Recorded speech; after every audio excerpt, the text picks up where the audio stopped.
You guys, oh no.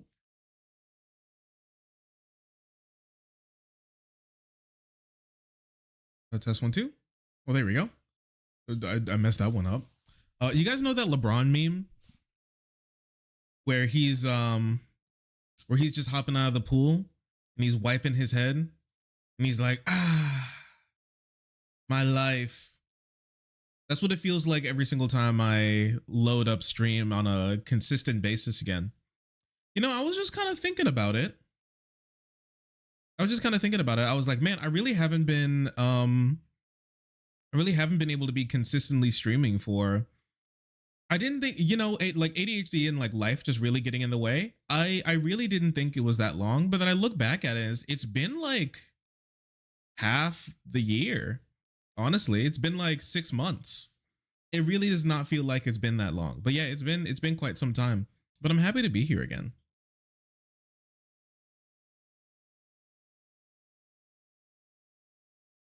It's been 2024 has definitely been a tough year for me. A little tough. I'm going to be honest, but we're kind of cooking again. I'm back in the kitchen. And I'm getting my bearings again. I'm opening drawers. I'm looking at where I used to keep the pots and pans. Some stuff has been moved around. My utensils aren't where they used to be. I'm down like a pair of tongs, and there's a spatula that needs to be replaced. But I don't know. We're back in the driver's seat.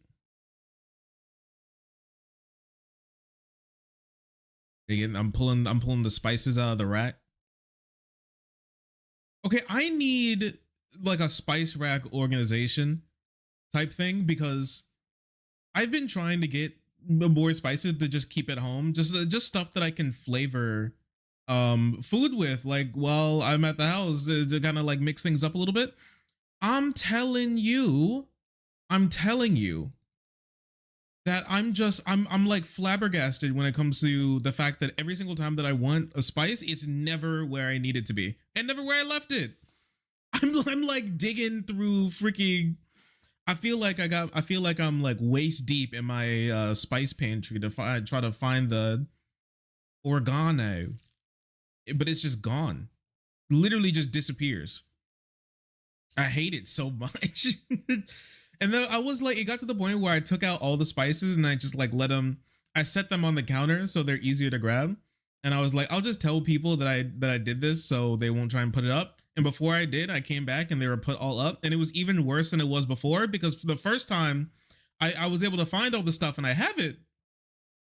But now it was put up haphazardly and now it's literally all gone.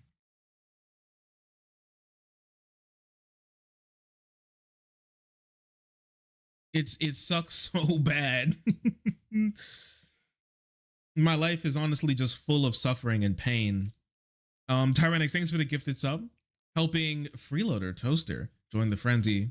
Being so incredibly pog, I appreciate you. We got a lot of stuff. We got a decent amount of stuff to talk about today. What the hell am I looking at? Chat, have you guys seen the horse getting a CT scan? Do you see what they do to this poor creature?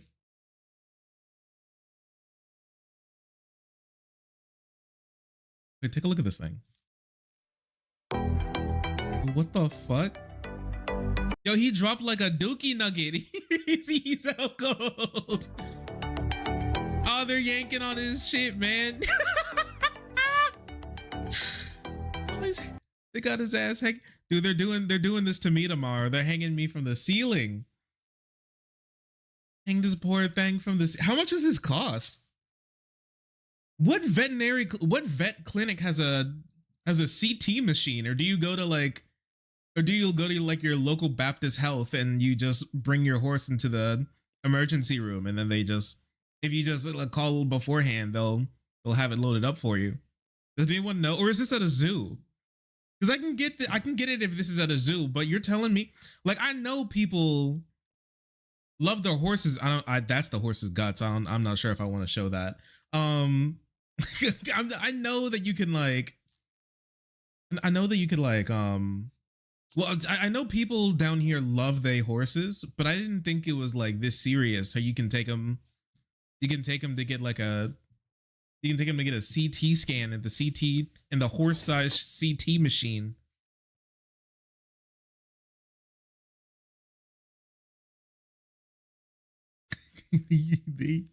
They strung his ass up. I hope he's okay. Lord. Okay, chat, can we...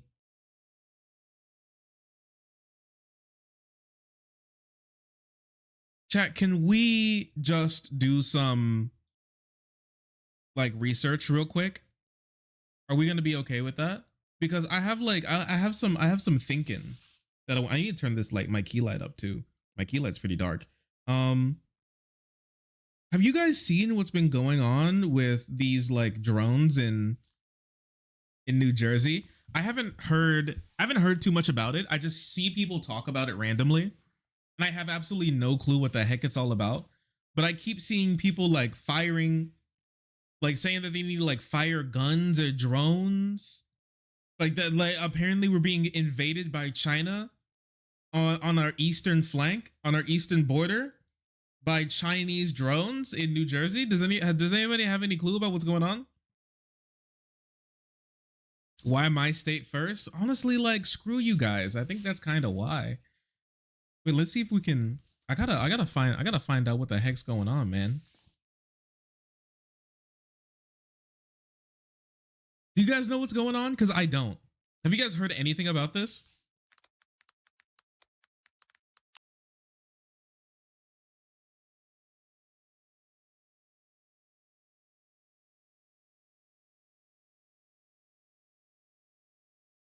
What do we know about the mystery drones flying over New Jersey and New York? Okay, well, let's find out, I guess. Number of drone sightings, particularly in New Jersey, but also in the states of New York, Connecticut, Pennsylvania, and other eastern states. We're cooked. A Navy weapons station in New Jersey now confirms multiple cases of drones entering its airspace.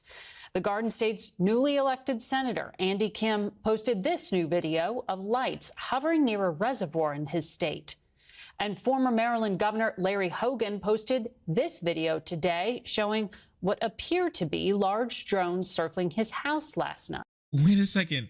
These are like serious people. I thought this was just like randos and like bufu nowhere out in the sticks. It's like when they were flying drones over that untouched island off of the coast of India, you know, where they thought that they were like ancient forest gods coming to destroy them or something. These are like real people. This is Larry Hogan and a New Jersey senator who were like, what? Who are like, what's happening to me? I'm kind of okay. Now I'm clocked in. The White House, Pentagon, and FBI have all said while they do not know what these objects are, there's no evidence of a threat. CBS's Tom Hansen has been searching the skies and looking for answers on the ground, and he leads us off from the Bronx. Brother kind of looks like he's been crying. Margaret, good evening to you. We're standing. I'd cry too if I saw drones like that. Less than 24 hours ago, New Yorkers spotted yet another mysterious drone hovering over the South Bronx. Now, New York Governor Kathy Hochul says there's no evidence that shows that these drones are a threat to the public. But across the Hudson River, Governor Phil Murphy of New Jersey says he's taking his concerns straight to the president. Over my house right now. They appear only at night. Clusters of drones, some with colorful lights, as big as cars. Wait, literally there's one right above us. In New Jersey, unexplained drone. As big as cars? The car-sized drones? Chat, what do you think the likelihood is that this is just some YouTuber? What do you think? This is definitely like Mark Roberson or something, you know? This is definitely one of those like science tech YouTubers. This might be Mark Ass Brownlee and them like filming a YouTube video or something and filming a video, and they just haven't told anybody yet, but they just keep flying. It's gonna drop and it's gonna have 150 billion views on it. It's going to be like how we trick the US government into thinking they're being invaded by flying drones over politicians' houses. Maybe it's an enemy stand user. We know what they are. They're UFOs. I know what you He was reported above this naval weapons station, while farther north, the FAA ordered temporary flight restrictions prohibiting drones over Picatinny. Isn't that a crime? Okay, but like, have you ever considered that it makes good content? Do we really care about crimes these days? I mean, like, I think personally, if you're a content creator and if you commit a crime, but it makes a really cool and funny YouTube video, then I think you should be let go. Because it's kind of like you've already done your public service by giving us the content that we all needed.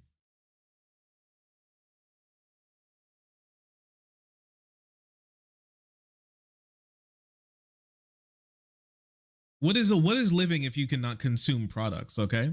What is life if you do not have content? You know what people did before they had content? I don't like fucking like kill each other and stuff. Build rock huts out of rocks. You want to do that? That's how you want to spend your life, monkey man?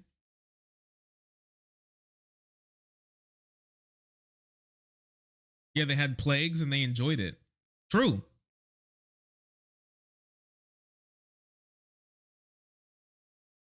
These days, the real plague is slow internet speed. The real plague is my local coffee shop not having a 5G. That's the real plague. I mean, come on. Arsenal, where armament research is conducted, and Trump National Golf Club. Since last month, more than 3,000 sightings have grown to at least 6 states across the East Coast. 3,000. So has the chorus of officials demanding answers.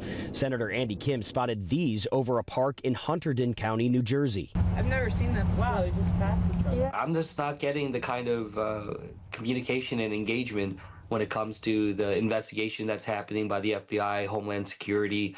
So we need a lot more communication to the people of New Jersey. But the White House says many of the reports may have been planes, not drones. We have not been able to, and neither have state or local law enforcement authorities, corroborate any of the reported visual sightings. Can you imagine if it's just like people are, oh, you know what's probably happening? Is that some people are testing, probably some companies might be testing some of their New Year's Eve drone displays, and then people start to have like and then it begins like a mass hysteria event. Like people just start going crazy. And then they start seeing planes in the sky and think that we're being attacked by freaking Xi Jinping, man. Things have started to get bad. Tyrannex, thanks for the gifted sub. I appreciate you. Thank you. Because people are going insane on on Elon's Twitter. And take a look at one of these, okay? This is Steve Soyjak. Crazy guy. Okay, wrote a post yesterday. But it's time for New Jersey drones thread, where I have some evidence and I'm collecting it from afar. If you want to know what's going on, start here. I'm not sure if that's really the case, but buddy, that looks like a plane. Brother, have you ever seen a plane before? Demons in the sky. We have no clue what's going on. They keep flying over my house. Flashing lights. They're as big as cars. That's Santa. You're right. That's Santa. He's going home. He finished Christmas. He took a little nap. For weeks, UFO sightings have been increasing. The strangest, most persistent manifestation of this phenomenon is happening in New Jersey, where hundreds of sightings of strange, large drones disguised to look like commercial aircrafts are flying. Of course, they're not planes.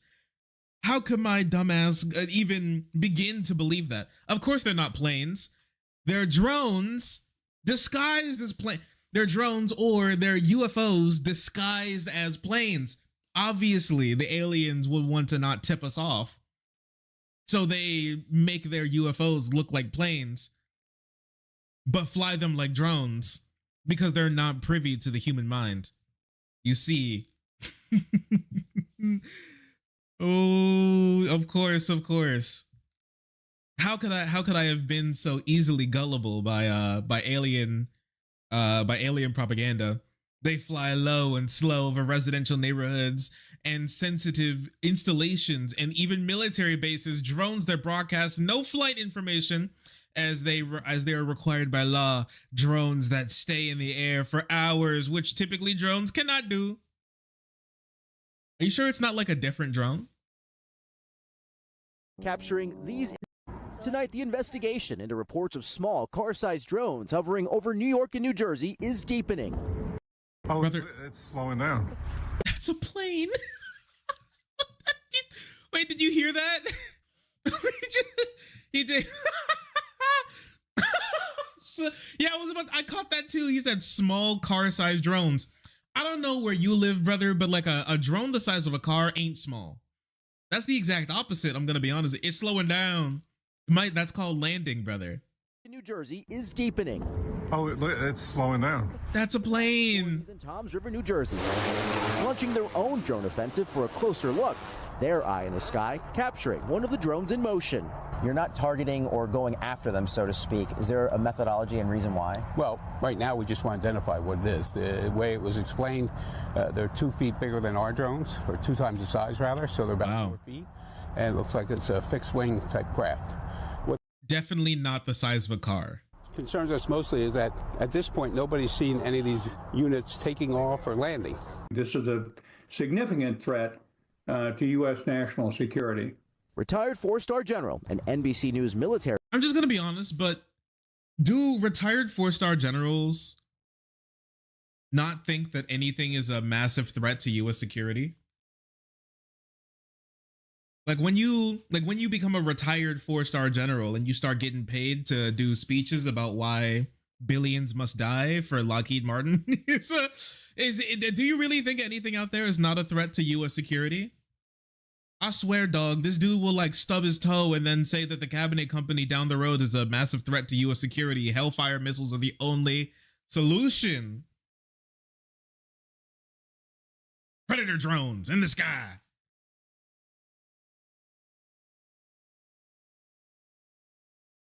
Dude, they have nothing else. That's true. They have nothing better to do. They are retired.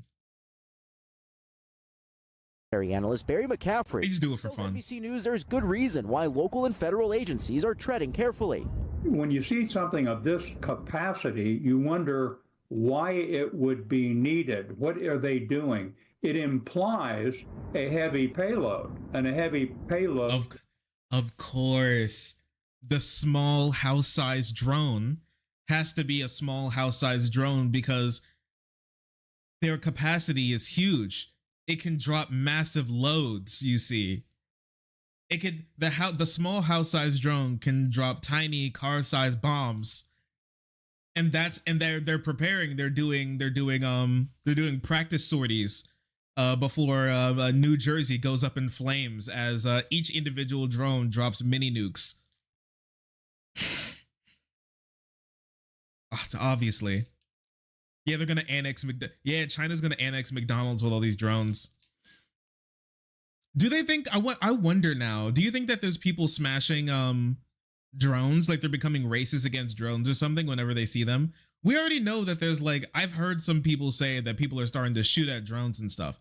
Do you think that there's gonna be people like going into Walmart and Best Buy and stuff with like bats and like torches and pitchforks and starting to smash up DJI drones? You think that these people think that like it's gonna be like you think it's gonna be like the chum bucket hat, like Xi Jinping is gonna be sitting in his lair, his red lair surrounded by pandas, and he's going to be like, the time has finally come once the U.S. is sufficiently saturated with Chinese DJI drones. He's going to press the attack button, and all the drones are going to order 66 their owner. It's very possible. Like they're going to rise up and they'll finally take down the US from the inside. We'll all be speaking Mandarin Chinese by 2026. Would be either something dangerous, a bomb, but in this case, surveillance of some sort. Look what's back in the same spot as last night. Oh. Meanwhile, More sightings of the large drones continue to proliferate social media. New Jersey resident Michael Marciano capturing these images on Saturday. Coming right above my house. The FBI not commenting on the drone activity to NBC News, but setting... It's definitely them. It's definitely... The FBI said no comment. I'm sorry, it's them. It's their drones. They're definitely doing it. They're behind it. That's my conspiracy. A tip line for people to report any sightings. It's moving. Yeah, it's to report sightings so they know not to show up again in that area because they know you can see them. It's so good. Really fast now. Growing concern as the mystery in the sky continues. George Solis. Okay, that one's definitely a plane, dog. New Jersey. Thanks for watching. Stay updated about breaking news and top stories. Gore. Gore's behind this. They seem totally unconcerned about being photographed. The tree's blocking it. Oh, bro. Oh my gosh. Look at that. They're four-way rectangular. Four-way rectangular. Damn it. Oh my gosh. That shit is so, look at that, chat. It's so scary. They got four-way rectangles in the sky right above my damn house. They're flying the drones down close to my house.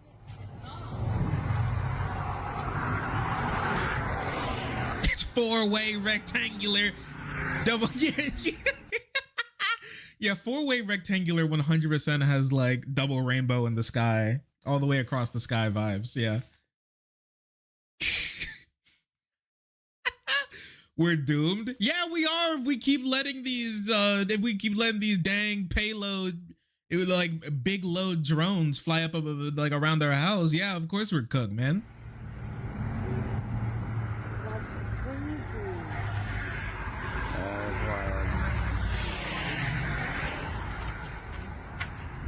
My thing is like, if we have so many sightings of these drones, has nobody been able to, they said that they've been able to get their drones up to take pictures of the other drones. Has nobody gotten a good picture yet? Why do all the pictures of the drones look like Bigfoot sightings?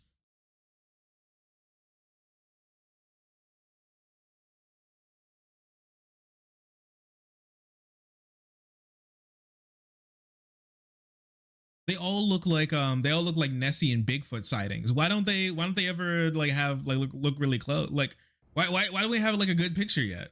If there's so many out there, man.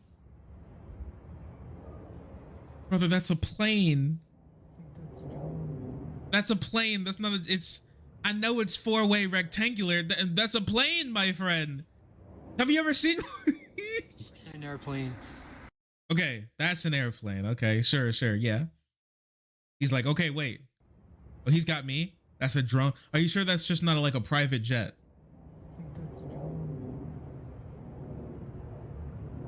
It definitely sounds like an airplane, I'm gonna be honest with you. It flies like one too. An airplane. Oh man.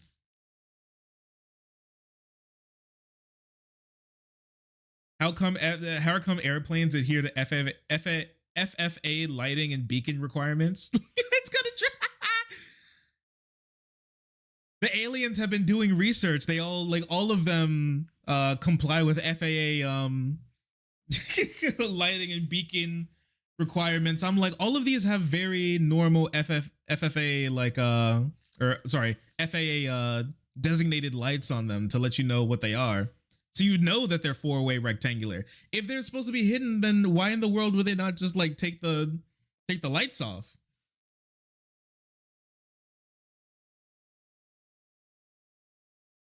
It looks, they got damn planes in the sky, man, that look like planes, but they're not planes, they're UFOs. Let's listen to our good friend Based PA Dad, because he saw a couple too. Second night of drones flying over my house in New Jersey, doxed himself. I've seen 6 to 7 of them, one after the other in a similar path.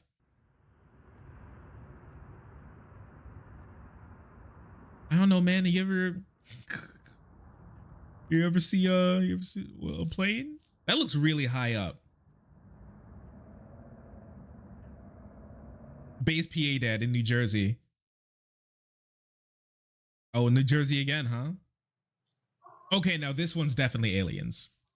I was clowning on them, but this one, you see the alien, like, goddamn, like, extraterrestrial goo trail that they're leaving in the sky.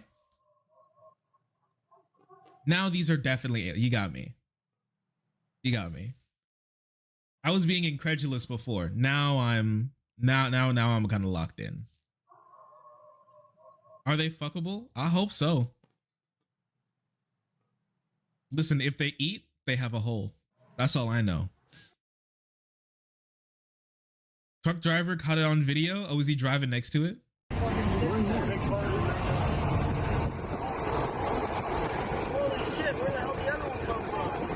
Holy shit! Oh my gosh, look at it go. Please don't tell me that's the moon.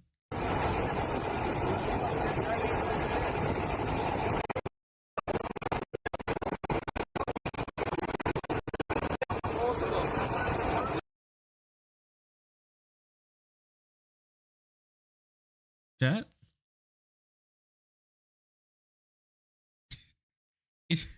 Chat, are these guys chasing the moon? It hasn't moved anywhere in the sky as they've been moving at like 70 miles per hour down this road. It is peasant brain. Me lord. Unidentified objects in the sky tracing us down the cornfields, me lord. Someone must do the call the reinforcements. Not them chasing the damn moon. Please don't tell me that's the moon. It hasn't moved at all. He's like, holy shit. It looked, Chad is driving as fast as the truck. It like the drone, the alien drone geo-locked onto the truck, and now it's moving, and it's exactly the same speed and at the same distance at all point in time to make sure that it doesn't look like it's moving at all. Obviously, it's a UFO that was disguised as a plane, but now it's disguised as the moon, to make sure that you won't know who it is. But also they have FAA designated lights on them to prove that they're not UFOs because they're not scared of being seen, but they're disguised because they're scared of being found out or something. Something along those lines.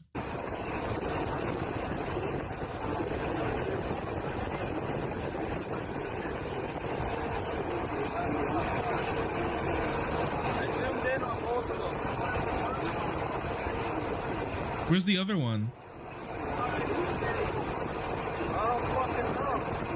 I don't fucking know. Are we doing this right now? Oh no, wait, there's the other one. Wait, is this the one? The other one's coming back.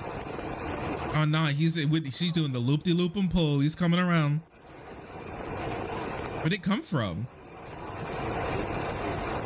You can see Venus. Wait, is that Venus? Because I was like, that's either, please don't tell me that's like Venus or Mars. Like they woke up and they looked up and they saw like the moon, Venus or Mars in the sky, or Jupiter or something. They saw two celestial bodies and thought we were being invaded by the damn like evil force in the sky.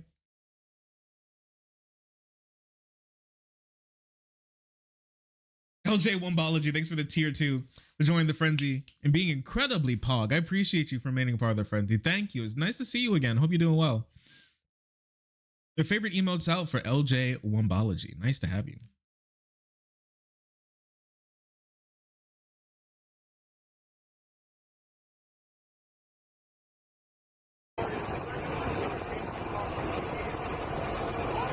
Yo, the other one's coming back. OMG. No, and that's definitely not, that one was definitely like a plane or so. Oh my gosh, the one drone ate the other drone. Did you see that? It just went back to the mothership.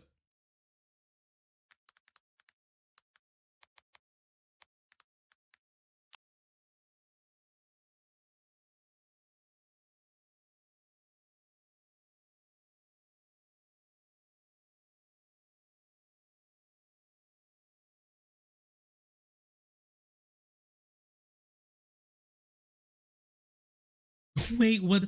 Wait, is this all being fueled by one congressman in New Jersey? What is it? I want to take a look at that in a second, but yo, chat, it just docked back at the mothership.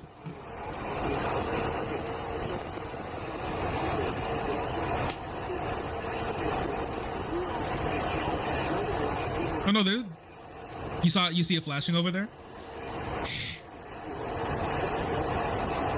I'm pretty sure it's the Evening Star. Have these guys like never looked into the sky before? Now this is peak peasant. And this isn't even, yeah, and this isn't even like, when was this recorded? This wasn't even like recently. Chat, you know we're in winter, right? Look at the tree, look at the leaves of the trees.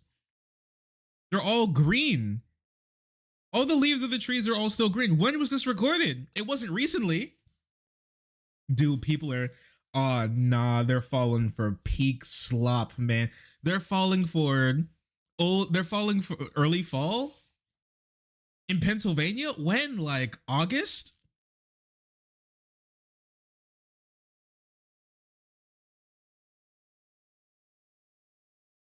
September? Still months away from the apparent drone sightings we've been seeing, but maybe this was the first peak we got at the mothership. Oh man. Man, I wish I could film the moon and then pop off. Yo, that one's not 4-way rectangular. That one's 4-way circular.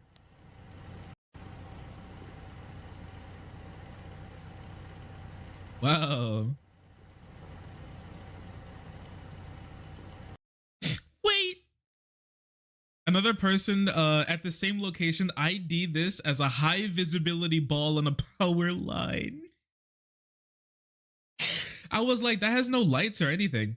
Sometimes they appear to be something else entirely. My man's out here writing fan fiction. Just write a book already, dog.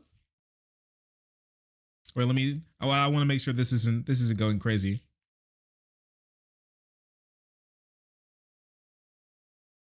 Yeah, it's just one of those balls on power lines to make sure. I've never seen like a IRL fact check like this. Yeah, these are one of these balls on power lines to make sure you don't run into them. That's hilarious. That's so funny. No, chat. They appear to be something else entirely. How do you fear your own world this hard? They should have read more Bleach. They would have known that you can't feel your own world. Because this is ridiculous. This is peak peasant brain. We live in 2024, man.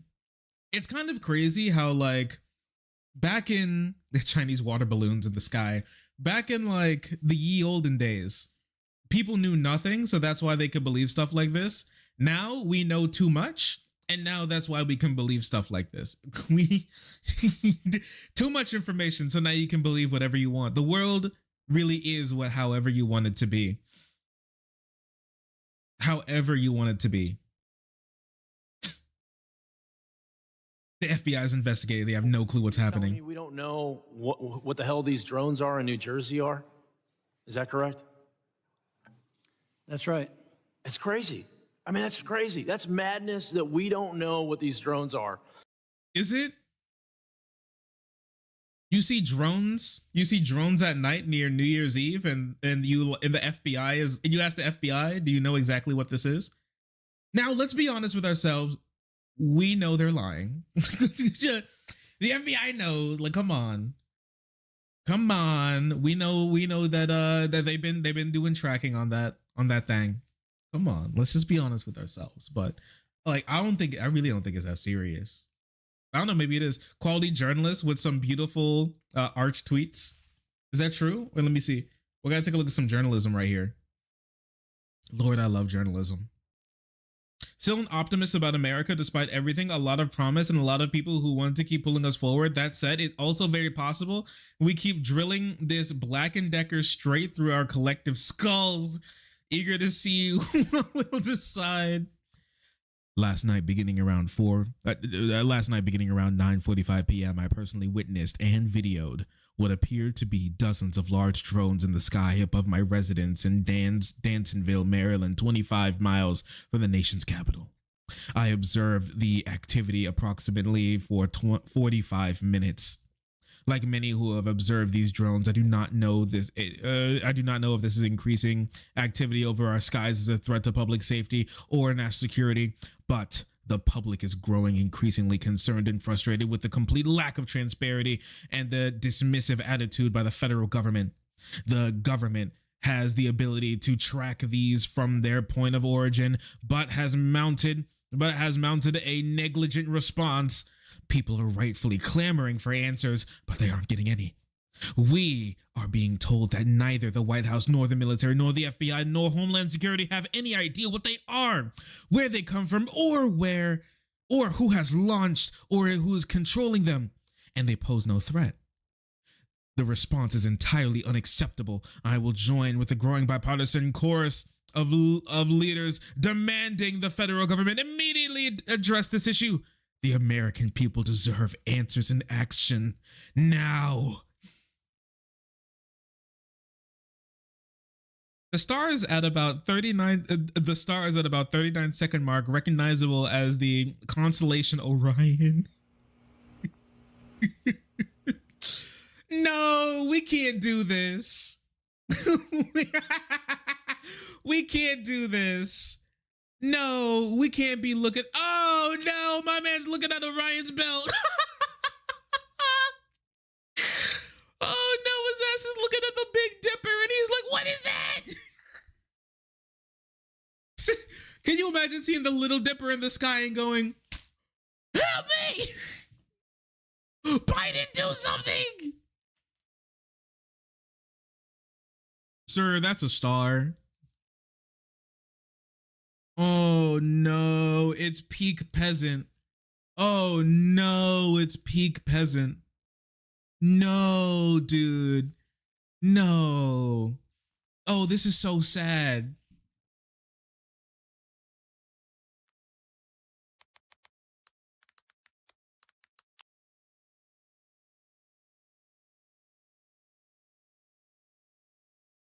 Oh no, my man's looking at Orion's belt. No, brother. This cannot be. He really is too. Wait a second. I'm trying to find the orientation. Yeah, this is kind of the closest thing that I can find. Just about the closest that I can find to his orientation. Yeah, take a look at this. So here, okay.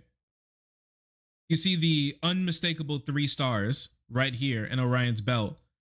And then one star that's the smaller star that's closer and the larger star that's further away, kind of in line with this star. This is literally just, it's right here. He's looking at he's looking at this part of Orion's belt and he's like, he's tweaking. They've been in Orion. These drones have been hovering over my house all night. They've been up for hours. Can you imagine this guy losing sleep, crying, pissing, shitting himself, writing soliloquies on Twitter as he's looking up at Orion's belt, man? What?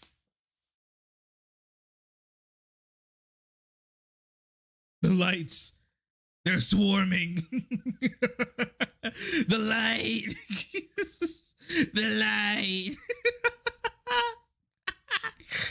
Oh no. Oh, somebody was they pulled up his house on Stellarium and they're able to see like exactly what he saw. Dude, these are literally stars. These are stars and airplanes. I've yet to see a video or picture worth taking seriously. Why won't the government take my mental illness seriously? Please.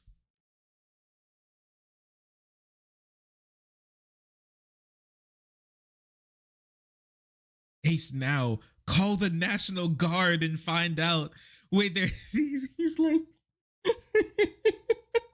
he's like, catch the star. He's like, catch the UFOs in the act. He's call the National Guard. Maybe they'll bring a ladder.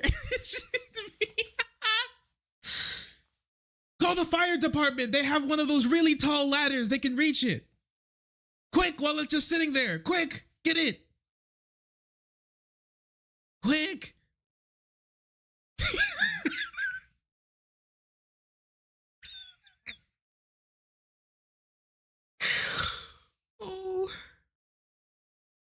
Oh, what the hell?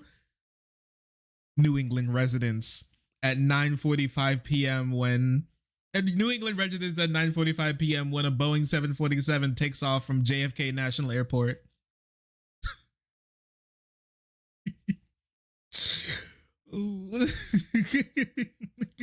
American Airlines B737 takes off from Newark. Yo, how can these guys dick suck Elon Musk, whose companies build rocket ships, and not know what the hell stars are? I'm flabbergasted. I'm losing my mind. What's happening? Chat, we're so cooked. Do you know how cooked we are? I don't know if we understand how bad things really are. Dude, I'm fighting for my life. We're fighting for our lives out here. Not MAGA looking up into the sky and tweaking these days, man. What the hell? I'm losing it. This is so funny. This is actually hilarious.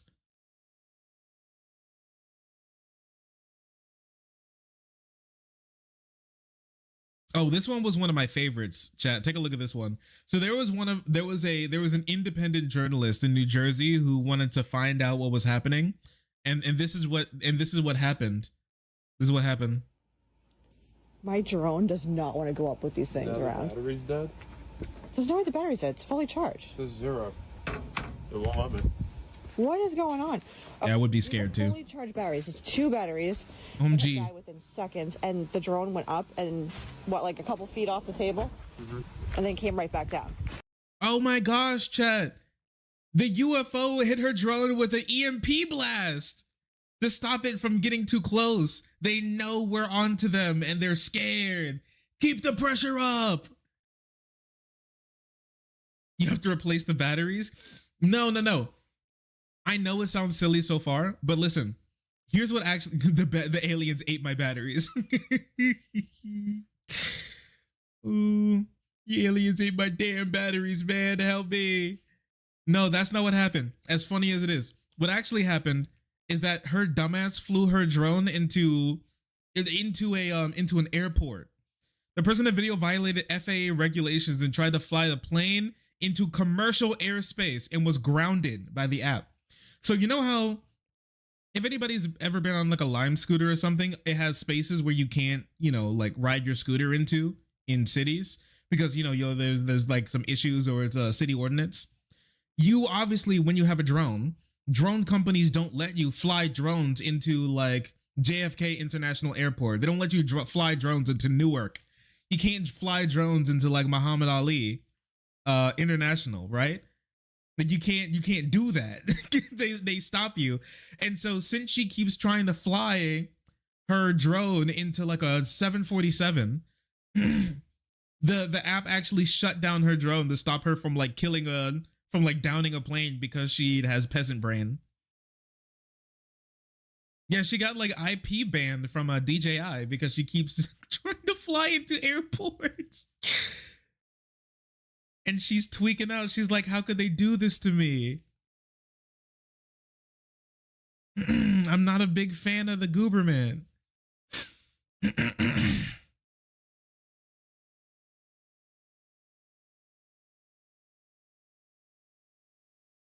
Another drone pilot with an unexpected dead battery. They just hover. A little bit over there, a little bit over there, a little bit, but they just hover back and forth. Wharton, New Jersey resident and Terror Talk podcast host Michael B. has spent the past 2 weeks attempting. His podcast is called Terror Talk. Oh yeah, this guy has had issues for a long time.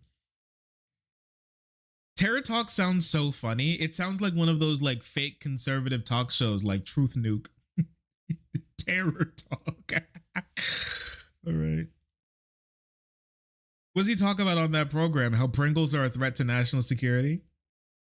To see what these peculiar-looking light-up moving dots are in the sky with a drone of his own. But so far, he hasn't had any luck. The other night, there was, right here over Picatinny, there was a drone just hanging out. I put my drone up in the air and went towards it. They were coming from all different directions. I saw them. They were hovering over Piccadilly Circus. I had full battery life. Not 3 minutes into the flight, I lost control of the drone. Warning on my screen, lost control, and my drone started going down, dead battery. They just hover. Yeah, man. So, like, wait, this is actually, okay, this is a threat to national security. Conservatives trying to fly drones into the engines of 747s because they think we're being invaded by aliens, man. Oh, this is good.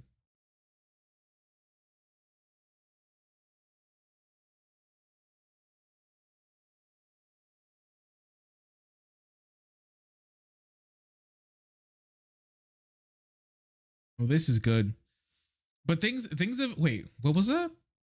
Because this honestly, this thread right now is pure gold.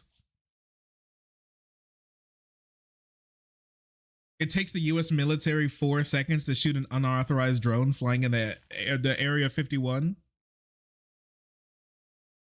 Yet all these monster drones have been allowed to fly willy-nilly over New Jersey for 3 weeks. Well, probably because New Jersey is not Area 51.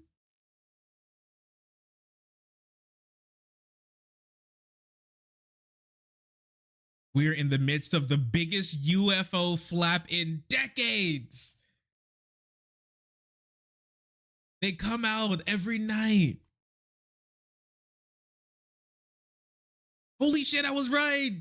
They are using EMP. The aliens are using EMP drones, chat. It's been proven. Oh no. Okay, wait, but it gets better than this, actually. It gets better than this. It gets better than this. Because there are these, like, it's amateur hour right here when it comes to all of this. But hold the phone, okay? Because the tweak only turns up from here. I promise you, it only gets crazier from here. Because now, can you imagine if it's all the social experiment? I'm telling you, this is amazing content. The YouTuber who's doing this is going to, like, he's going to explode in view. Mark Robertson is, man, crazy. It's going to be like one of those joint YouTube videos with all those tech YouTubers. It's gonna go so crazy, chat. Okay, listen, okay. It gets even worse. It gets even worse because it's been amateur hour for all these other guys, but there's a New Jersey representative named Jeff Van Drew, if anybody knows him. And this guy has cracked the code. He has cracked the code. This is not amateur hour for him. He knows what's going on. He says that this is not just like random drones, and these are not just planes, okay? He says it's an Iranian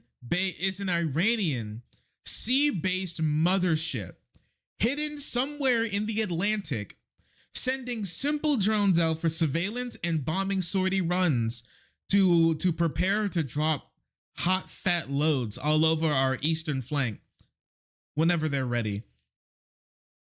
Somehow a massive Iranian sea-based mothership is hiding out in the Atlantic and nobody knows what's going on. And that's where all the drones are going, you see. I've been informed by Congress. Chat, is this real? Yes! It is! Chat, lock in. Chat, lock in. Something's going on in the night sky in New Jersey where I live. People keep reporting squadrons of drones flying around in the dark over their houses. At some point, I'm going to cut right to the chase and cede the floor to Representative Jeff Van Drew, a dentist who was elected to Congress in 2018 as a Democrat, but is now somehow a MAGA Trump supporter from the New York Post. Jeff Van Drew, a Republican, said that the drones quote very possibly could be from Iran, citing confidential sources during an appearance on Fox News Monday morning. I'm going to tell you the real deal. Iran launched a mothership that contains these drones, he said. It's off the east coast of the United States of America. They've launched drones. Why is it always, no matter what happens, these guys try to find a way to get us to nuke Iran? You ever think about that? Honestly, I kind of respect the grind. No matter what happens, no matter what we're doing, they always find a reason to want to nuke Iran.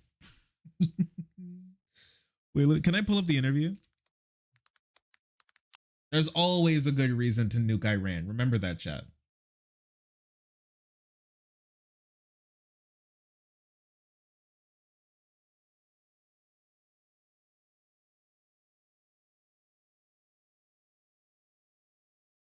Oh, he posted this to his own YouTube channel. My man was proud about this one. Wait a second. Thank you, Mr. Chair. Let me start by saying a few words about Garrett Graves. It's been an honor, very blunt. We have a serious problem with our airspace. The recent sightings of unidentified drones in the state of New Jersey, my home state, is justifiably causing tremendous public concern. These drones are large, they're sophisticated, we don't know for sure who's controlling them, and the FAA's current capabilities cannot even locate them on radar. We have a hole in our monitoring systems, and we have a hole in our radar currently. And the truth is, whether people want to hear it or not, we are vulnerable. Our government has failed to effectively regulate our drone industry, and this is not an isolated incident or an isolated phenomenon. Unidentified drones are running across the country. No. And let me be blunt, and again, say it how it is. Foreign drone technology, particularly China, is a full decade, 10 years ahead of where we are. That is unacceptable in America. Why'd you vote against the CHIPS Act, then? We are number one. We've always been number one, but we're not now. No. And they can take, and they intend to take, full advantage of our vulnerabilities. I've learned, for real, circumstantial evidence that there's an Iranian mothership off the east coast of the United States. Circumstantial evidence. I've learned through, that's a crazy quote. I've learned through circumstantial evidence that there's an Iranian mothership drone off the coast of in the Atlantic Ocean sending drones over New Jersey.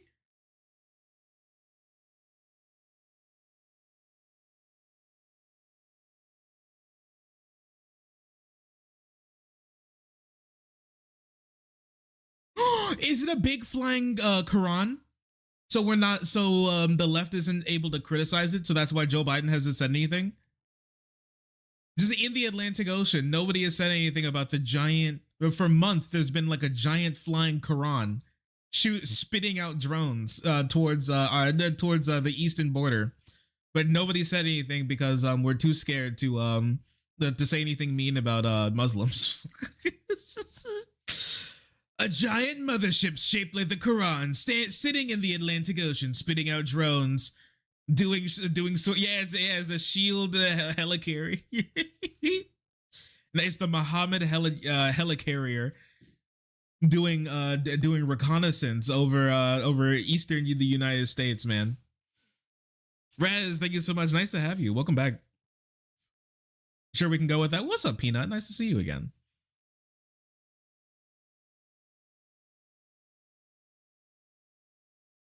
As a New Jerseyan, it's genuinely hilarious to see drone panic.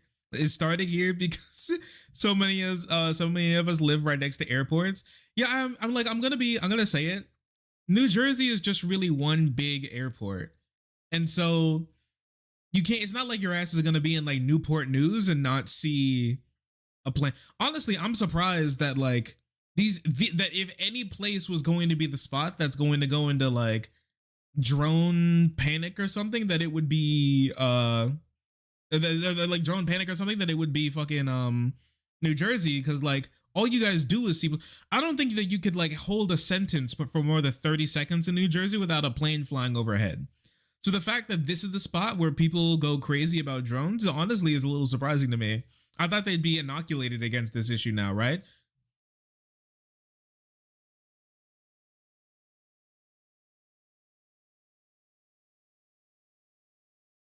But they're not. They haven't cooked it up yet. This is crazy. Drones are suspiciously upper class. Drones are like so upper class. I'm so glad somebody finally decided to say it, because drones are like peak rich people. A drone is like a peak rich people, like a peak rich people product. And you can't tell me otherwise. You're telling me your ass has like $1,300 to spend on a little flying toy? For what? What do you do? What do you do that you have the money to spend $1,300 on a little flying toy with a camera? What is your job? What's your occupation? Is that your hobby? You're telling me you got $1,300 to spend on your hobby? What if you crash it? You can just buy another? Rich ass? Huh? I'm a little flabbergasted. Well, when I saw like the DJI drone prices and the fact that people are like, oh, you could just get yourself a DJI. For what? I'm just gonna be what purpose does a normal person have for like a DJI drone? What purpose? What are you doing? What are you doing besides trying to make some like to make some hillbilly think that we're being invaded by aliens? What the hell are you doing with that drone? What's the plan?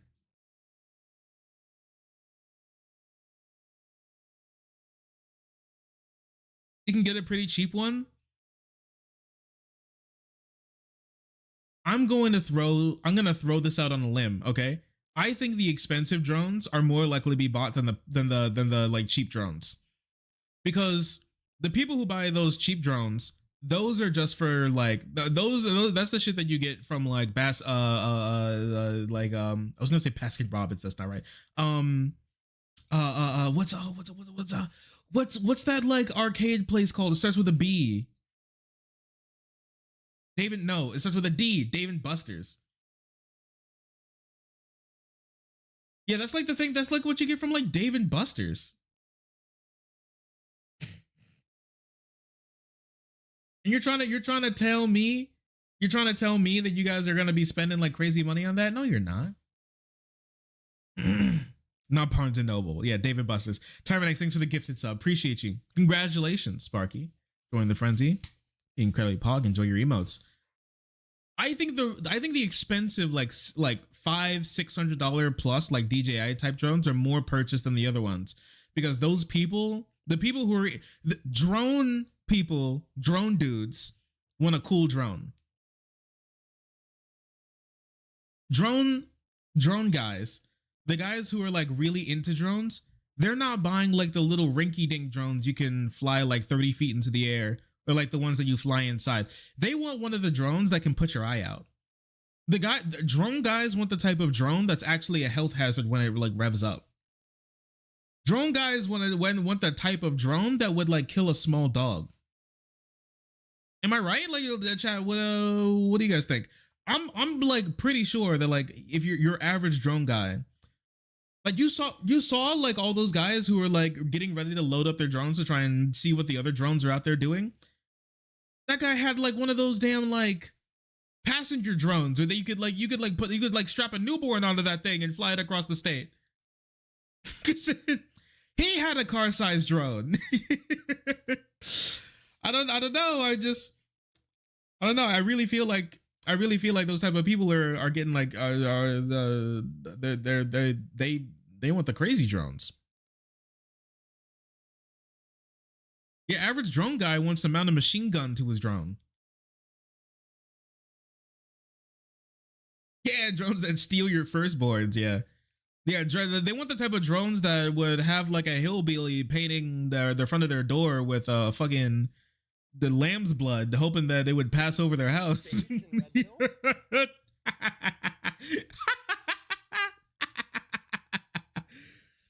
Drone guys were the type of drone that would make like a 13th century that they could like take to like the 13th century and fly over a peasant's house with a speaker that says "Be not afraid."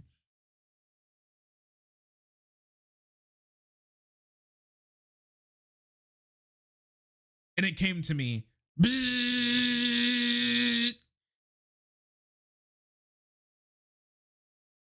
Buzzing and whirling. It hovered in front of me. Be not afraid, jackass. Me lord.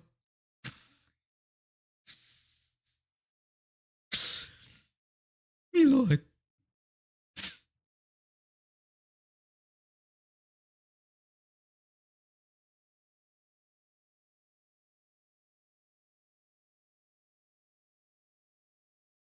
And that's launching these drone incursions. They are from high, good sources, individuals who are reputable, individuals who speak with authority. A guy I work with is into racing drones. That's not a cheap ass drone, is it? He put some cash behind that drone, didn't he? Unfortunately, are concerned with identifying who they are at this point who are saying this, but this is true. It's unacceptable and it's frightening, and our government has to act. And I say this not only as a member of Congress from the state of New Jersey, but I say this as an American, America, like we all do, who are in the Of course. Cope. Wait, he was on Fox News. I want to see what he was up to. Country. I mean, just think of about course. this. If we have objects in the sky that are the size of an SUV over any city, over any state, it's an invasion of our airspace. Oh my gosh, everything is an invasion. Holy crap. Do these guys piss themselves and get up and like my bed has been invaded by urine? They shit themselves and they're like, my pants has been invaded by dookie. Oh my gosh. Your brain has been invaded by worms. SUV sized drones. I love how the drones keep getting bigger.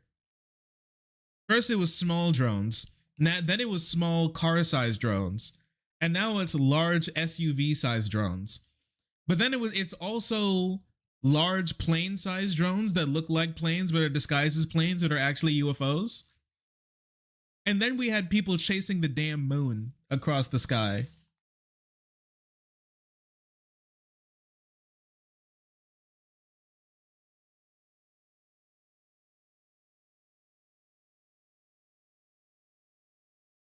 It's insane how Americans descend into fascism over a $2 price hike of milk and eggs. It's crazy.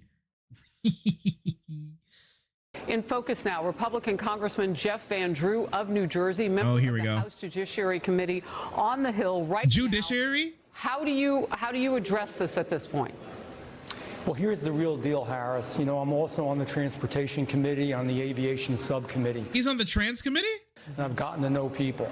And from very high sources, very qualified sources, very responsible sources, I'm going to tell you the real deal. Iran launched a mothership probably about a month ago that contains these drones. That mothership is off wow. the deal. Wait, what did she say? These drones.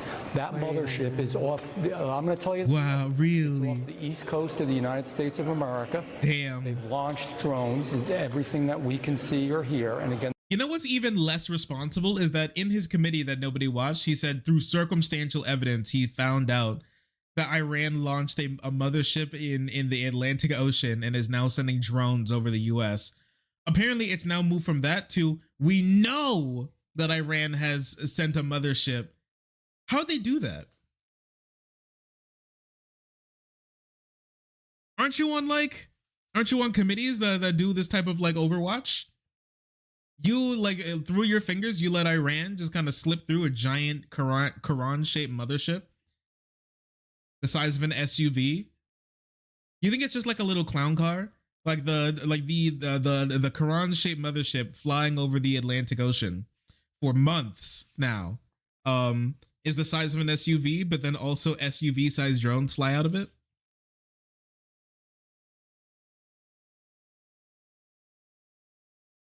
Mothership is probably from Ace Combat. So true. No, man. This is what Iran has been planning. No, I can't believe Barack Obama let them get nukes. So now the Iran's going to set off little hand-sized mini nukes like from Fallout. They're gonna start dropping mini nukes all over the East. And these are from high sources. I don't say this lightly. It's gonna be like Pearl Harbor but woke.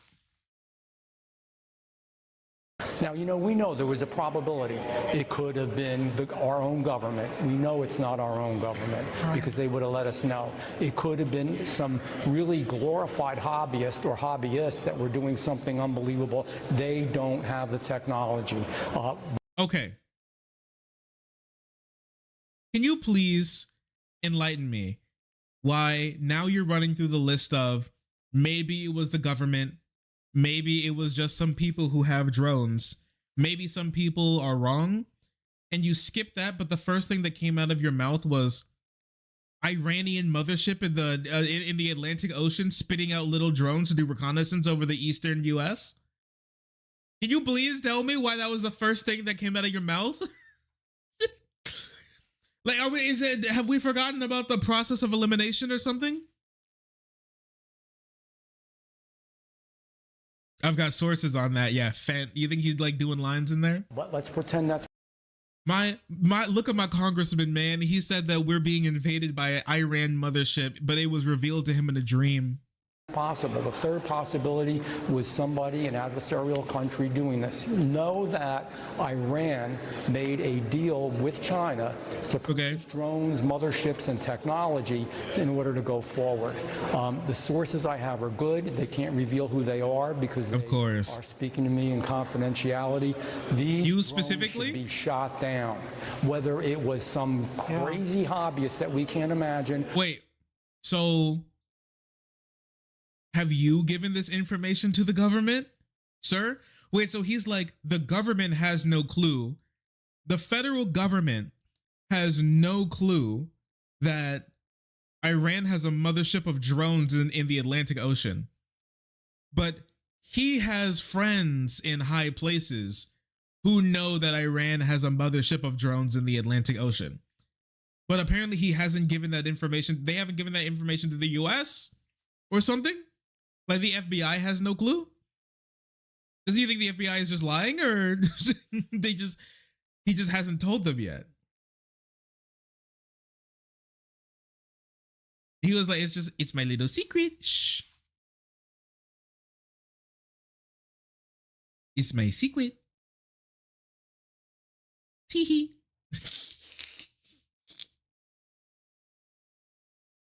What's going on, man?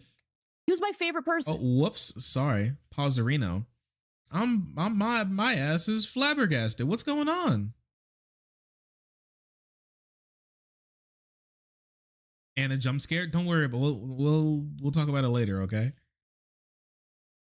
Or whether it is Iran, and I think it very possibly could. It really was a white woman jump scare, huh? They should. How can you guys been listening? So just be honest. One in chat, if you've been listening to a lot of like TYT recently, just be honest with us, because your asses like recognize her voice after like 2 words were said.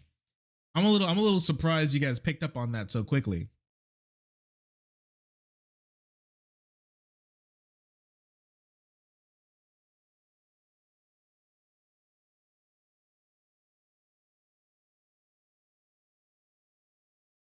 It's not NIMBY, it's Wimby actually. White's in my backyard. I never watched TYT. Not the, oh Lord. Are myself too much to listen to TYT? Oh no. Thunder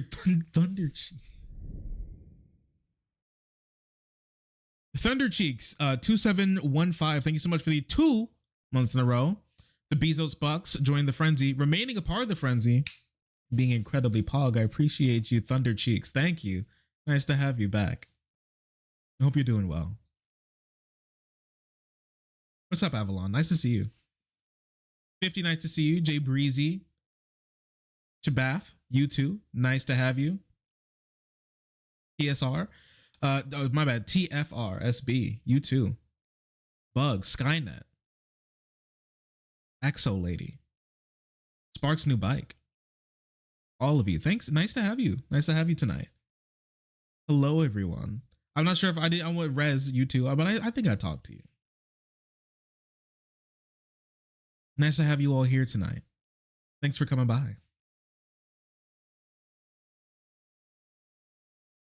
I know it feels good to have your name said by the streamer, so there you go.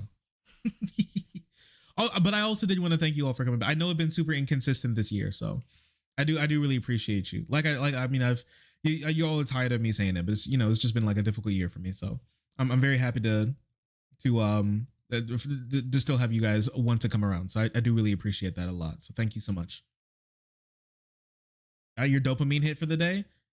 Honestly, I think a lot of mental issues could be solved by instead of being fed drugs from big pharma by your psychiatrist, instead like having psychiatrists like team up and like instead of having like psychiatric clinics team up with streamers and have their patients like go into the stream and then like have them type, and then the streamer like pauses the stream and reads out their name and says that they're really funny. I think that would cure a lot of people's mental illness. What's up, doll?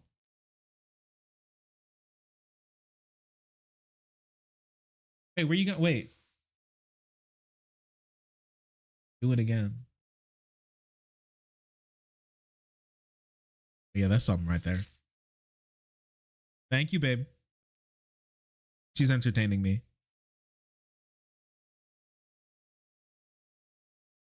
Miss Shark back on my screen. Life is good. If you guys didn't see, Melissa actually played. If you guys weren't there, Melissa actually played some Marvel Rivals for you all the other night. So you can look back in the stream highlights. Well, looking back in the past streams, I think our last Marvel Rivals stream, at the very end, I hopped off because I was getting eepy. But she hopped on and she played some Luna Snow for you all. So Lissa Rivals. Yeah, she was going crazy with it. Rivals is so good. Yeah, I MVP'd a Squirrel Girl last time we played. Thickums. Oh. Yeah, Squirrel Girl was I thought Squirrel Girl was kind of ass. Like I knew she had ass, but I thought she also was ass. But then I realized after I played her a couple times that she wasn't ass. She has ass and she beats ass too. And it's just like it was a whole ass buffet when she turns up, and it's something that I never experienced before. Honestly, I don't know. I'm not gonna say I'm gonna be a Squirrel Girl main or anything, but I'm a Squirrel Girl enjoyer, definitely. She's the CEO of ass. The only CEO. Wait, I gotta stop. Wait. I had to pause that joke real quick. I had to press the brakes on that. I saw my channel flash before my eyes. The only CEO that I know that wouldn't have anybody trying to shoot them. There you go. I had to rework that one. Thank you, Squirrel Girl. Very cool. Iron Fist is broke. I love it. My favorite was when I chased one of the last time we were playing Marvel Rivals. I chased a storm into the sky with Iron Fist by just holding down the punch button while screaming "I can fly too" until I like punched her directly in the tit and she died. It was probably one of the funniest experiences that I had in the shooter for quite some time.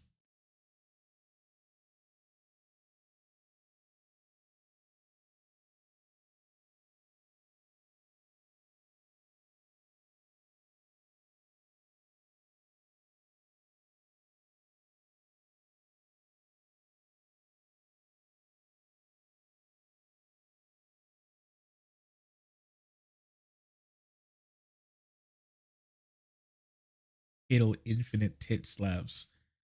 Yeah, I mean, I didn't want to do it to her, but she had it coming.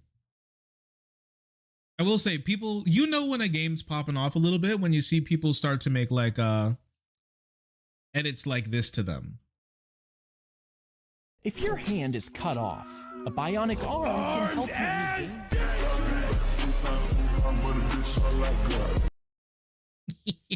you. When people start dropping when people start dropping edits like that on TikTok, that's when you know that your game's like turned up. That's when you know. That's when I was like, okay, this has legs. At first, I was like, I'm not sure. I don't know where this is gonna go. But like after I saw that, I was like, yeah, legs. It's got gas. It's captured the hearts and souls of people. Armed and dangerous.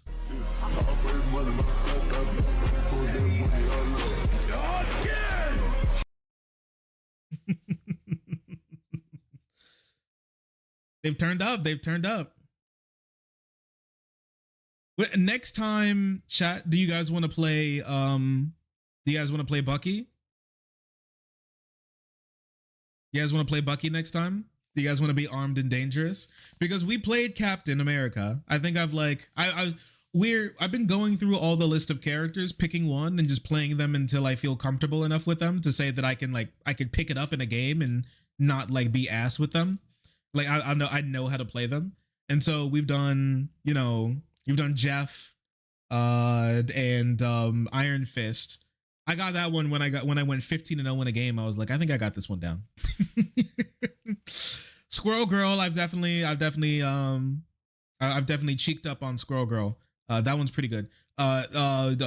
Cap, we've done Cap so far, and so I think next I kind of want to play Bucky. I'm gonna be honest with you. I kind of want to play. I want to be armed and dangerous. Battle passes don't have time limits too. Ooh.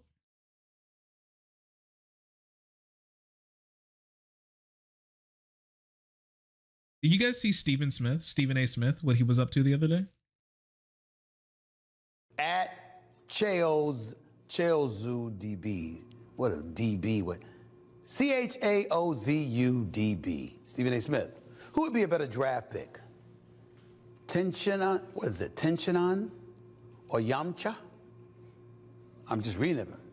Tenchahan won the 22nd Tenkaichi Budokai, held down Cell and Buu, fought in the Tournament of Power. Yamcha defeated Ozaru Goku with poor master of the Wolf Fang Fist, became an elite baseball player. I don't understand any of this shit you wrote. Yamcha. Tenshinhan. The funniest thing is that I don't know how to pronounce most of these words either. My ass I skipped original Dragon Ball. Not only did I skip OG Dragon Ball, I skipped all Dragon Ball. I've never read or watched Dragon Ball in my entire life. I know. But it's true. I am actually like mad out of the loop when it comes to Dragon Ball lore. I do know that after you get past chapter 2, they start encountering characters that have to like clench when they fart, or else they'll like blow up all 7 universes or something, right? So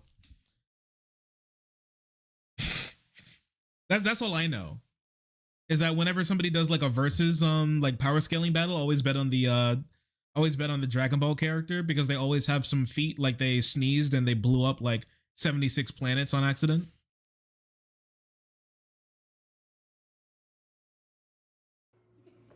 I'm a grown-ass man. And you call yourself a black man? Yeah, but I'm a grown-ass man. Okay, I don't mind some of these questions, but how dare you send me this shit thinking I can pronounce all of these names? Do I look like I speak Mandarin? This show is so good. I had to show you this one because it's do I look like I speak Mandarin? It's so funny.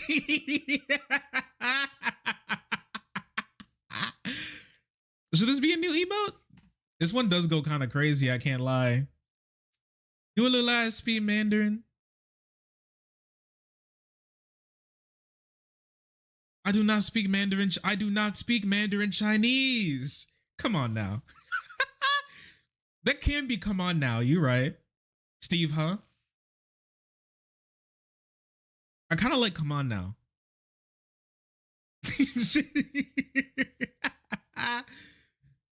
Come on now.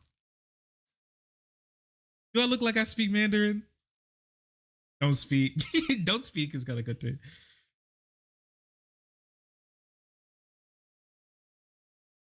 You don't get you don't get to say the grown ass man the way you talk about JJK. Okay, listen here, you piece of shit.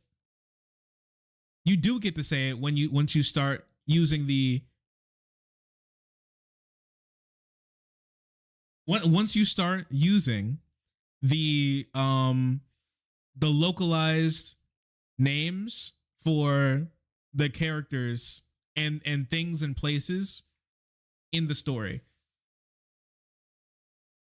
Once you start using the localized names, then you can say grown man.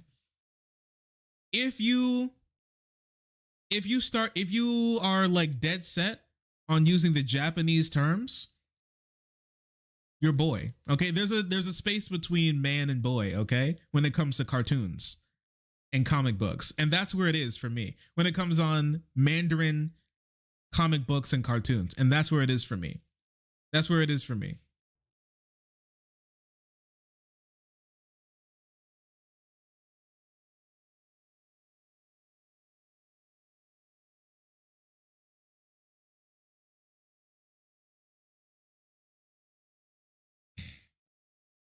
The confusion and disappointment. He's so confused.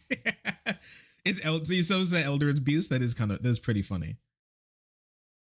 Special pleading it's not nonsense. See, that one's like only a boy would say it's nonsense because I'm peaked up. Yeah, if you're like Boku no the Hero Academia, boy. If you're like My Hero Academia, man. That's just how it is. Huh? I don't know what. Huh? I don't know what this is. I'm not gonna lie. I know my team want to sit up there. They're laughing in the control room. Everybody talking about, because they're children. They watch this. Cooked. I'm a grown ass man. Why you gotta cook his production staff like that? How he know they were tee-heeing in the green room? I didn't know they were tee-heeing in the control room. What the hell? I haven't watched this in years. Okay? When you're sending me stuff like this, I don't even know. I don't know if Tenshinhan is pronounced right. Yamcha, I don't know if that's pronounced right. I don't know if Tenkachi Budoke is pronounced. Anybody up trying to get some Takachi Budoke? Jack, correct me if I have any if I have any like Dragon Ball weebs in chat. Correct me, but I think this is Tenkaichi Budokai. Is that how it's pronounced? Budokai, the Tenkaichi Budokai. I'm a little bit of a Mandarin speaker myself. I've been practicing a little bit.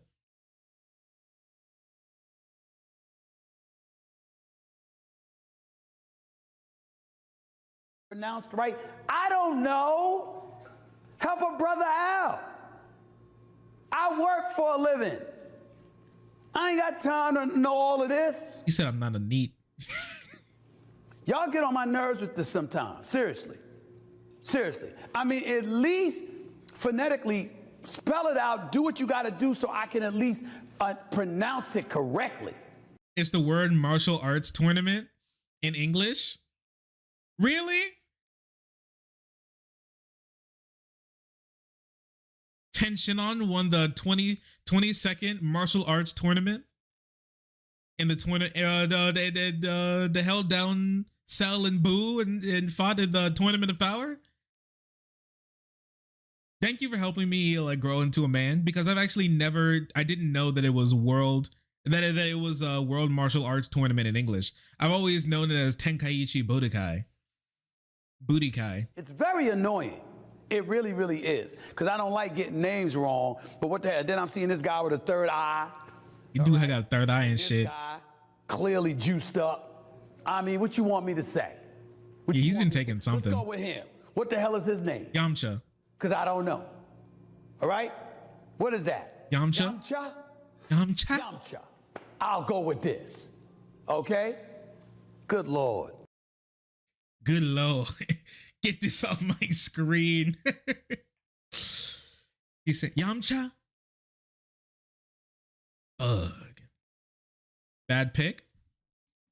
Bro, I mean, like, Yamcha was going kind of crazy in the 22nd annual Tenkaichi Budokai, wasn't he? He was going crazy for a while, but like Ten Shinhan really picked up the pace in the later episodes. Is that right? Actually, I have no clue. Once again, I've never watched Dragon Ball or read it either.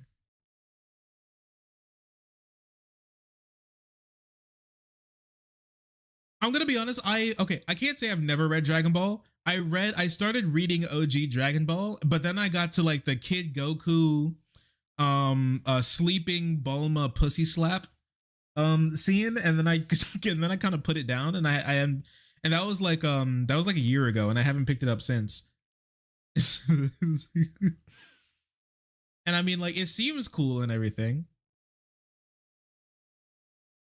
but after that, I didn't have the heart to pick it up anymore. Not yet. I'll circle back on it sometime.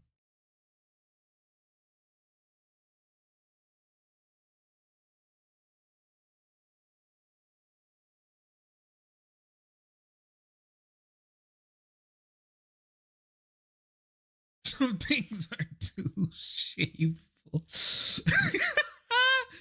Yeah, like that dead guy. What's his name? I forgot. Who was the guy who wrote Dragon Ball again? What's his name again? The second you say it, I'll be like, oh yeah. I gotta look it up. Toriyama. Yeah. Toriyama was tweaking out back when he was writing OG Dragon Ball. It's not my fault for like falling off of OG Dragon Ball. I think it's Toriyama's fault for tweaking too crazy back in the 1980s. He was having fun. That one guy who thinks everything's a game. 11th hour, thanks for the 2 gifted subs. I appreciate you. Thank you for helping others join the frenzy and help them be incredibly pog by being pog yourself. Congratulations, freeloaders. I hope you enjoy the emotes. There's a big run in Splatoon this weekend. We'd love to see you get mulched by the Trump rate. Wait a second. Chat, do we got to pick up Splatoon again? I haven't played in so long. It's been like half a year, Pookies. It's been so long. I haven't touched Splatoon in a hot minute, but I think it might be time. I've been loading up with it. I've been keeping my shooting skills sharp when it comes to I've been keeping my shooting skills sharp. I mean, I've been playing some rivals. Good lord, that's so loud.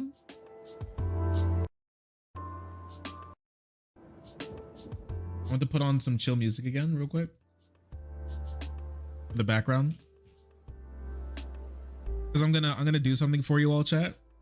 I'm gonna edit this thumbnail real quick. Not thumbnail, sorry. 500 by 500, so we can talk just a moment. I'm gonna see if I can make this into an emote, and if it's an emote worth using, you guys will be the judge of that.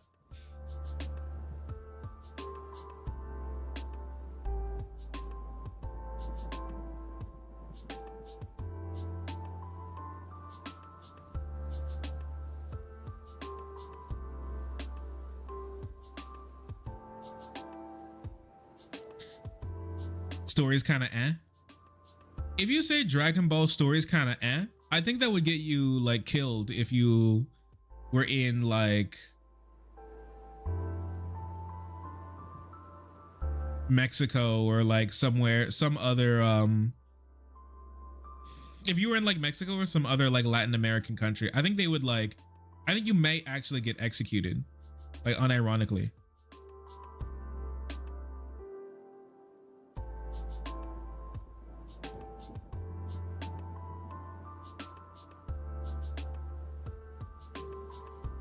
Like, I'm 90% sure that like 50% of the people in like Latin America pray to Goku.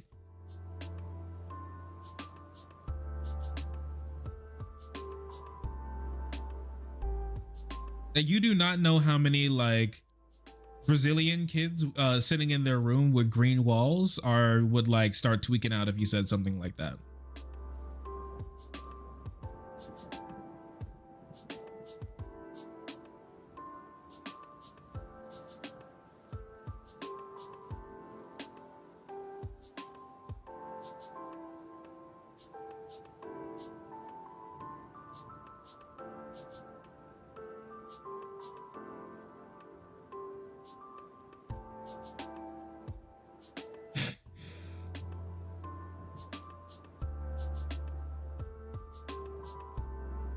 This is why I keep my opinions on Dragon Ball quiet. The Dragon Ball cartel will take you. They actually will. Make it a face wall instead, you think? Turn into a wall?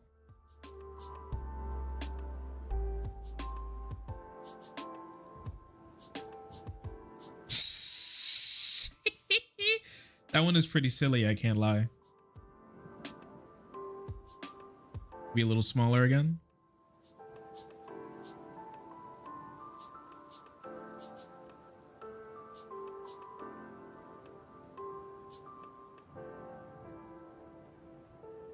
What, like that? We do have a couple walls already, I'm gonna be honest.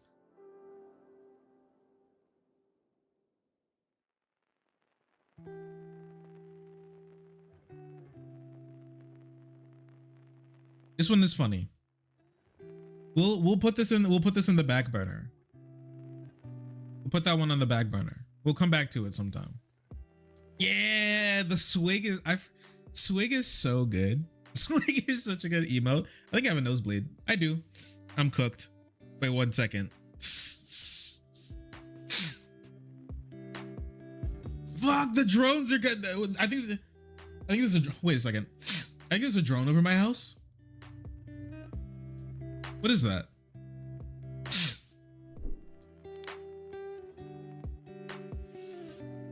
I do actually have a nosebleed. Oh no. Wait, what's outside of my house? What is that? Well, I'm looking out the window right now. What is that? What the hell? Oh no. No. No, get away from me. No. Ah!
After a long, hard fight, I won.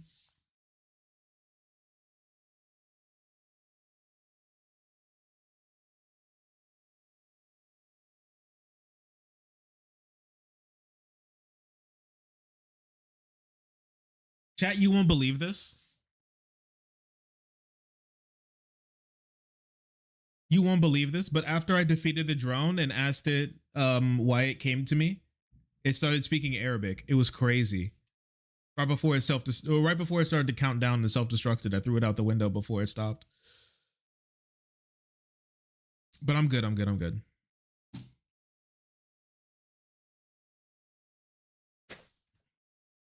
Yeah, it offered me hummus and started speaking in Arabic. It was crazy.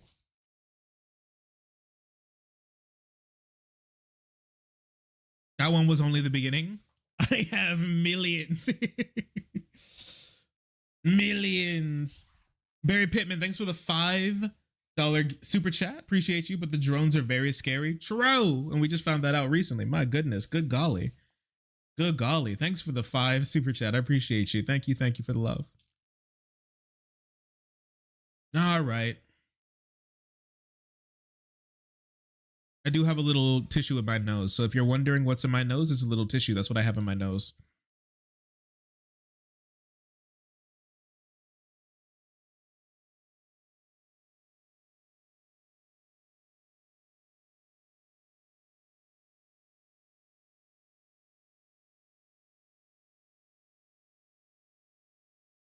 I asked it what it was trying to do, and it said, "Come to my mothership, Habibi."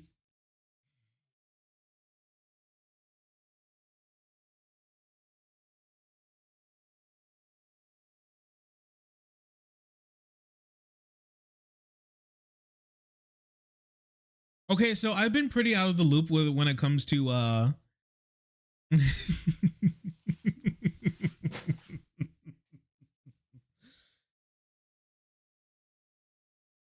I've been pretty out of the loop when it comes to what the hell's been going on with TYT.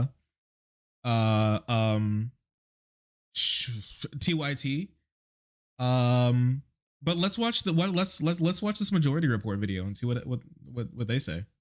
All right, let's read some IMs. Pokemon Go to Hell. Sam, I thought he was about to say Pokemon. Oh, someone's name should be Pokemon. Oh, wait a second. Maybe the next game that I need to make my own name. I think that top on the list right now is honestly Pokemon Go.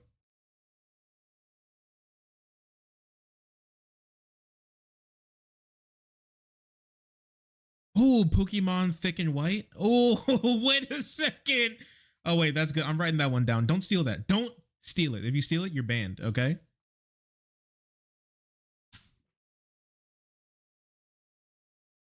You're banned. You're out of here.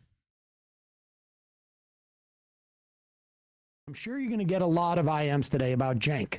I think if you haven't seen what he had to say about you, you should watch it, but I don't think it needs to be public. TYT seems to be trying to go in a different direction, and criticism should be about their coverage and policy, not about personal disputes. I, yesterday, did see some clips from, I guess, something that happened like on Thanksgiving or whatnot. I got to be honest. I don't really care. The last, any type of communication I had with Jank was, I think, like in July. And it was in response to like the, I don't know, 4th or 5th thing that I had seen that I found sort of offensive and wrong. And to be honest with you, I can't remember off the top of my head. I think it was about trans stuff, but it could also been about, they're chasing that fake Venezuelan story. I don't remember when it was. Transgender. Maybe that was in the fall, so maybe it was not that. It was probably the trans stuff. And I made it clear to Jank that he was invited to come on the show, and we can have a debate, we can discuss whatever. I mean, and he made it clear to me that he was not interested in that. He was mad. He was very, very mad about all and I will just say, like, I didn't hear any issue that he had with the stuff that we talk about. He may have issues with me personally. That's fine. I don't care at all. Not the patented. I told him 8 years ago. Cedar, I do not care. October, I remember, because I think he was at that conference. And he said, how can I get you and Jimmy to stop fighting? And I'm like, get Jimmy. Not being crazy? Learn a thing or two about what he's talking about, because he's not he's the stuff he's saying. He's promoting Peter Thiel for the Supreme Court. He's saying that it doesn't matter. He was what? Point judges, and this is this is going to be a disaster. And by that point, he was also talking that Hillary Clinton had Parkinson's and that Seth Rich was assassinated by the Clintons. And, my attitude was like, you could criticize Hillary Clinton, and you should, but when you promote right-wing memes like that, you are doing a disservice. It doesn't matter the other stuff you're talking about. You're basically promoting right-wing memes. Even and if you're narratives, even and if within your coverage, right, for Jimmy, even if you bake in some plausible deniability. I mean, I've always maintained that what you cover is just as important. Well, that's what editorial. That's the right. editorial decision. I always think it's so interesting when these okay. I hate. Okay, let me just. I hate conspiracy theorists. Okay. But not in a way that your average like low IQ conspiracy theorist would like would like think that means, or how like your average midwit would think that means. Okay, I hate conspiracy theorists because they're not real conspiracy theorists. They're not conspiracy theorists for the love of the game. Okay, they're like a real conspiracy theorist believes a real conspiracy theorist like will have conspiracies all across the board when it comes to their conspiracies. Like everybody is like equally at like everybody is like equally at like like in danger of having the conspiracy stick bonk them next. When it comes to people like Jimmy Dore, it's just like not true. They pick a style of person or political party who they have like conspiracy theories against mostly. And then they just kind of run with it and then just completely ignore any like possible even beginnings of like classic conspiracy theories that you would see on the other side of the aisle. They're just completely blinded. They're willful conspiracy theorists, and I don't like respect it because they always try to like make you think that they're so like highbrow and educated, and they're all they're all like the sheeple, like, dog, you're the sheep, man. Real conspiracy theorists are untethered by like the bounds of ideology or like morals, Real conspiracy theorists are like are all across the map, man. Real conspiracy theorists like do not care about who or what they're talking about. A real conspiracy theorist would never say someone like Peter Thiel, who literally wants to control the world because he thinks he's richer than people, and so like he deserves to be able to control like how the world goes. I don't like, that's not real conspiracy. You're bugging, you're tripping. You're faking. You're being a fake conspiracy theorist. You're just an edgy partisan. You're not a conspiracy theorist. You're just an edgy partisan at that point. It's like Joe Rogan. He has all like the safe, he has all the safe low IQ conspiracy bullshit, like the moon landing fake. All politicians lying to me, except for the ones that like it's never like everybody is actually, it's never like the not narcissist, like it's never like the a complete nihilist, like everything is crazy, everything is a conspiracy and everybody's lying to me all the time type conspiracy theorists who I like respect.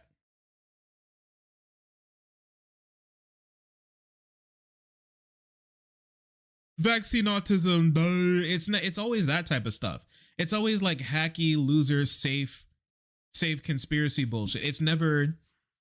I never see anything new or cool or interesting or unique or like that I'm like, you know what? I just throw my hands up and I'm like, you know what? All right.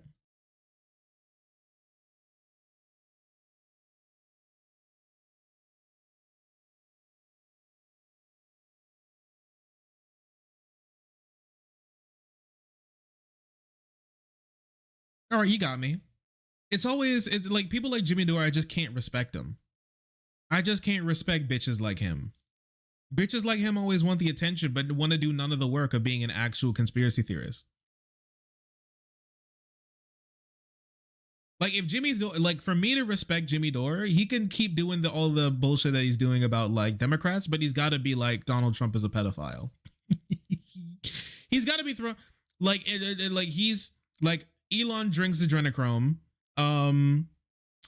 Peter Thiel and Elon Musk are a part of the New World Order, and Donald Trump is a pedo. Like that's what I got to see from him. He can keep on like the hating Democrats and whatever like type stuff. I don't care. Okay. He's just got to be able to dish it like on both sides, because that's like the clearest.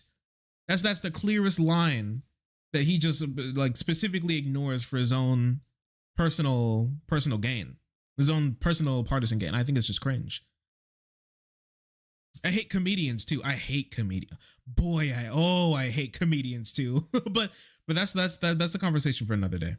Real discretion, right? So like in any issues we've had with that Venezuela, Lord, I hate comedians. Thoroughly debunked. Any apology about that? None. It doesn't seem to be the case. But like that you know, even if you're saying, okay, you know, there's nuance in this story, it's about what you choose to cover and what you choose to give credibility to, or assign some sort of kind of. When you do one story like that. Yes. I mean, yes. Now, you know, TYT was built on a certain amount of sensationalism. That's fine. I think it's helpful. You know, we do, you know, sort of like we have the fun. We have the fun half, and so you know that I understand that. But when you promote a right-wing narrative, and you focus on a story. And I've told this story about Rush Limbaugh, you know, focusing on like, I remember this vividly. He was talking about like all the enviros are worried about so-called global warming. And he found this story about like, they put this reflective stuff on a glacier in the Swiss Alps because they wanted, and then as he's reading it, he hadn't read it carefully, but he looked for that one tiny story that he thought would promote a narrative, a false narrative.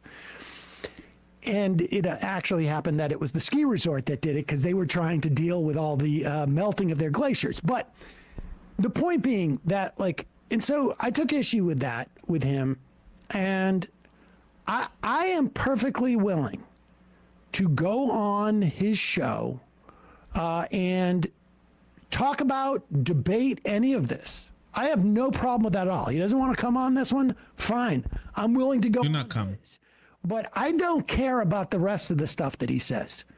He can introduce me as whatever he wants to introduce me as, but if he's willing to have an engagement on questions of like crime, on questions as to whether like there's something fundamentally different about MAGA or, you know, or the Republican Party today than there was 8 years ago when I know he was vehemently against it. Whatever.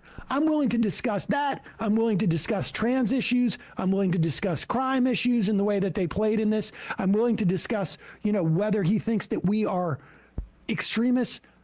I would also say the dirtbag left was a different cohort than us. I mean, you know, I think that was more like the Chapo and Come Town and this and that. But I don't care about that. I'm just gonna be honest. Chat, do I one in chat if you know what the hell like Chapo or Come Town are? Maybe I'm just like racist against like Ohio white boys or something. But like my ass I have no clue what the hell that is.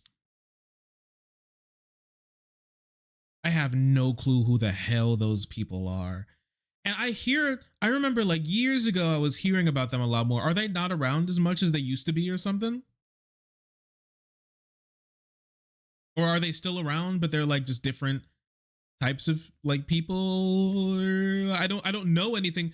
I don't know. I've never watched them. I don't know who they are. I don't know like I don't know what they talked about.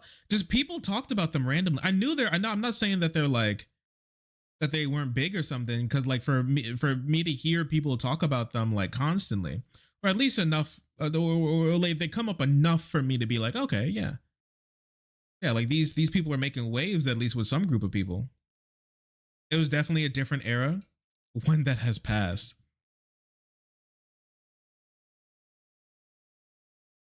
What did they do? Did they like say what made them dirtbag left? Did they like, was it just like they said slurs, but they also like Bernie Sanders? Is that like what dirtbag left meant?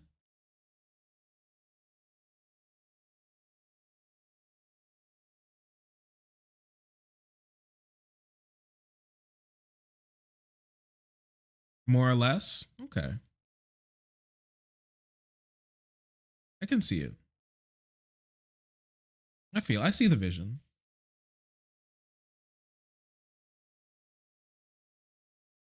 They like slurs, but they also like Bernie Sanders. That's what I think that means. That's what I think that means. They like the idea of like having healthcare, but they also love slurs. And that's like, that's my, that's my guess. It seems to be not too bad.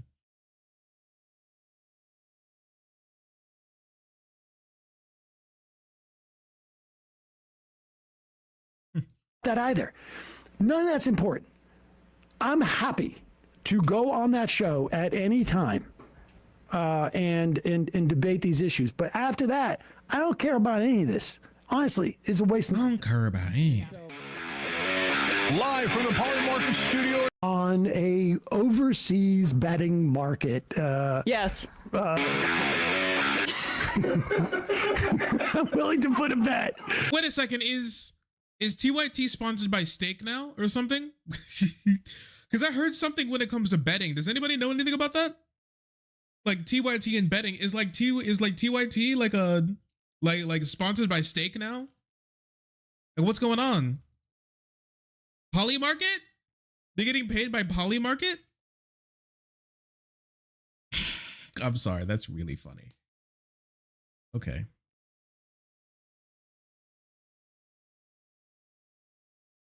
Polymarket owns their studio? Wait, what? Wait, I thought it was a sponsorship. Wait, they have a daddy? Wait, they owns their studio? What does that mean? Wait, did they bought, like, Polymarket bought the studio for them? How in league with Polymarket are they? Is this true? Chat, is this real? Chat, did anybody got an article for this or anything? Is this real, chat?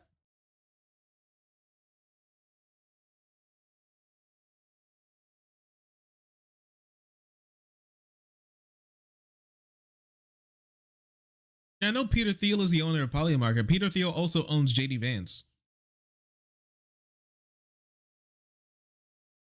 They have to talk about crypto? No, dog. What the hell? Naming rights until the first of the year, I think. Wait, what? Okay, if somebody has any information on, if somebody has like actual information on this, like an article or like I don't know, like a legal document of that shows like ownership or something, like, or them admitting it, like, please, you know, share with the class. But like right now I'm like, what the, right now I'm like, chat, is this real? And that's all I got. Chank said as much. Okay, if you can find it, let me know. I'm not doubting you. I'm just, you know, invite me. I don't want to just be like, chat, is this real? And then look dumb. On to discuss this. I mean, well, can I just make a quick point? Yeah. The whole Venezuela story, which people should watch, Jose is it Jose not a J on YouTube or Jose on YouTube's takedown of that? Very good, long, in-depth thing they should apologize for. But they didn't cover it because they cared about the state of what was going on in Colorado. They did it because they wanted to. Wait, what? What is this? What am I looking at? Join tyt.com/polymarket. What? How? Why gambling? Okay. Can somebody just elucidate for me? Why gambling? Why does it have to be gambling? What's next? Puppy kicking? What? Poaching? Cockfighting? Like why gambling? Drink like a drinking and driving how-to guide? Like what's happening? Why gambling? Why nothing else? Like nothing else, like a shout out to you as somebody that you could like, yeah, they're a pretty big organization. No other company wanted to work with them. They had to go with Polymarket, an online crypto gambling website. Really?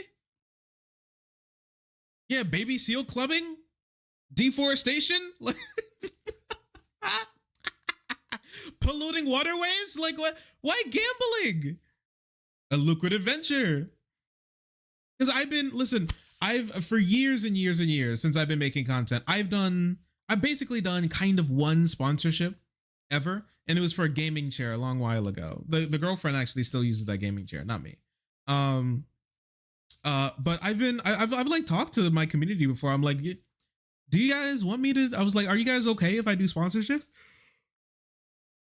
And throughout the years, I've asked that question before, and I've always gotten an answer that borders on get that money, king, basically. But I haven't really gone with the sponsorship because usually I want to do a sponsorship of a company that I feel like it is in line with my morals, right? And already, as like a leftist, like a company in general is already pretty far away from our morals in general, usually. So like, I've always been like, you know, really touch and go with some of that stuff. Like I like Fourth Wall. At some time next year, I wanna be able to like actually make merch for you guys at some point. Like finally, I know people have been asking for years, but finally actually make merch of the Please Be Patient With Me hat. And some other stuff as well when I get the time to work with some artists and stuff. But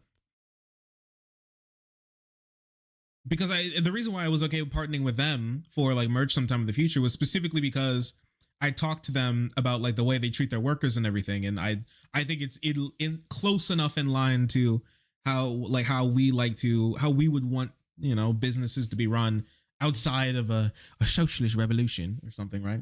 And so I thought that was more like up my alley. But gambling, online crypto gambling is just like, it's like cartoonishly stupid and evil. It's like a joke. I thought this was a joke. Like if you told me that a leftist organization like partnered with online crypto gambling, I would laugh. I would like, that's a funny one. You should write that down, partner. That one would kill at your local open mic night.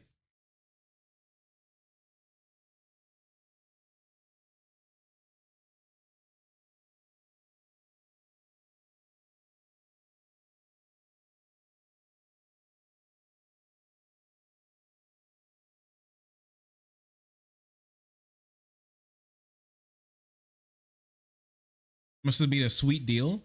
Yeah, with a lot of these offshore online crypto gambling sites, they basically have infinite money because they're ruining people's lives continually.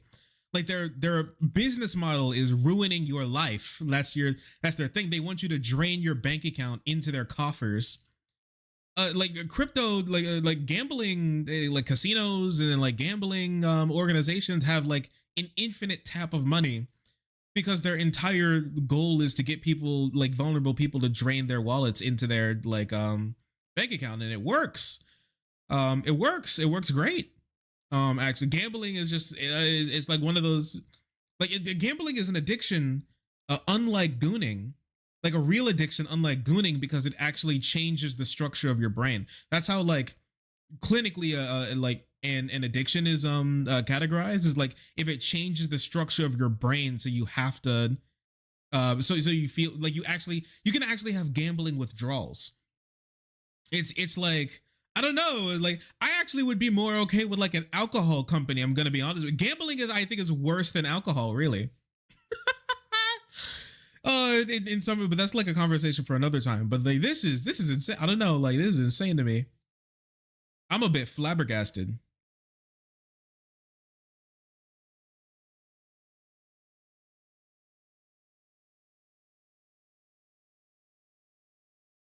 Poly market is the world's largest prediction market. So yeah, that's why stake. So basically, I'm doing a thing. It's called the weave. I'm wrapping it back around. It's called the weave, okay? Because I'm weaving things together artfully, intelligently, wrapping it back around. The reason why I like they took this deal, I'm guessing, is because since gambling sites have infinite money, and that's why Stake was able to like hold up and endeavor like Kick, and basically they can do it infinitely because they have infinite money, because they ruin people's lives as a business model. Yeah, like of course they could sponsor somebody like Poly Market. So of course they can sponsor someone like TYT. Who cares? They have infinite money. It doesn't matter. It literally doesn't matter. So I mean, it's only up for them. they spend like a fraction of the money that they make a day to have like a market for people to ruin their life, especially after Donald Trump won this election. Of course they want to sponsor TYT. You know how many people out there trying to I can imagine if like freaking Lowe's and Home Depot just instituted surge pricing on rope when it rope when it comes to post election results, man. Like of course they want to sponsor with somebody like TYT, left wing organization, right wing the theocrat just won. Of course. What else are you gonna do? Cry? Gamble your money away? Come on. So they're just preying on their audience.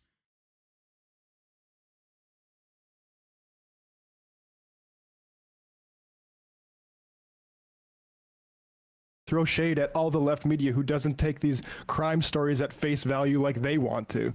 Yeah, and then taking it at face value, I think showed itself. It's just like crazy to me. I mean, look, I didn't see all of it. I did see when he called you a grifter, and I think if we're grifting, we're doing a pretty bad job. But like the notion that you bring up Jimmy, you know, I think he has a misunderstanding of what you were even communicating when you're saying you're trying to take Jimmy's audience. Like you're not trying to say you want to take it so that you make more money. I think we've been kind of hands off with this stuff with TYT because largely we don't like to really go after our allies. And usually and especially because I had personal relationships there, but we get IMs and people want us to respond to it. And increasingly we're going to have to because they have decided that they're basically kind of doing a much more, I would say, centrist channel at this point. And so when they're giving credibility to right-wing talking points, we want to respond to that, not because we're trying to make money. And I know, and I'd like to announce Matt Pack. I got a new political action committee that I'd like to announce. Not to make. Yeah, it's like I know they've been getting kind of like uppity about this, but if you run like a more centrist channel, you are to the right of me. Sometimes I'll talk about some of the stuff you're doing, and sometimes I'll even criticize it, not because like I hate you, but you are more conservative than me, and so now we disagree. So obviously I'll say something because we disagree on something. The reaction is because you said something that disagrees with me, not the other way around, right? I can't make a reaction to something that I said. So, well, I mean, I guess I could. Now that's real slop content right there. But like, yeah, you can't move to the right. You can't slide to the right and then think that people on your left aren't going to criticize you because now we obviously there's a disagreement, of political variety. Of course. Make money or running for president or whatever, like not to do any of that, but to basically try to de-radicalize people by mocking them and by changing their minds. When you were talking about Jimmy, and I know this because we've had these conversations and because we do it with right-wingers, it's because you have to combat these bad ideas head on and try to change people's minds in that regard. Yeah. So yeah, I mean, Emma's making a fantastic point here. Yeah, the reason why people are coming at them for this is because they're trying to change people's minds. That's the whole point. They're trying to change the Democratic Party. They're trying to not only change the Democratic Party, change like a lot of the voter base's thinking on a lot of these issues, specifically by making them more conservative and less prone to disliking people like Donald Trump, who is a theocrat. I like, obviously people are going to want to disagree with you about that. You trying to, whitewash and make more palatable somebody like Trump and his ilk is obviously something that people are going to disagree with. You're trying to change their minds to make them less left wing, less concerned about the politics of this political party and group and movement. And that's wrong, in my opinion, right? Yeah, all of this is about changing people's minds. We're not like talking about this just for fun. It's because it's silly and funny. I mean, like sometimes we do. Obviously, some stuff is like fun and silly. But I mean, there's like a moral to the story at the end of the day. And Jimmy has shown himself since that time period, since you had that conversation, to be a grifter in and of himself. And you were right about that. And so, Yeah, silly Billy, you're right. responding to somebody peddling right-wing talking points, the problem is the peddling of the right-wing talking points. Yeah, and look, people can have different opinions, but I think the crime stuff was pretty clear. If you look at Donald Trump's one of the biggest cohorts of people who voted for Donald Trump, I had it somewhere around here. They believed that crime was at an all-time high in this country. And it's not even remotely close to that. Yeah. Not even remotely close. It's, if anything, what did they say? And it's not even remote, one of the biggest cohorts of people who voted for Donald Trump. I had it somewhere around here. They believed that crime was at an all-time high in this country. Yeah, that's what always gets. We talked about it before, but your average conservative thinks every single year, your average conservative believes that every single year, crime has gotten higher than it was the last year. And if they were right, we'd be living in the worst crime environment in the history of mankind. Because for apparently 30, 40 years, every single year, crime is substantially worse than the last year. There's not a single year that they think crime has been better.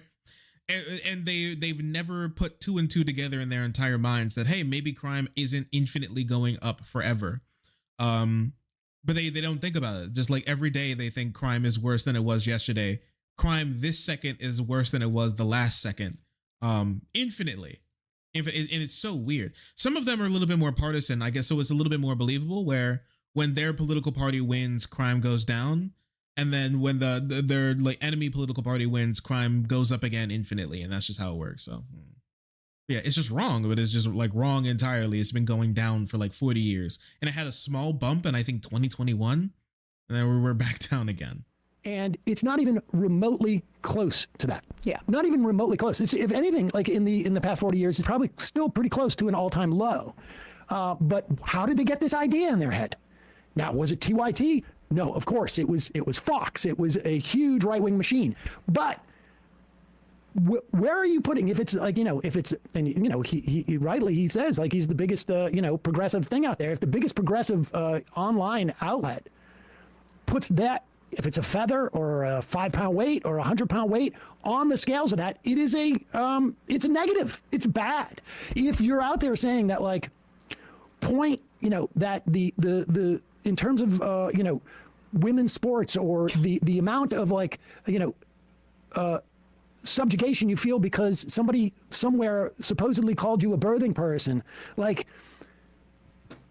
how real is that, and how much of it is a narrative that has been created, and are you playing into it, and are you promoting it? Now, if you get to the point where you say, I'm optimistic and enthusiastic, why am I feeling so good after Donald Trump wins the election?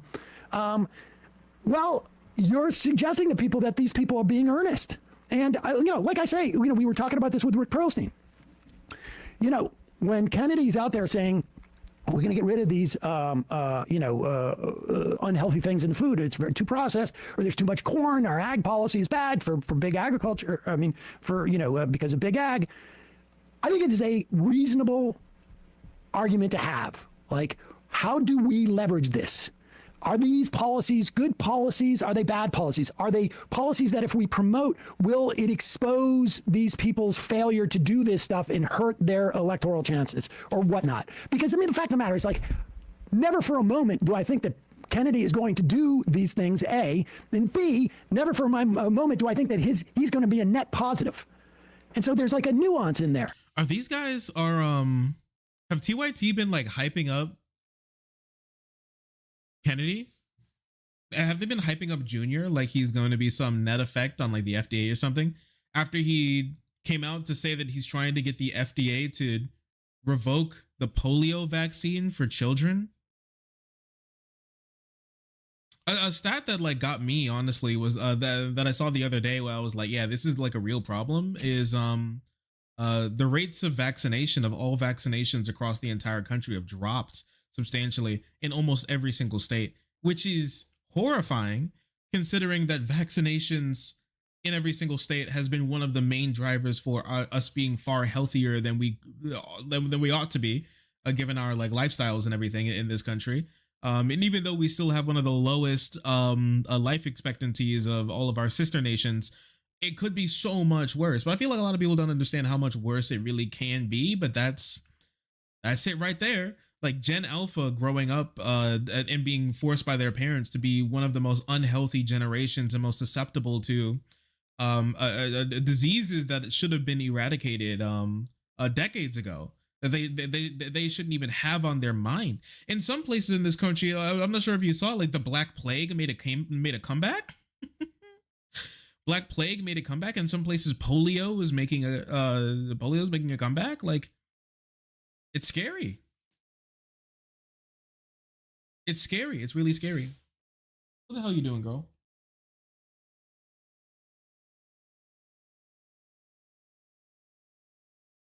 Gonna lay down now?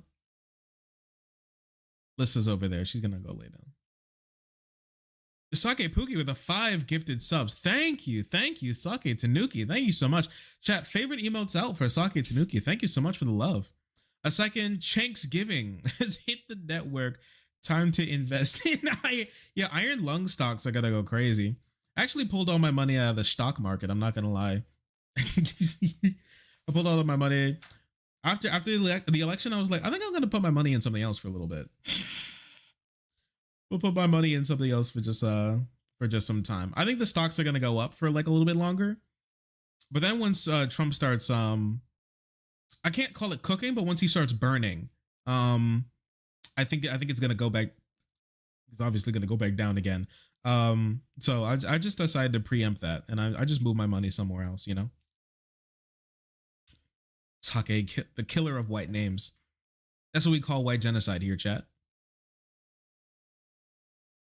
But that's I invested in Hawk 2 coin. That's not what we're seeing, and so like that's it. That's it. As far as like the grifting, like I mean, anybody who has watched this show can make their own assessment and go and look. I mean, it's just like pretty clear. It's the politics more than the commerce.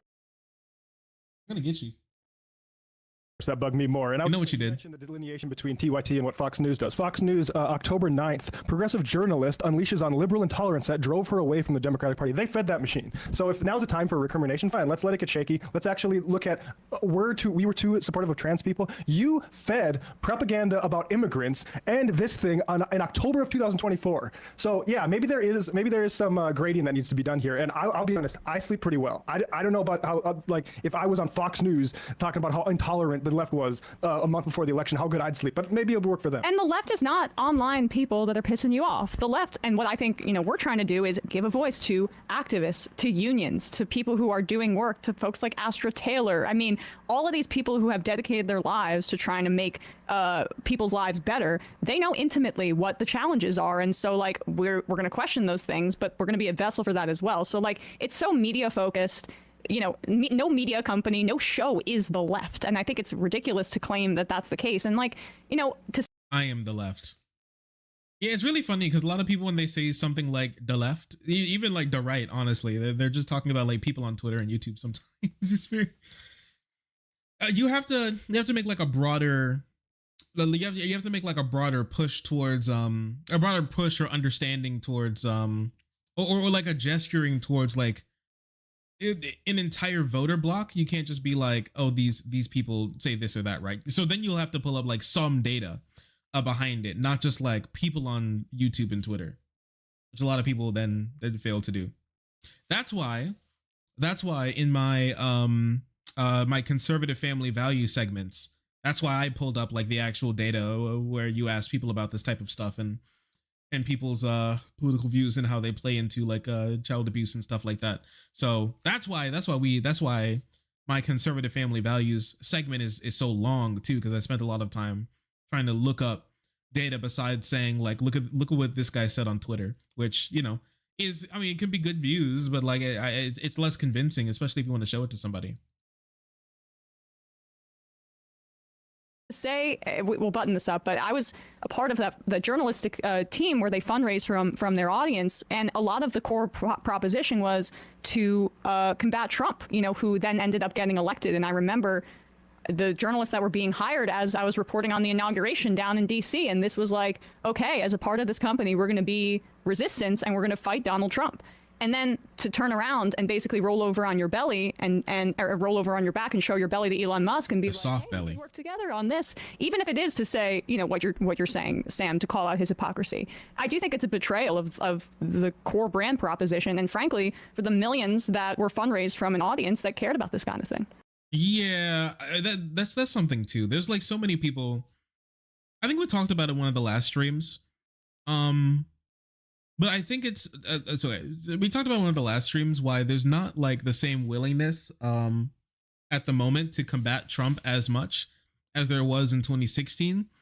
One is because I think people are really tired. They weren't as tired as they were in 2016 as they are today. But also the media apparatus is just different as well. The media apparatus, people like TYT and Dore and MSNBC and CNN, definitely Fox News and Newsmax and Twitter and like all these other places have been spending a lot of time to help rehabilitate or giving credence to people who've been trying to rehabilitate Trump and his image as far less radical for, 8 years now. And it's finally done some damage. Now, it hasn't completely worked, but it's done enough to, for one, get him back in office, which is the main goal. And two, neuter the like resistance to him that was there from day one in 2016. It's just not there as much nearly anymore. And so like the weakness from the Democratic Party on this issue is far more of an issue, in my opinion, because now we have to rebuild the intolerance we have towards people like Trump and MAGA. It's not there anymore that they could just like play off of, which is really difficult for Democrats that have not been able to hold like a coherent message for 4 years now. They've been completely unable to hold like a coherent message against Trump and the Republicans for like 4 years now, really. They got handed Dobbs on a platter, honestly. But outside of that, that hasn't been able to like pull like it used to in 2022. So now we're in the situation where we're gonna have to rely on Democrats to be good at their jobs, and that's I'm not sure if I'm ready to really bet on that horse, but it's really difficult. It's a really difficult time, and to have somebody like TYT be so to be so like soft on this issue is just sad. It really is sad, really. Yeah.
Chad, did you see that did you see that the TikTok Miles Morales got jumped? Y'all see that? Go take a look. What happened to this guy? Oh my lord. Is that a bet? Is that a gambling website ad on screen? Is that an undisclosed gambling ad? Is that what that is? Wait, I kind of want to get that off my screen. I'm not showing that.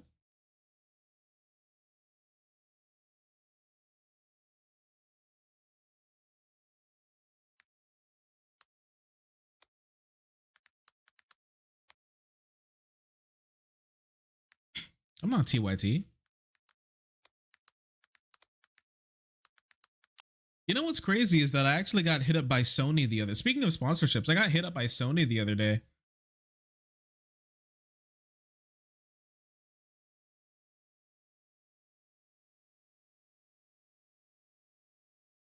on my I got on my work email. Yeah, Sony. Yeah, like the Sony Entertainment company, like actual Sony. Yeah, I got hit up on my they hit me up on my work email. I don't know what it said. I just saw the headline was like Sony, like Sony's actual email.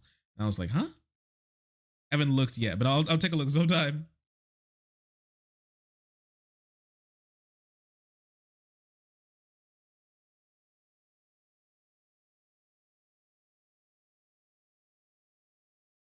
Do you see Nameless King's going to be in Elden Ring? Yeah, I did. And for one, I never beat Nameless King. I finished the game and I like uninstalled Dark Souls 3 after that. And then I also accidentally killed my blacksmith by bumping into my controller once, and then I was like, I'm kind of done with this game now. And then I had to go, and then they said there's a boss named Nameless King, and I was like, okay, that's cool. And I walked in, and he like hopped on his damn dragon and threw a spear of lightning through my heart, and I died instantly. And I was like, okay, I think I'm good.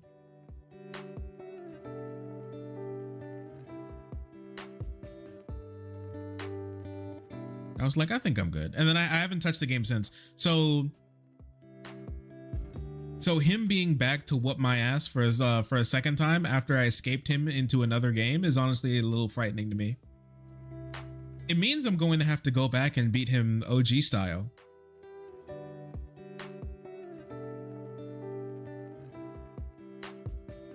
Time for round 2. Do I have anybody who watched JJK in here or read JJK in here?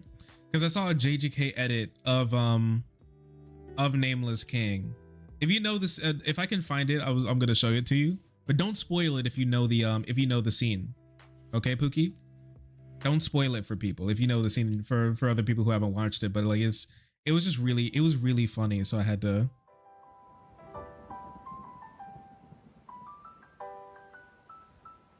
I have to show it to you.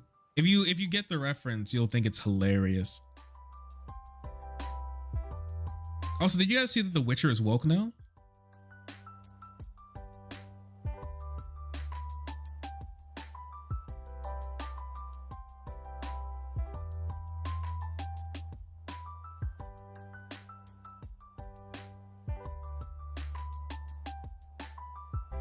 Now, yes, Pookie. They turned the Witcher into woman.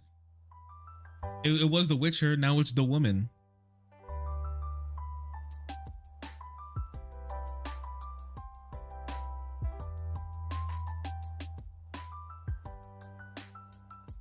Can I pull this up? Oh no, I can't.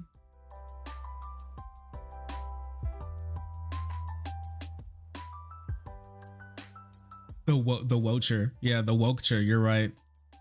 It is the Wocher. No, I can't find this art. It was so funny.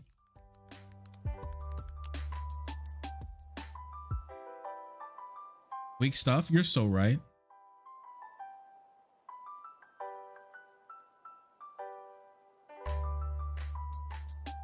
You're so right. It was it was the young Gojo. Yo, long time no see. With Gojo being the Nameless King, and you know the other guy being like your player, and it was so good. It was so funny. I want to show it to you. I want to show you the artist, but I can't find it. If anybody can find it, please let me know. Please link it because it was hilarious. But yeah. What? Yo, long time no see. No. No. You're dead. You're not supposed to be here.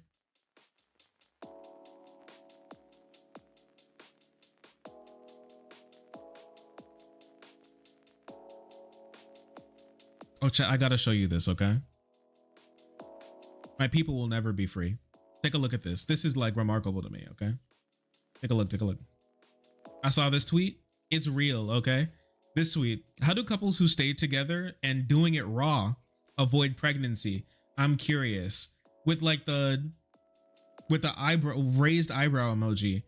How old are you, 12? What do you mean you're curious?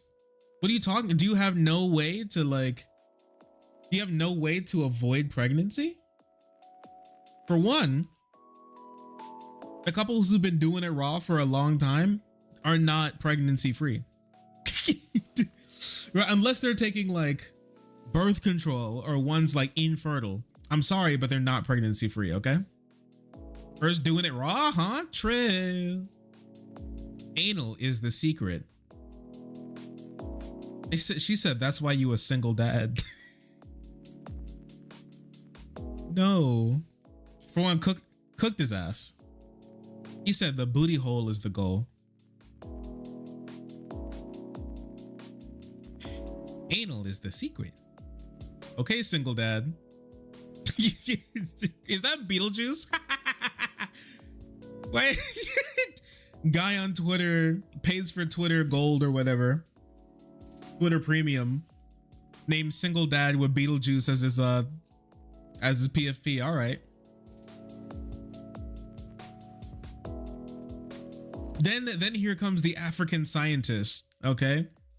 Take cold water immediately after sex. Her ass said, "Me or him." Chat, we're cooked. These are 17,000 likes. Grown adults being like, take cold water after you have sex and you'll be free. You'll be free of baby. Wait 1 second. I'm gonna go on to my settings. Content you see. I'm gonna turn off displays sensitive material. I feel like this is gonna be safer for me as I scroll Twitter for you guys. Just so I don't have like booty cheeks and dick popping up on my timeline accidentally. Or like in here, if somebody accidentally posted, it gets marked. Me or him, you. Where do you take it? On your nose? To you and the engineer. Also a way of preventing AIDS?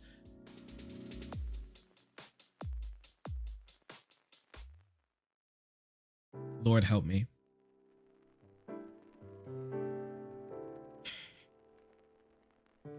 Chat, cold water is apparently the elixir of life. It prevents you from getting pregnancy and AIDS. Babe, did you know that? Is that why you weren't pregnant yet? You've been taking cold water? You've been drinking a whole bunch of cold water? Is that why you're not filled with my seed? Is that what you've been doing this whole time? Is that why you haven't swelled with my seed yet? Maybe?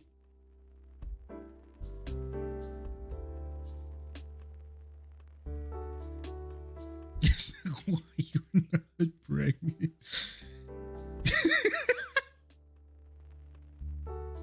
She's been sucking down cold water behind my back this whole time.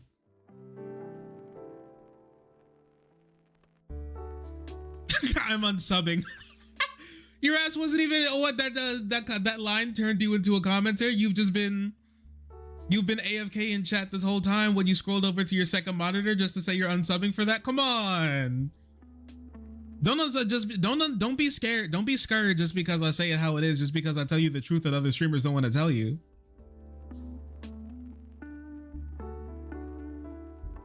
Somebody's got to say it how it is. What are you saying, Shark? That was worth a side eye? I don't think so, personally. I don't think so. I don't believe so.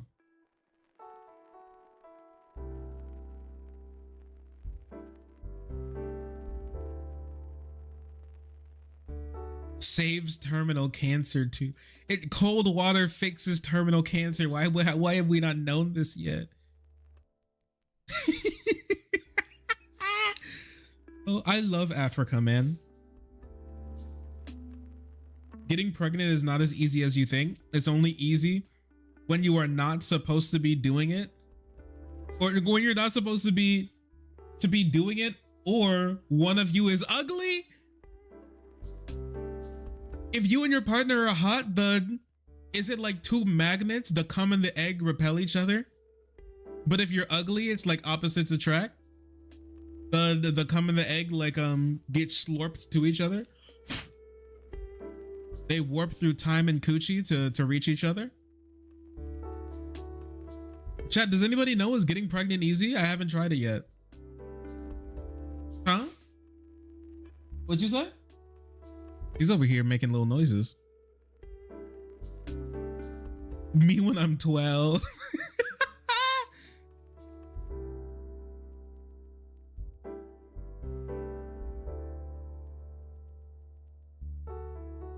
Don't have ovaries, I can't say yet. Okay, but like doesn't mean you can't try. So get out in the field and then report back to the stream, okay? We need to figure this out. Have sex around 3 p.m. By then the kids are sleeping. That's funny. Playing with safe days and withdrawal tactics. Hello? Afandi Jamo, the African warlord with the withdrawal tactics?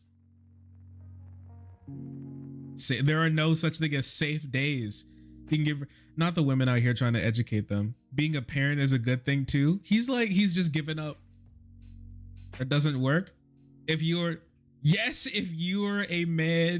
man is keen, if he is skilled, if he is a skilled cockomancer, he can pull out at any given time. Yeah, instead of getting pregnant, he can just reel it in.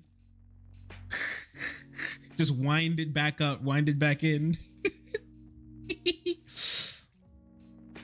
He can he can just uncome, hit the reverse switch, vacuum it up. It's fine.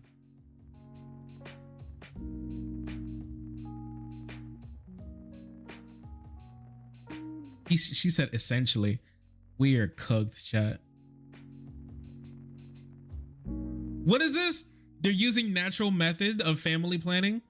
Castor seeds, pawpaw seeds, dried hatropha seeds, dried okra seeds, the seeds of wirepi plant, Negro pepper. Help! Help! What's happened? Why are these girls drinking the witch's brew? When you could just wrap it. You don't gotta suck down the witch's brew before you raw dog to save yourself from pregnancy. Just like put a condom on. We've hundreds of years of human evolution. We found a solution. You don't need eye of a newt, third leg of a bullfrog, excretion of the Alaskan bullworm, 12-leaf clover. 6 hands from the spider squirrel. Negro pepper.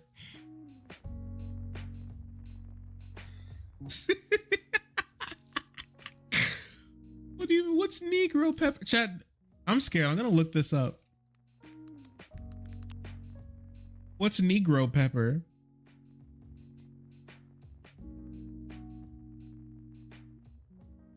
Negro pepper is a spice that comes from the seeds of the African shrubby tree.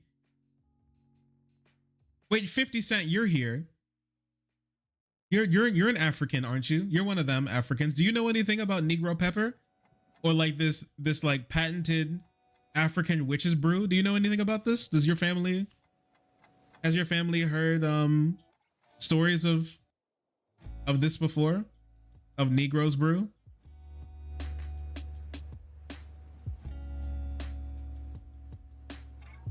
No, not all Africans use the same spices. Okay, bitch, she named like 6, so that's why I asked. But thank you for elucidating that for me.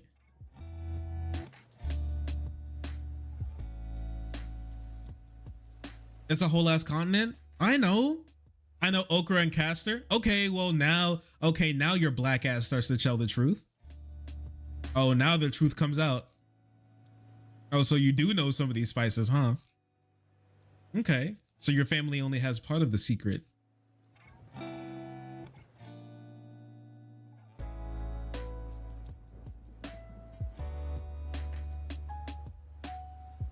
You asked about Negro pepper? Okay, well, you can just DM it to me. You can just DM me if you know about it, if you don't want to like reveal African secrets like that. I get it. You don't know that one? Okay. I'll believe you for now. But you know, DMs are always open. Reverse cowgirl at midnight. Confuse the ovaries. Fine, chat, we finally done it. Birth control, we made it.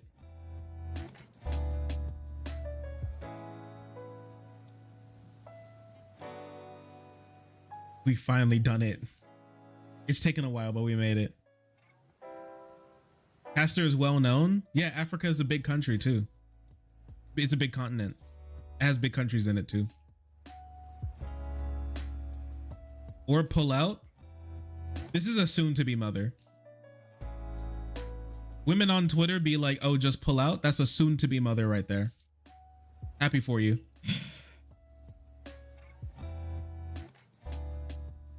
Happy for you. Happy for you and your 5 kids. Hope the tax deductions hit hard.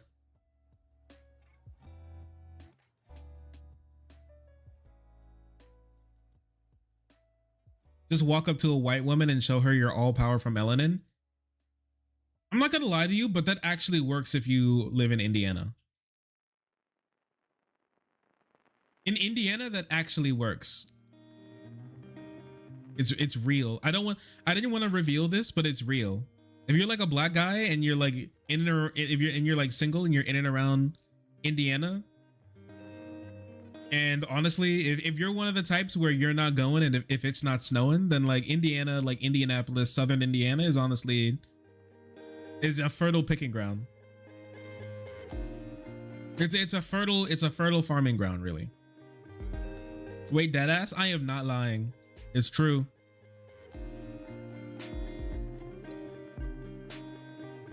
Land of milk and honey. A lot of milk.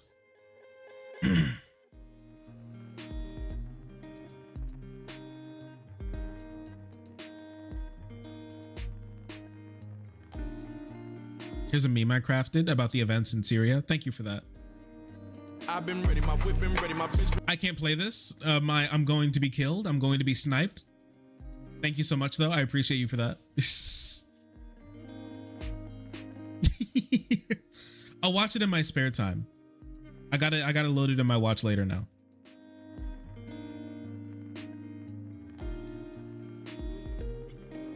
That's a copy of Fright right there.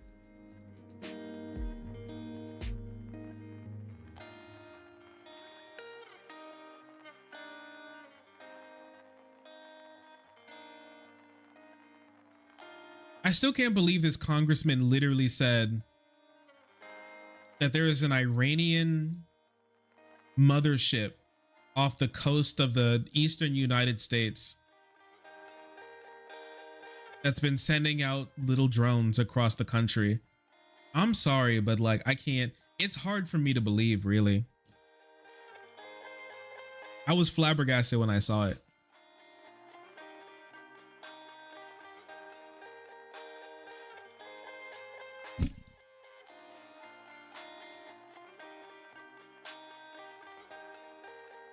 I feel like you're fucking with me. I promise you I'm not. I promise you I'm not. I got anybody who lives in like, in and around like the Kentuckiana area? I got anybody from like Illinois or like Ohio around here? I got anybody from like southern Michigan around here who knows what I'm talking about? Or somebody who's like visited Indiana here? Because I'm telling you, it's real. I pinky promise you, I'm not joking. I'm not joking or memeing or pulling your leg. It's real. It is real. They're like, the white girls in Indiana, they start like drooling over any guy who's like darker than like eggshell. It's very strange, but they do. It's very true. It's very true.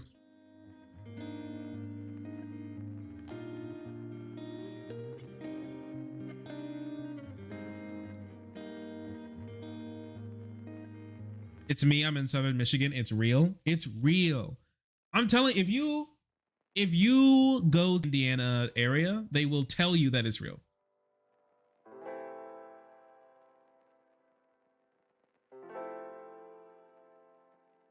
I'm SOL then. So you're telling me fat ass white girls exist in Indiana? I can't comment on their body anymore because I am in a committed relationship with the one that I love. But there, I mean, like, everywhere is filled with beautiful people who you can make connections with, I'll say.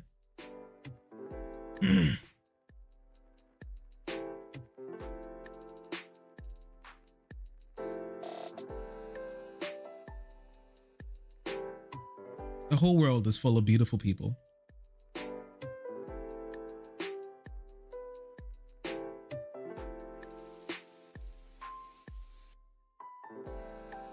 Some of these white women be mad chasers, crazy chasers. That's basically it.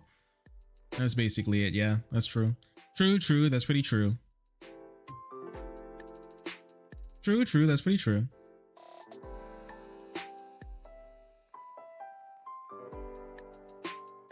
What time is it? 8:30. Okay. Chad, do you think we've dilly-daddled? You think we dilly-dallied hard enough, or do you think there's other things that we can bring up? This edit always gets me. If your hand is cut off, a bionic arm can help you regain. It's so good. It really makes me want to play Bucky. It's so good. Sake Tsunuki, thanks so much for the 5 gifted. I really appreciate you. Congratulations. Congrats, all freeloaders, for being thrown into the mix, for helping Sake Tsunuki make you so incredibly pog. Enjoy your emotes. Thank you. They said every time I thought I wasn't into a type of appearance, it lasted into a type or appearance. It lasted until I saw a representative of the type I was into. Yeah, you always think you're not into like some like flavor person until you see somebody who's hot, and then you're like, wow. Link to the Bucky fan cam. I got you. Here you go, friend. Because I can't play the rest of it because I'll be sniped and killed. but you can watch it on your own, and I think you'll enjoy it. If your hand is cut off, a bionic arm can help you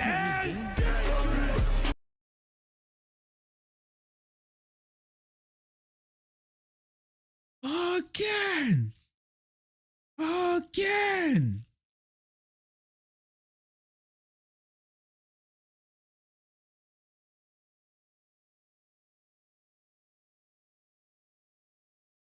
Letter I get from Andrew Lloyd Webber, who is... What is this?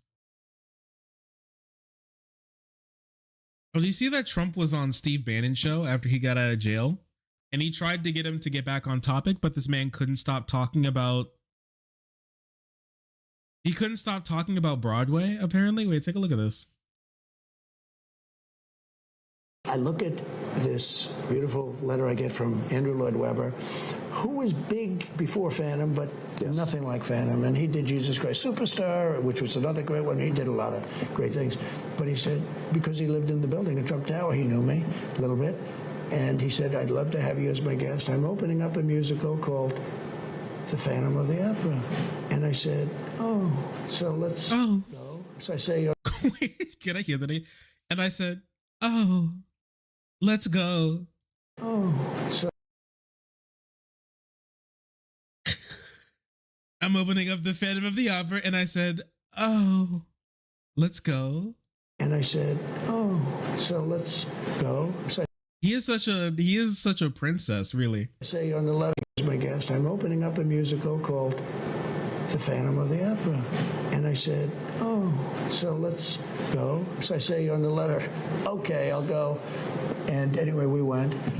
And it opens with the chandelier and this. You've been there, right? Yes, You've seen yes, it. yes. Do you agree? It's like first time I saw it, shocked you when the chandelier drops. No, but the whole thing was great. Magnificent. It was a great, great musical. He said, but I'm opening a musical called Phantom of the Opera.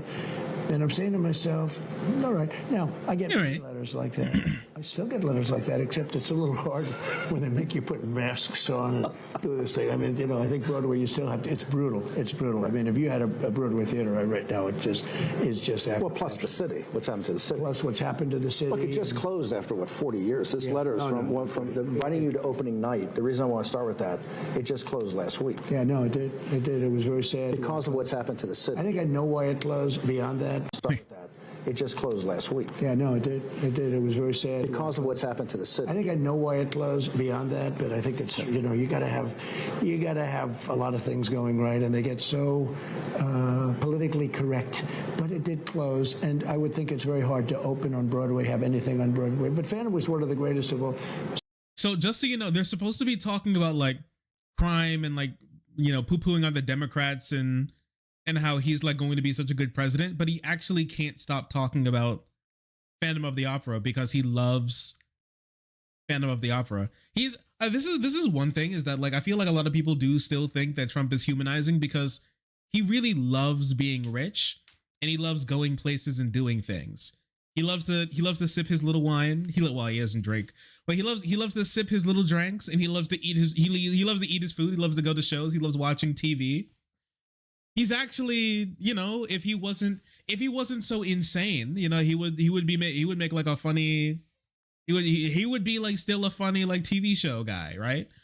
But he's just like such a character.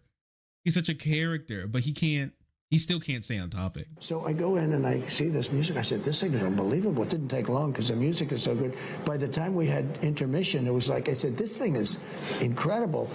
And by the end, you know, with the whole thing, with the gondolas and the candles and the whole thing coming. The gondolas. And the great music.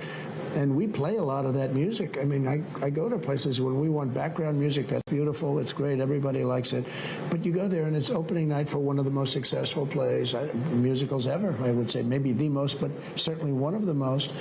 And it was sort of cool to see a letter where I'm open. He keeps going. A show on Broadway.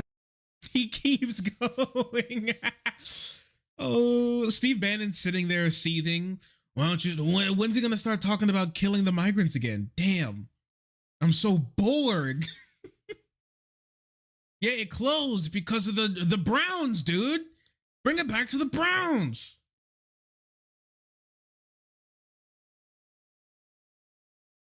Talk about Dylan Mulvaney or something. My queen. And I said, oh, let's go. I'm opening up a musical called The Phantom of the Opera. And I said, oh, so let's go. So funny. Oh, so let's go. I love music. I love musicals. Oh, he loves going places. Of course, Trump loves Phantom of the Opera. It's a musical about a chandelier. Once you've seen a giant tacky gold thing, you can't not pay attention to it anymore. Dude, that's literally his brand, is like giant gold tacky things. That's his whole thing. Thank you, Sake Tsunuki, for the 5. Congratulations, other freeloaders, for the free emotes. Congrats for being so incredibly pog, from Captain Pog himself. Sake, thank you. Sake Tsunuki, thank you so much for the 5. You're so kind tonight. Thank you. It's nice to see you again too. I appreciate you. Thank you for the love. You don't need to do this. I do really appreciate you. Thank you so much. Thank you. Congratulations, everyone. Well, listen, white names have been basically evicted from chat. Off the backs of Sake Tsunuki and Tyrannix for so much love. Thank you so much, everyone. Thank you. Hope you all love your emotes. I'm planning on doing another round of emotes here sometime soon too. So enjoy them because they're coming. Except for Sake themselves. Yeah, make sure you say thank you. Make sure to say thank you to your gifters.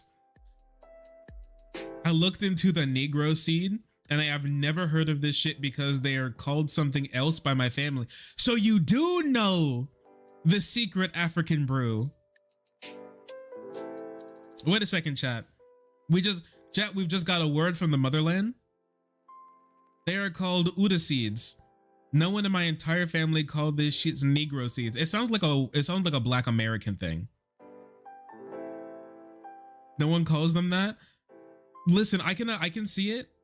I can imagine if you live in Negro land, they wouldn't call them Negro seeds, you know? It's like if you're like in France, they don't call them French fries probably, but yeah.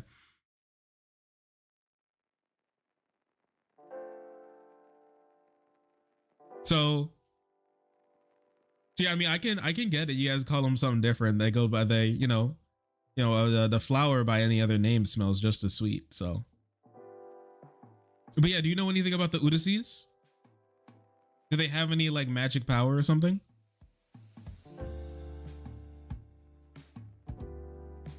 I gotta know. I'm interested now. I'm locked in. Is this a piece of lore? I think so. Oh, it's just black pepper.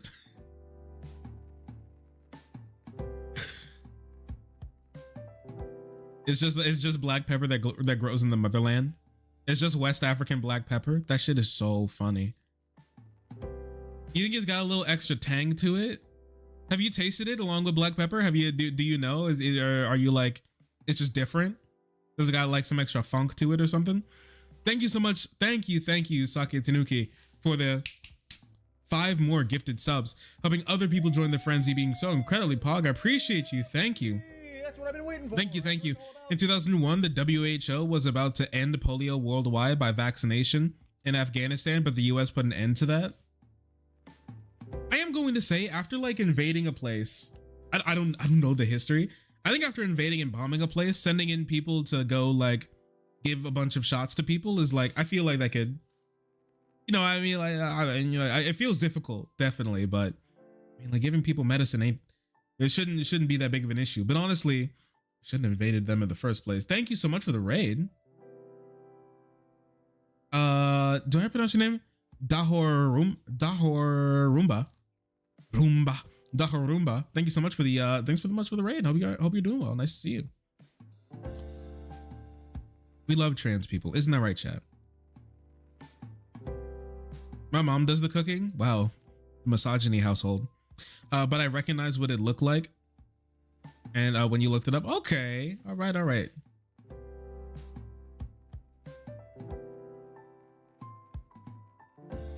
I'm on the fence. Oh, between love and chasing, is that right?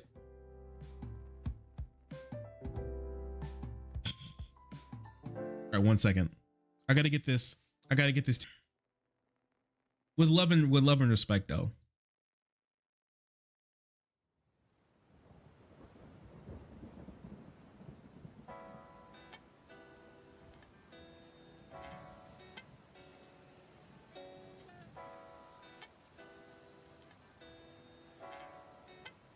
Is Shark a vet, or did you steal this jacket from the army PT? That'd be really funny. No, my parents are vets, and so they don't wear it anymore. So I stole it from them. Ugh, so I stole it from them. My mom said she would beat me if I went into the military. So she said she'd be upset. She was like, she said we did our service, so you guys don't have to. So please do something else with your life. What you laughing over there for? She said, we don't want any of you to be in the military. Do something else with your life. We did ours. They both did like 30 years each. So they were like, we don't want our family. They said they like cleansed they said they cleansed our bloodline of like duty to the federal government, so of the United States of America. So why do you think I turned into a leftist? My blood has been cleansed. My family fought in the Civil War. My family fought my family was forced to fight in the in Vietnam. I had a family member who was forced to go to Vietnam. Thankfully, he was able to get out. You know, none of my parents like deployed or anything. My mom was on a Black Hawk, but she did search and rescue in Louisiana after the hurricane.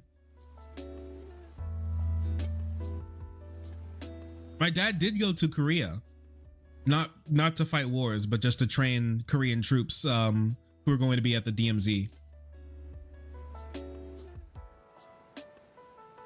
But yeah, outside of that, no, they've just been kind of chilling out.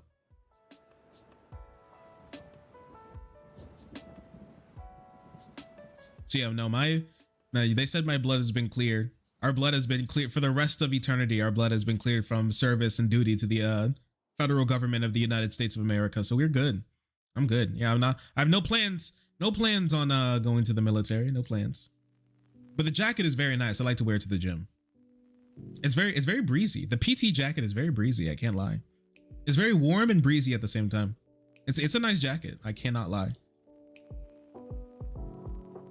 She's right. 8 years here. Don't recommend it. Oh, I'm still wondering how they did like 20.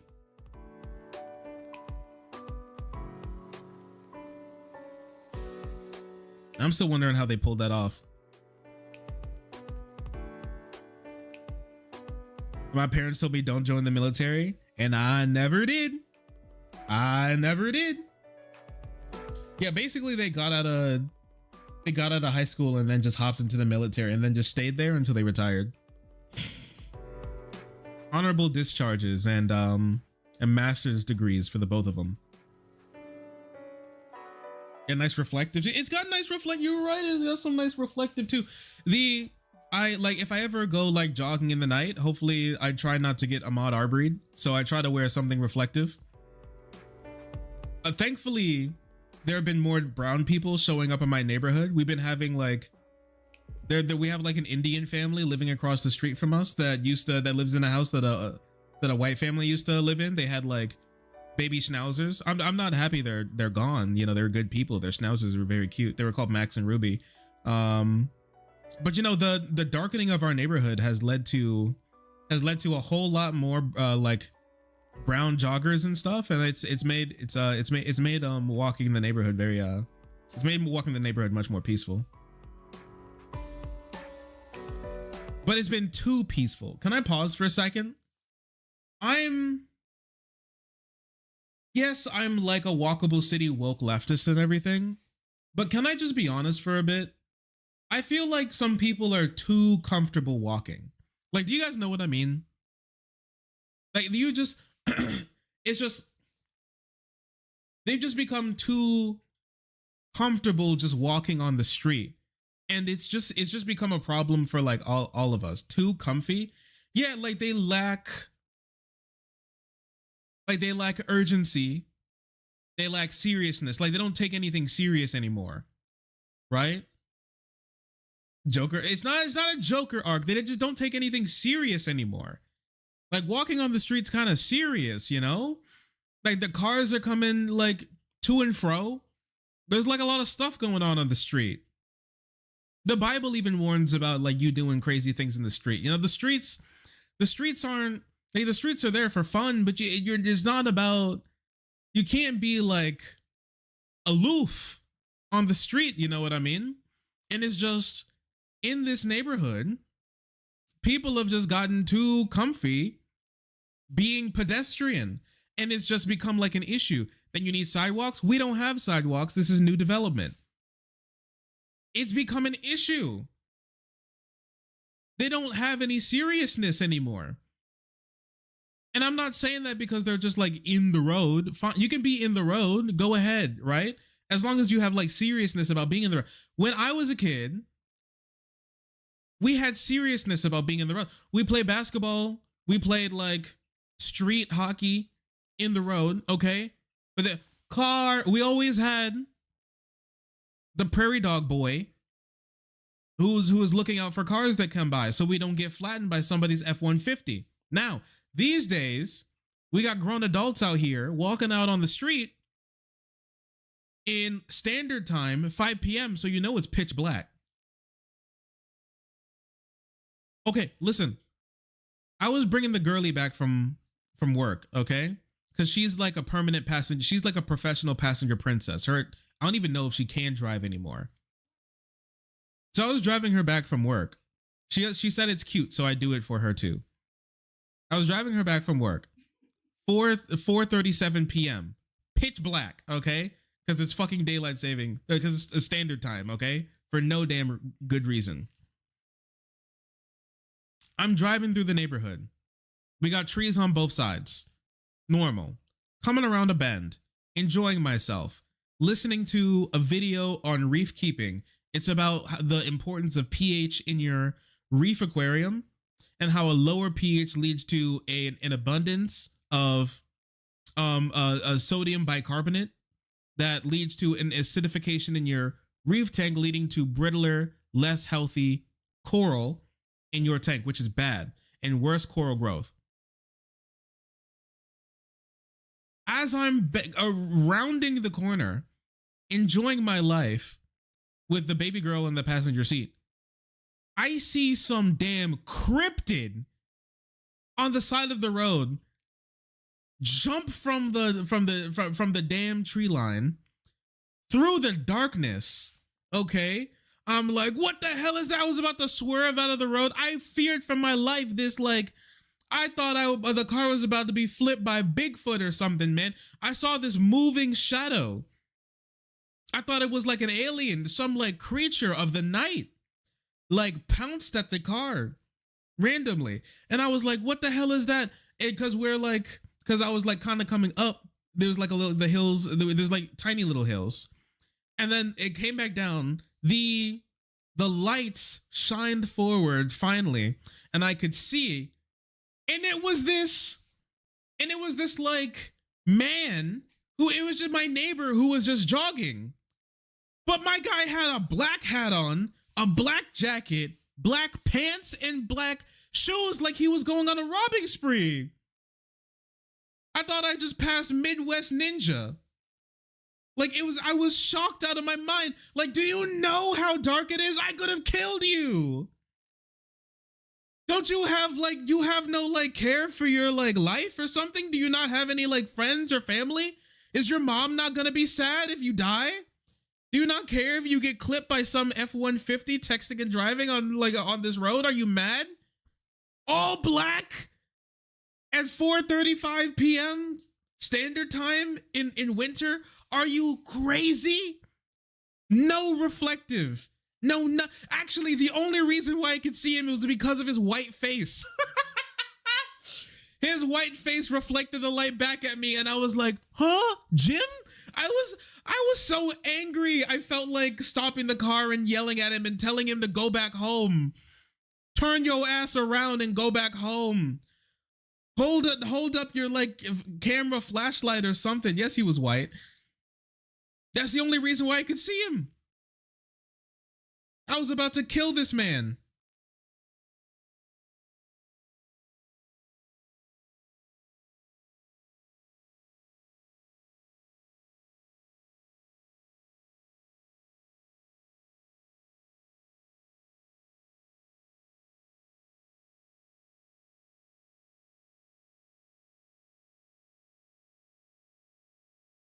I was flabbergasted.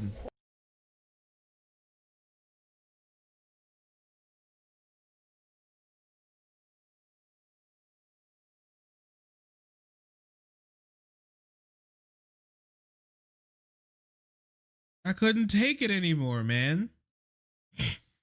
I was really at my wit's end. My ass was about to snap.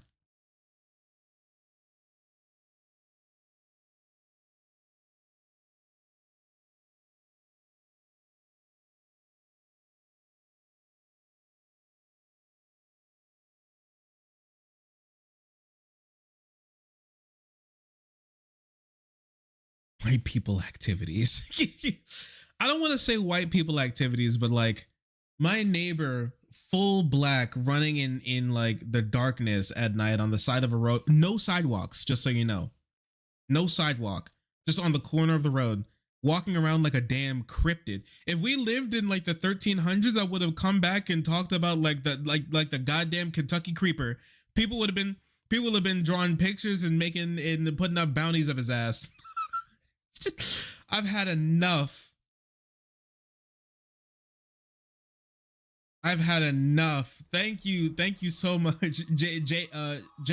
Thank you so much for the 20 months in a row, remaining a part of the frenzy for almost 2 whole years. Thank you so much for the love, remaining a part of the frenzy, being incredibly pog for so long. I'm happy to have you. Thank you so much.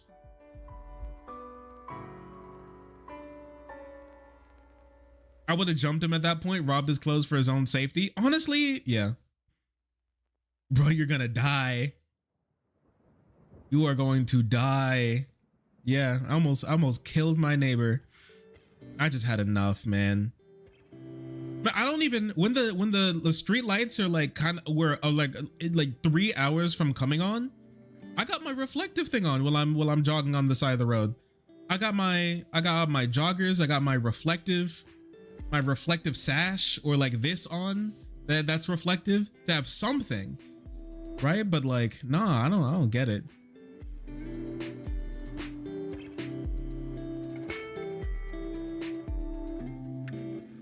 I do not understand it. I don't know. I had to get that off my chest, because I've been thinking about it for the last couple of days, and every single time I think about it again, it's like a boiling pot of pasta that's about to boil over. I just get so angry. I can't take it anymore. But that PT jacket, hoorah. We know a lot about him over here. We're close to Fort Knox, so.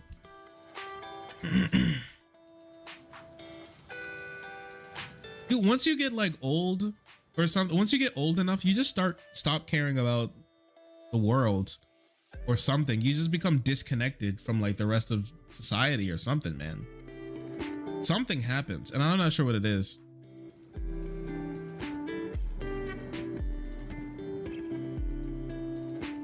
This is not how the world works. You kind of stop caring about people.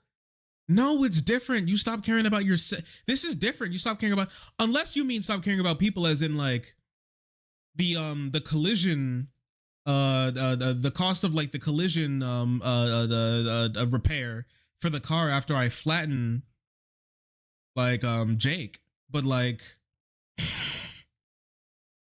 the collision shop, like the price of the collision shop fixing my bumper after I like flattened somebody's son. But like this is like not, the reason why I said like stop caring about anything is because he's not caring about himself. He gets killed, I'll be fine. He dies. Your mama sad, okay? Your mama sad. You just stop caring about the world. I'll be real with you, I'd run his ass over. No, don't do that to Kyle. He's a cool guy.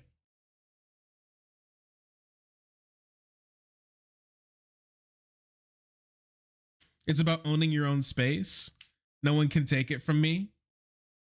I guess you're right, because I don't wait for them to move off the side of the road into the grass. I drive around them.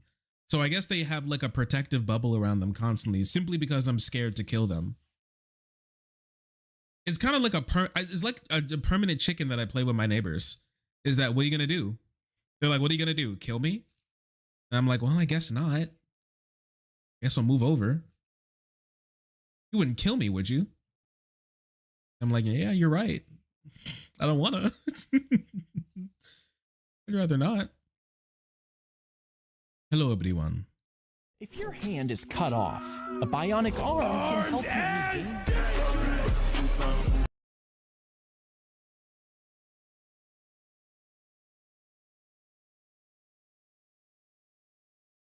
Baby, you've been playing as Ice Spice in Fortnite recently, right? What do you think about the Ice Spice skin? Is it good? Yeah, Lissa's been attracted to the Ice Spice skin recently.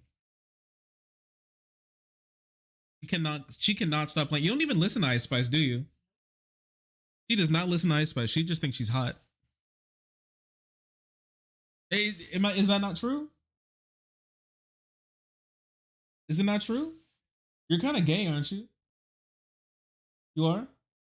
Even though you threw away your pride flag so you can hide it. No, don't do that. She's pulling a gun out of me. You can take the girl to Florida, but you can't take the Florida out of the girl. Where'd your pride flag go? Is the you just got rid of it? You don't care about gay people anymore? Damn. She said, go back to your stream.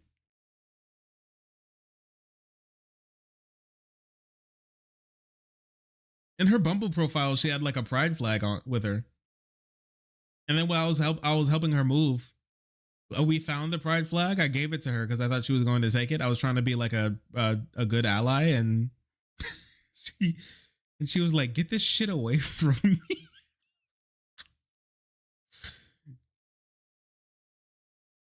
She was like, "I don't want this." Like, I have no need for this. Which honestly is kind of real, right? Because if you think about it, she has like the pride flag in her heart. She carries it in her heart. Rejecting people's health coverage. It's not slander, it's real.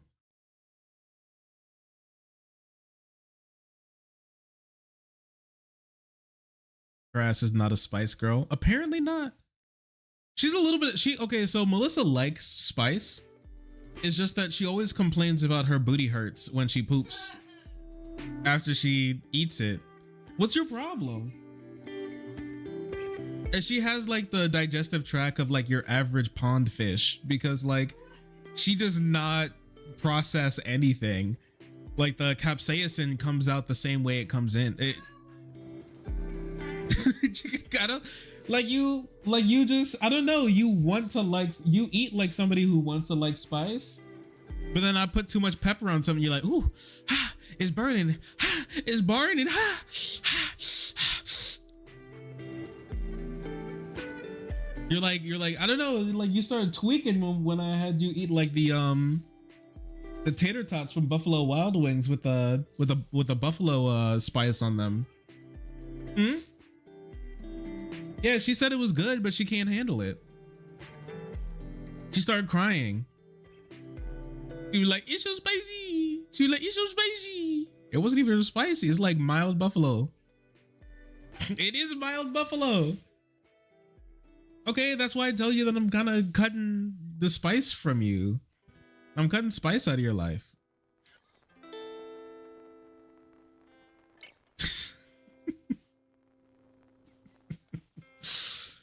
Digestive tract of a pond fish was feral. It's not, I don't think it's feral. It's just, it just has, it's not feral. It's just, you got that earthworm, digestive tract. You got that earthworm tummy. Shit comes in the same way. The shit leaves the same way it got in. I don't know, but you don't digest anything. I don't get it. Why I don't know, why is it, I don't know why you struggle so much with spice. Riddle me that. Riddle me that, Rizzler.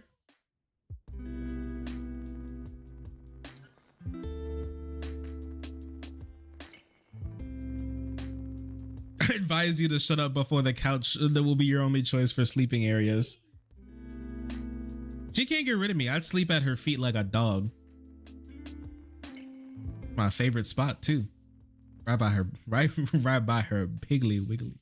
Anyways, chat, you guys want to go over the Times Magazine Person of the Year interview with Trump? What the dog doing?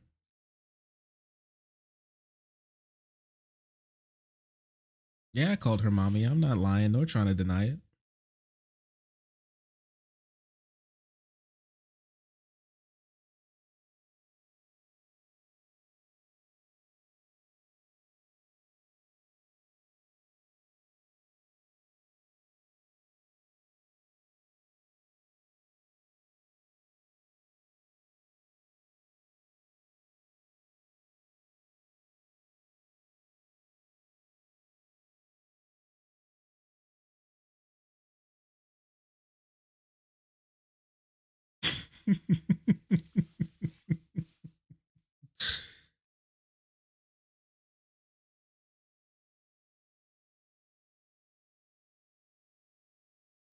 He likes big butt.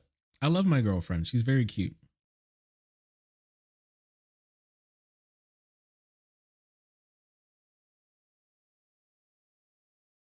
See your charm trying to band-aid it.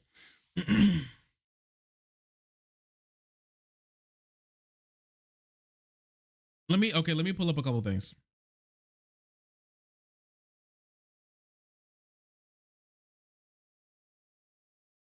Wait, is Ludwig okay? He started playing a League of Legends. I always think when somebody goes through like a League of Legends phase in their life, they have like some like mental issue going on that needs to be addressed by a professional.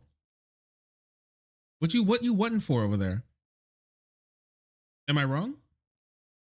Okay, Arcane fan. You found the good part of League and you decided to go back to the bad part.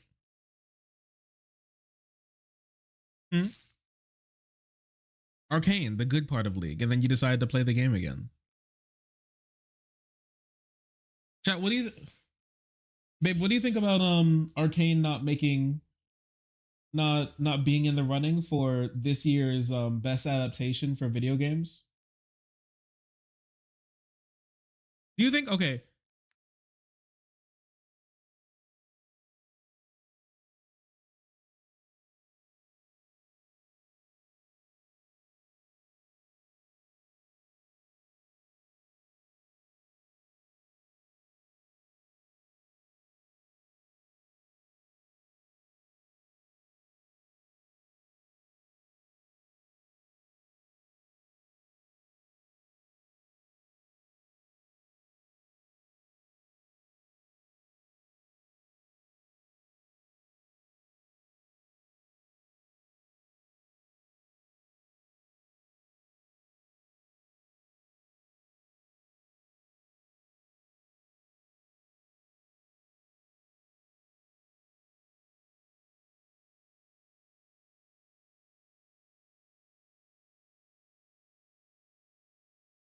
Whoops, sorry, I accidentally muted myself. The GF said that Arcane is an adaptation of League of Legends, so it deserves to be in the running for best adaptation of a video game franchise. I thought originally that it shouldn't be because Arcane really isn't anything like League. But she's the Arcane and League player here, so she's disagreeing with me. What do you guys think, chat? I'm loaded back in. Sorry, accidentally muted myself. I accidentally slammed the mute button. You need some headache meds? I think they might be upstairs, but check the drawer first because they might be in there too. Arcane is good. I've been hearing many people say this. The only part of Arcane I watched was that gay porn scene that the GF made me watch while I was in bed. My ass was trying to go to sleep and the gay porn scene dropped and she was like, babe, take a look at this. And then she showed me two League women fucking and she was like, that was so awkward. And I was like, honestly, you're right. Ooh, I was like, you're kind of right.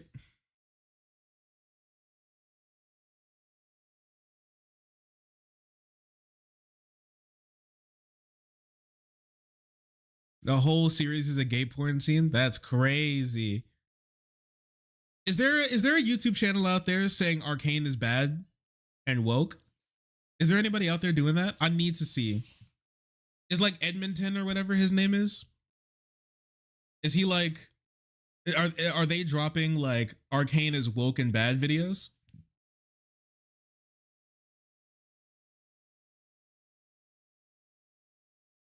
Because I wouldn't be surprised, right?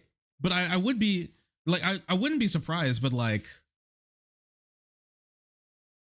you know, nobody's buying that bullshit. Like, you know, people are watching it because it's woke.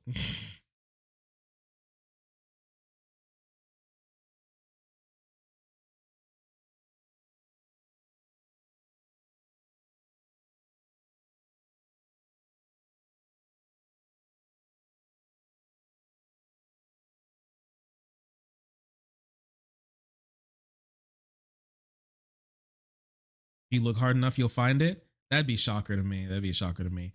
Okay. Chat.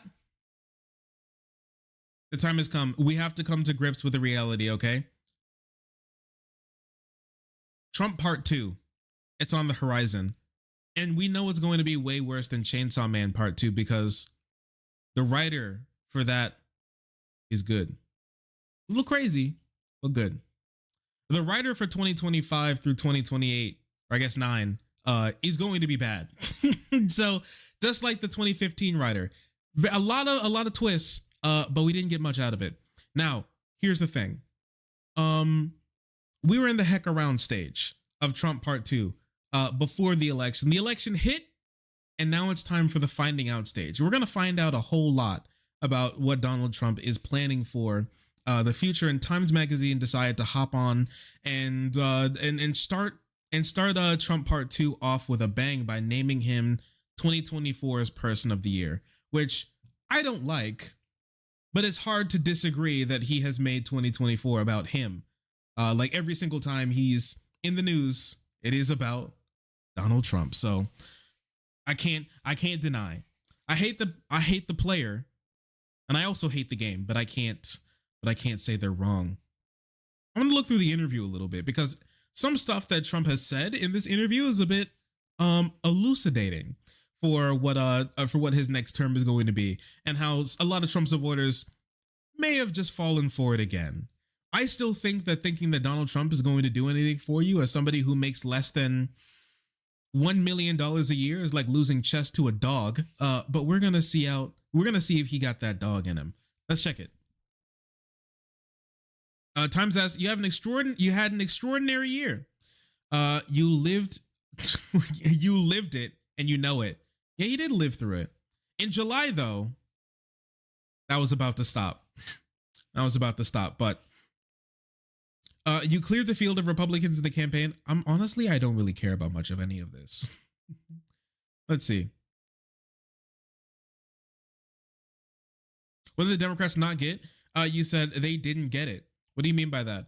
I don't think they feel the country. The country was angry because of immigration, because of people, millions and millions of people. I was saying it could be 21 million people. They were saying a much lesser number, but it wasn't a much lesser number. But even if it was irrelevant because they were allowing anybody to come into our country. They are right now. They opened it up again. You see what's going on? They're coming. They're pouring through Mexico and other places. They weren't using common sense. I said we've become the party of common sense. Shark, you having a stroke? This is really just how he. So I thought this was fun because Times didn't edit the way he speaks. This is just how he was, because we know how Donald Trump speaks. I've seen him speak, and I've listened to him speak like for hundreds and hundreds of hours at this point now. Yeah, they just decided to just let it rip. You can't edit the president. He's the president. Mean no words. Mean no big words. This is the weave, okay? This is what we call the weave. This rambling dumbass. Yeah. I will say one thing. The Republicans are very good at this idea right here of seeming more common sense, seeming more moderate. Everybody wants to seem more moderate. Like everybody wants to seem more moderate. Nobody wants to seem like they're crazy, right? And so Donald Trump made it very easy for people to hop on to believing that he's not crazy. Because he touches on issues that people care about, but then obviously goes in a crazy way about it, but still brings it back to the idea of like common sense. Common sense is, I think, stupid. So people who like are always like bitching and moaning about the idea of common sense are usually people who lack introspection and critical thinking, and they simply rely on their first. The first thing that the lizard part of their brain spits out is what they're going to run with, or what's true about reality and what's not. But it's very appealing to people to tell them that they don't have to think about the world. And it makes it very easy to have people hop onto your political movement when you just say, you don't even have to think. I'm already right. You think all these people into the country are trying to rape your dog, right? Well, they are. And that's just it. Now, trying to convince people that that's not the case, especially conservatives who believe that once again, every single day, every second of every day, crime is worse than it was. Crime is worse than it was the second prior. It's very easy to make these, to like feed off of their animalistic instincts when it comes to how they think the world is, because you don't have to ask them to think or do any work to use that squishy piece of meat in between their ears. You can just tell them that everything that they believe is right. They're perfectly right. Everything that they believe in the about the world is right. And everybody who doesn't agree with you is wrong. And I'll make sure that they pay, and I'll make sure that everything is great again. Because we made it great to begin with, but then it was bad again. We made it great again, but then it was bad again. And now we need to make it great again, you see. It's going to be great. As an example, they don't really want to see men playing in women's sports. Wait, as an example, they don't really want to see men playing in women's sports. You can have and this is one, they don't want to see, as another example, open borders. They want to see people come in. Everybody is okay with it. I certainly am. I want to have lots of people come in because we're going to bring back lots of jobs. We'll bring record numbers of jobs, and we'll do it through good taxing policy and, using some basic business intelligence. Hell. So slamming on trans people out of an unnecessary transgender reference, just literally out of nowhere. And this didn't rank very high when it comes to how people think. A lot of people in this world who even talk about trans people haven't even seen a trans person in real life before. Yeah, 5-yard penalty, unnecessary trans reference. That's a yellow card.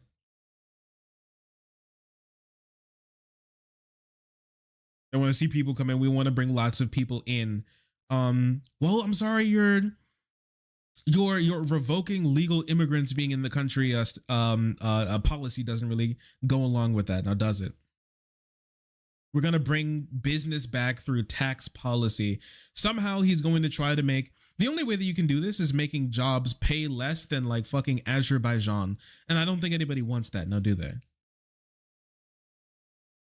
Record numbers of companies are going to come into our country. They are not going to be able to steal our companies anymore. And I talked about that, but I differed perhaps from you people. I thought the economy was a big factor, especially the real economy, in which the economy is going out and buying groceries and buying a car or buying a house, which was, between interest rates and between costs. As an example, the cost of a house is a big chunk of the cost of the house is just the approval process. A big chunk of the cost of the house is the approval process and the regulations. No. The economy certainly was a big factor for your victory, but it was a bigger factor, I believe. But what was a bigger factor, I believe, was the border.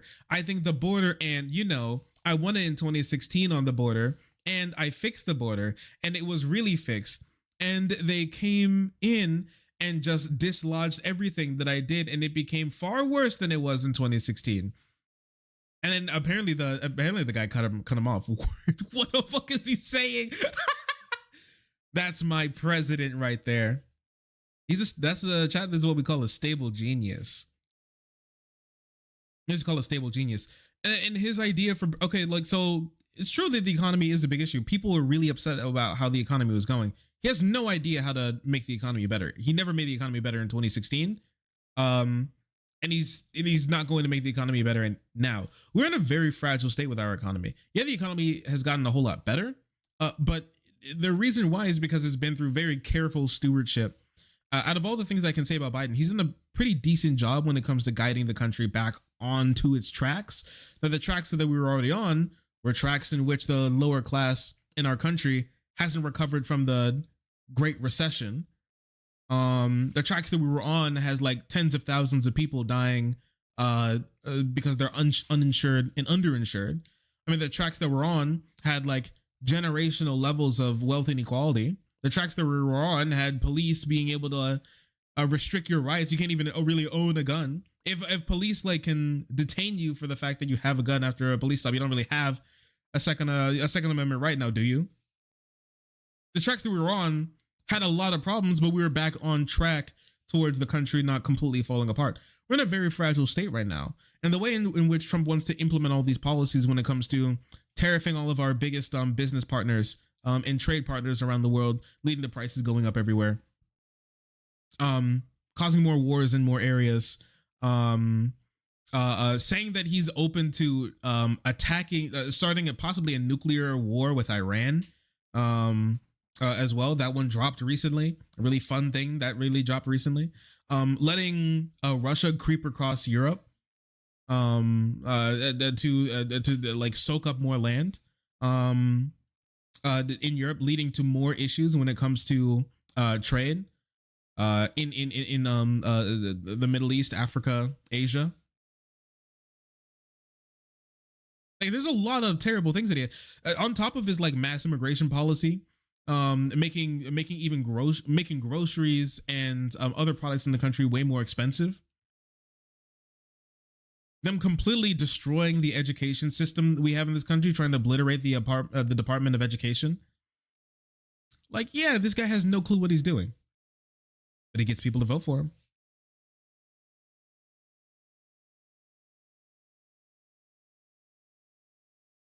I want to come back to immigration a little bit later. Let's start out on what's happening right now. You were elected on a promise to change Washington, but by all accounts, the fight over that has already begun. One of your promises was effectively blocked by the Senate.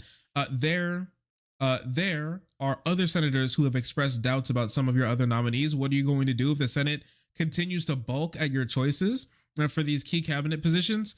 Well, Trump says, I don't think they will. And he wasn't blocked. I had the votes if I needed them, but I had to work very hard. And you know, I'm not. There were numerous hard no's, all of whom agreed with me to do it. Okay, so he's talking about Matt Gaetz, okay, pedo Gaetz. Now, Matt Gaetz is crazy.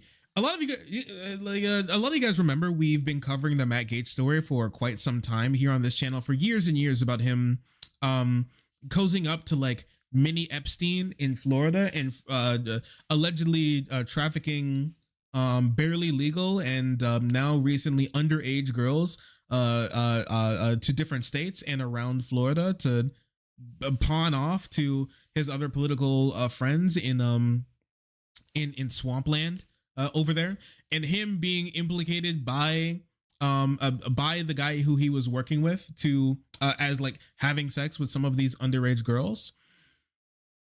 And now one of the girls went to Congress and went to the oversight committee, the ethics committee, and testified that Matt Gaetz assaulted her while she was underage. And we were going to get that information, but actually both Democrats didn't show up to vote, and Republicans voted to block that information becoming public as he was trying to schmooze his way into becoming a part of the federal government in Trump's transition team. And so he just gave up and then quit Congress as that happened. And so I think that's not very, not guilty, if I'm going to be honest with you. Saying that you did not accidentally have sex with saying that you did not have sex with a 16-year-old, then when the information about you possibly having sex with a 16-year-old drops, you drop out of Congress, drop your bid to be a part of the federal government, and then disappear into the night. That doesn't scream innocent to me. Personally, it doesn't scream innocent to me. And the fact that you had to beg Roger Stone back in 2020 to have Donald Trump give you a pardon. That doesn't scream innocent to me. I'm gonna be honest. But hey, what do I know? I'm just a silly little guy, ain't that right?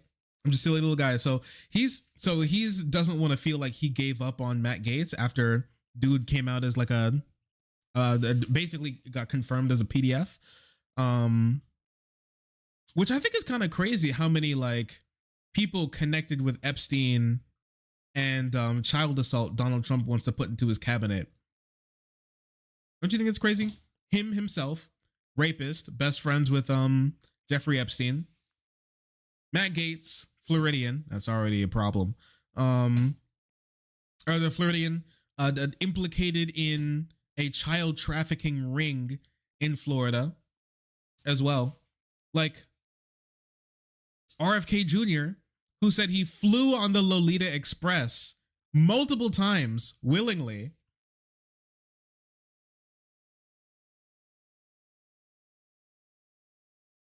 He said he was flown out by Epstein multiple times just for fun. He had no clue what was going on the Lolita with no pushback either. He just like revealed that information. Just crazy stuff going on there. I just think it's curious, all these types of people packing into the Trump administration like sardines, huh? So you decided to give up on Gates? Trump says, no, I didn't give up on him. I talked to him and I said, Matt, I don't think this is worth the fight. That's giving up. No, I didn't give up on him. I just said, fuck off. I just said, we're not going to get you through, brother.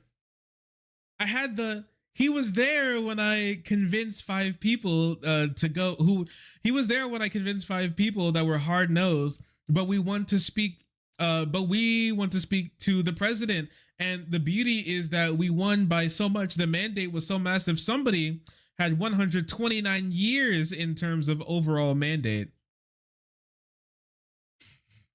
That's a lot of years, but people respect that. As an example, many places were thinking that they could go down and they could riot, make trouble, protest on election night. You know what happened? When the numbers started coming in, everyone just left. They left. I mean, you see signs of it. Washington, D.C., where people were gathered. This man is mentally ill.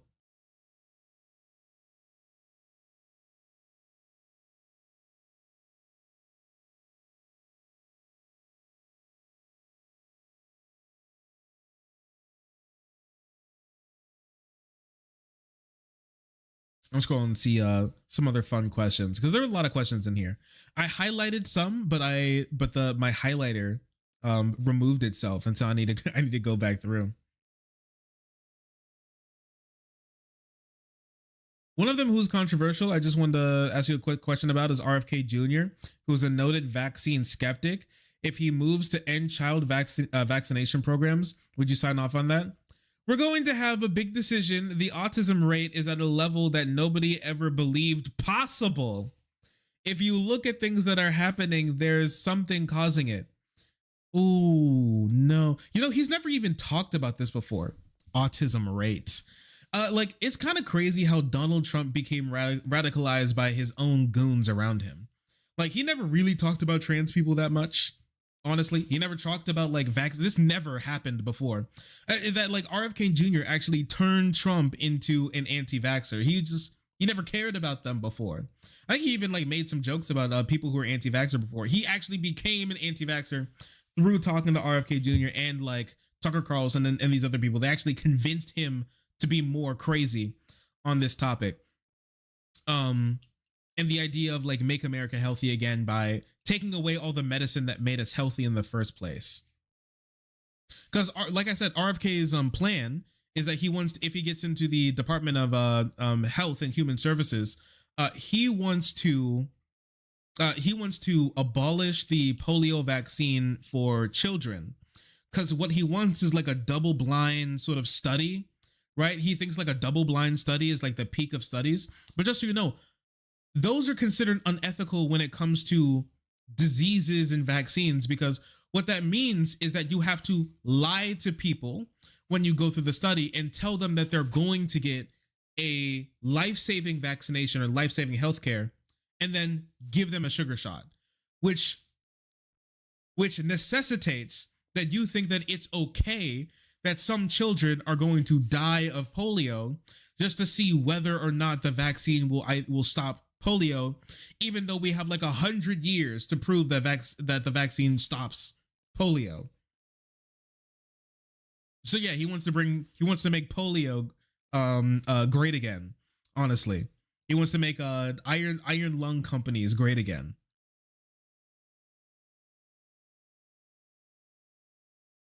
Didn't he cause the mumps pandemic via his propaganda? Yeah, back in 2020 and like around and back in during like the dawn to like the middle age of the COVID era, RFK Jr.'s Facebook account was one of the top 7 most most like influential accounts when it comes to vaccine skepticism. If you know somebody who has like a skeptical opinion or is anti-vax about like the COVID vaccines, the jokey pokies, the Fauci ouchies and everything, more likely than not, there is a high possibility that they got that information from Robert F. Kennedy Jr. or somebody who promoted Robert F. Kennedy Jr.'s account. It is very hard to understate how influential he was to killing Americans through making them skeptical about whether or not they should get healthcare through the government's program to get people vaccinated. He is the top 7, okay? Like he is the part of the sinful 7, okay? It is very hard to overstate how terrible this man is. So yes, actually, through his vaccine conspiracy theories that he promoted through Facebook and other channels, like his TV appearances and everything, and YouTube as well, he made waves in the skeptic and like health community, like health quack communities, leading to tens of thousands of people around the country to not take COVID vaccines. Not only that, not take other vaccinations as well, leading to multiple people who have died that have been connected to his propaganda about vaccines. There are people who have died because of his propaganda. Robert F. Kennedy Jr. has, in my personal opinion, killed people through his rhetoric. And that's not something that I think that we should just kind of let go. He's an evil person. Junior is a very evil person. And now this is the type of guy that Donald Trump wants to put in charge of you and your family's healthcare. This guy, this like fucking YouTuber, he wants to basically Facebook poster. He wants to put in charge of one of the largest country in the world's healthcare. That's his plan. That's the concept of the plans that he has. That's the concept of the plan that he has. They asked, do you think it's linked to vaccines? No, I'm going to be listening to Bobby, who I've really gotten along with great. And I have a lot of respect for having to do with, I have a lot of respect for having to do with food, having to do with vaccinations. He does not disagree with vaccinations, all vaccinations. He disagrees with probably some, but we'll have it. We're going to do what's good for the country. What the hell does that mean? I don't even think he knows what that means. I don't even know how much I'm not even sure how much he's convinced by this. It's hard to know because he just like agree. He doesn't want to like poo-poo on somebody who like sucks his cock, right? He falls in love with somebody who gives him that sloppy toppy. So I don't even know how much he agrees with this type of stuff that Robert F. Kennedy Jr. is saying. What I do know is that he's like, he helped him win and he promised him a spot in the administration, and he has now a decent amount of people from that large anti-vaccine community that like Kenny has built up that have become a part of his coalition. So he wants to do good by him. So he wants to do good by them and by him.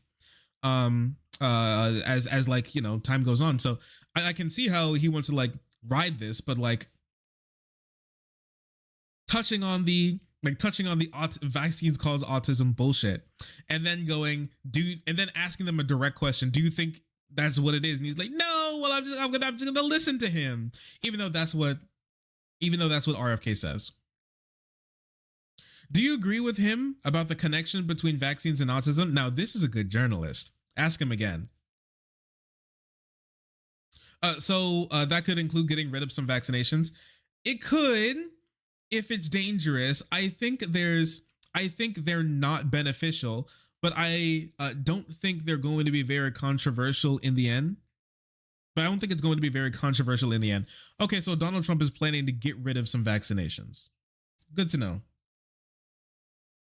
Donald Trump is planning to get rid of, to stop offering vaccines to people who could be suffering with life-threatening diseases because a Facebook poster that is his friend convinced him that he should do so. We about to, those Trump supporters on disability about to find out. I don't want them to, but many of them are going to be finding out. Yeah, update your vaccines, brothers. Do you agree with him about the connection between vaccines and autism? I want to see the numbers. It's going to be the numbers. We will be able to do. I think you're going to feel very good about it in the end. He's like the bullshit machine is actually sputtering. This is actually one of the first times I've seen Trump be asked a direct question for like multiple times until we get an answer.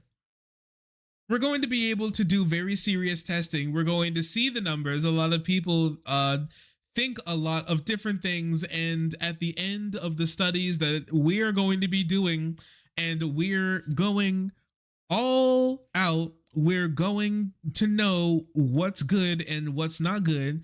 We will know for sure what's good and what's not good. I hate this guy so much. He's so damn stupid. Can you imagine listening to this and going, that's my president. That's my president. Yeah, we are, dog. We already know what's good. We figured out what's good before you were even born, geezer.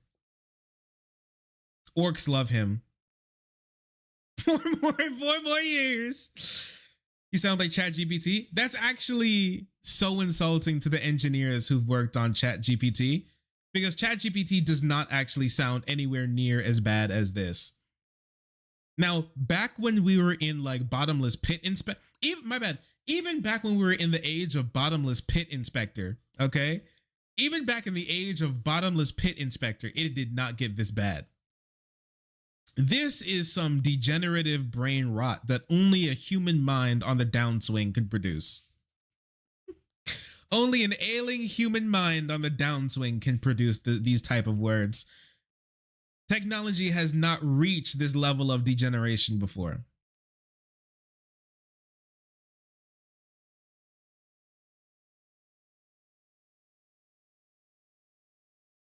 And at the end of the studies we're doing, and we're going all out. We're going to know what's good and what's not good. We will know for sure what's good and what's not good. Mr. President, some foreign officials have expressed concern about sharing intelligence with Tulsi Gabbard. Dude, do you think Tulsi Gabbard is like drinking right now? Because you know she's like tweaked out about Assad being kicked out. You know that she's like shitting herself. Like her Assad bucks have been like cut off. You think that she's like always, just in case something bad happens, she like secured a spot in like in Moscow or something? It's so funny how Donald Trump's cabinet always has the foreign agent in it. You ever think about that? Donald Trump's cabinet always has the foreign agent in it. At first it was Michael Flynn, and now it's Tulsi Gabbard. Why does he know so many like foreign agents that he wants to put into his administration? There's always some person working on behalf of some fascist state that he wants to put in his administration. I don't know how that's kind of crazy. That's kind of wild how that works out, huh? That's so peculiar. Yeah, every friend group got the racist, the neo-Nazi, the foreign agent. Of course.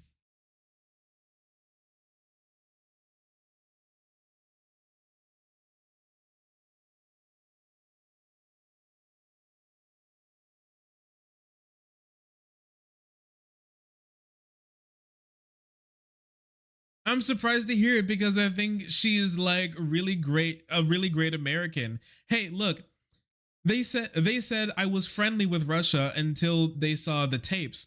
And then they said, you know, he's not actually. He was the one that ended the Russian pipeline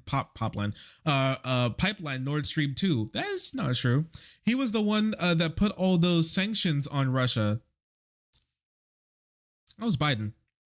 And I get along with Russia. I get along with a lot of people who would think I wouldn't get along with, but we get our way because I'm for this country. I'm not for other countries. By the way, do you want any hors d'oeuvres or anything? I love this country. I'm for this country. I'm not working for Russia.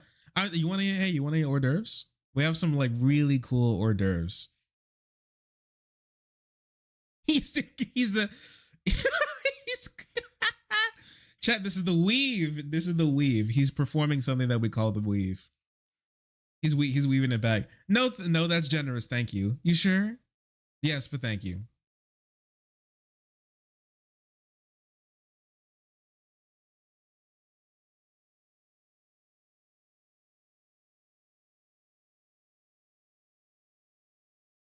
During the campaign, you disavowed Project 2025, but so far, at least 5 people you've appointed to top positions in your cabinet have ties to it, and he himself has ties to it. Doesn't that undermine what you told Americans on the campaign trail? No, look, I don't disagree with everything in Project 2025. I thought you never heard of it, but I disagree with some things. I specifically didn't want to read it because it wasn't under my my bad. Words are difficult for me. I want to make sure I got that right. Auspices. I thought that was auspicious. Because it wasn't under my auspices. We'll say auspices for now. It is? Machine liar? It is. Okay. I just wanted to make sure that, because I was about to read it as auspicious. Or as like my auspicious, yeah. But okay. He knows the word auspicious. I'm kind of shocked. He throws in some big words every now and again. Very rarely, but he has some, yeah. Quid pro quo. He loves that one. And I wanted to be able to say that, you know, the only way I can say I have nothing to do with it is if you don't read it. I don't want to read it. I read enough about it. They have some things that are very conservative and very good. They have some other things that I don't like. And I won't go into individual items, but I had nothing to do with Project 2025. Now, if we had a few people that were involved, they had hundreds of them. And this is a big document from what I understand, more than 800 pages. It's a lot of pages. That's a lot of pages. I thought it was inappropriate that they came out with it just before the election, to be honest with you. Really? I let them know, yeah, I didn't think it was appropriate because it's not me. Why would they do that? It's complicated. They complicated my election by doing it because people tried to tie me to it, and I didn't agree with everything in there. And some things I vehemently disagree with. And I thought it was inappropriate that they would come out with a document like that prior to my election. Did you express any frustrations with them? Oh, I did. It wasn't a frustration. It was a fact. It was totally inappropriate. They came out with an 800-page document, and the enemy, which is, you know, the other party, is allowed to go through and pick out 2 items, 12 items out of, you know, 800. I love how he thinks that even though because it's 800 pages, each page is one item. Each page is dedicated to one Project 2025. No, I thought it was an open. I thought it was very foolish thing for them to do. This guy is mad. This guy's mad because it made it difficult for him to escape a lot of the policy proposals of the people who he surrounded himself with. He went to the Heritage Foundation and specifically said that we like Project 2025 and we're going to be implementing part of it in my administration when I win. Like the idea that him now is coming out with like The idea that him now is coming out with, I can't believe they did that. It's crocodile tears. He's just mad that people finally they wrote down all their bullshit, because now they're way more confident in ruining the country because they were able to be lucky enough with having a Democratic Party bad enough and incompetent enough to to be able to win this election.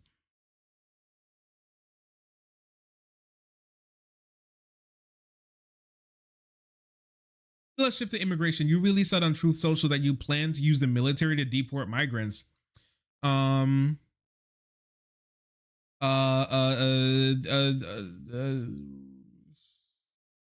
here, my bad. I'm gonna use the bot again. Bot, hit Posse me. Comitatus. The Posse Comitatus Act prohibits the use of the military for domestic law enforcement, which is true. Like, you can't just use the military against people in the United States. You can't just have the military come back and start rounding people up to put them in like Austin Birkenau, which is something that he actually wants to do. He said that there's going to be camps. I'm not sure if you guys saw this. This might have been a piece of news that kind of went over your head, but recently Greg Abbott said that he offered. Recently Greg Abbott said that he offered Donald Trump a plot of land in Texas owned by the Texas government. Owned by the Texas government for use of building concentration camps for people that they round up on the street, and say that they and like, you know, they round up on the street and fucking the plan to deport. Actually, the last mass deportation project that we had deported American citizens, people who were actually born in America, people who are legal citizens as well, just random people with names like Alvarez and Gonzalez. The same exact way that people are the same exact way that people were trying to flag fraudulent voters in 2016, 2020, and 2024 by just finding people who they thought had vaguely ethnic names and then reporting them to the police and the authorities as being criminals or like racially or ethnically profiling them simply because of how they were just because of their family history, right? It's just ridiculous. It's completely ridiculous. It's near impossible to do. It's horribly expensive. Texas knows this. Texas spent tens and tens of millions of dollars in human trafficking, shipping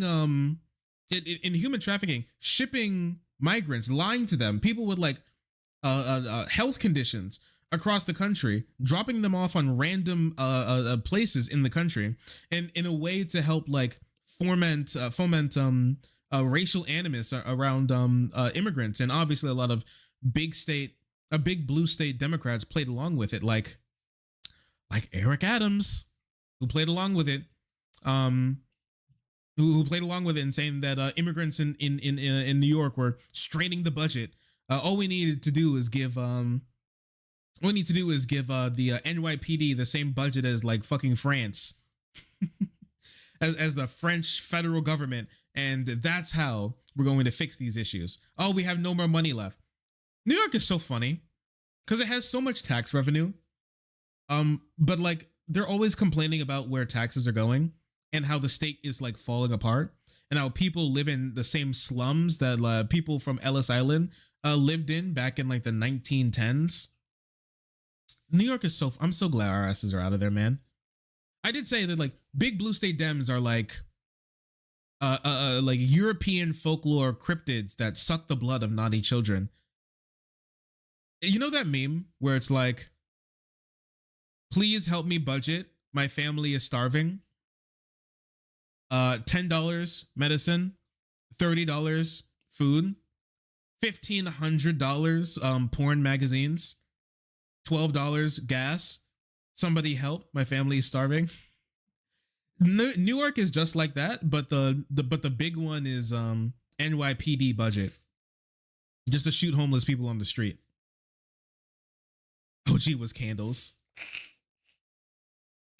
$1,500 scented candles. Somebody help, my family is starving. Somebody help, my state is going bankrupt.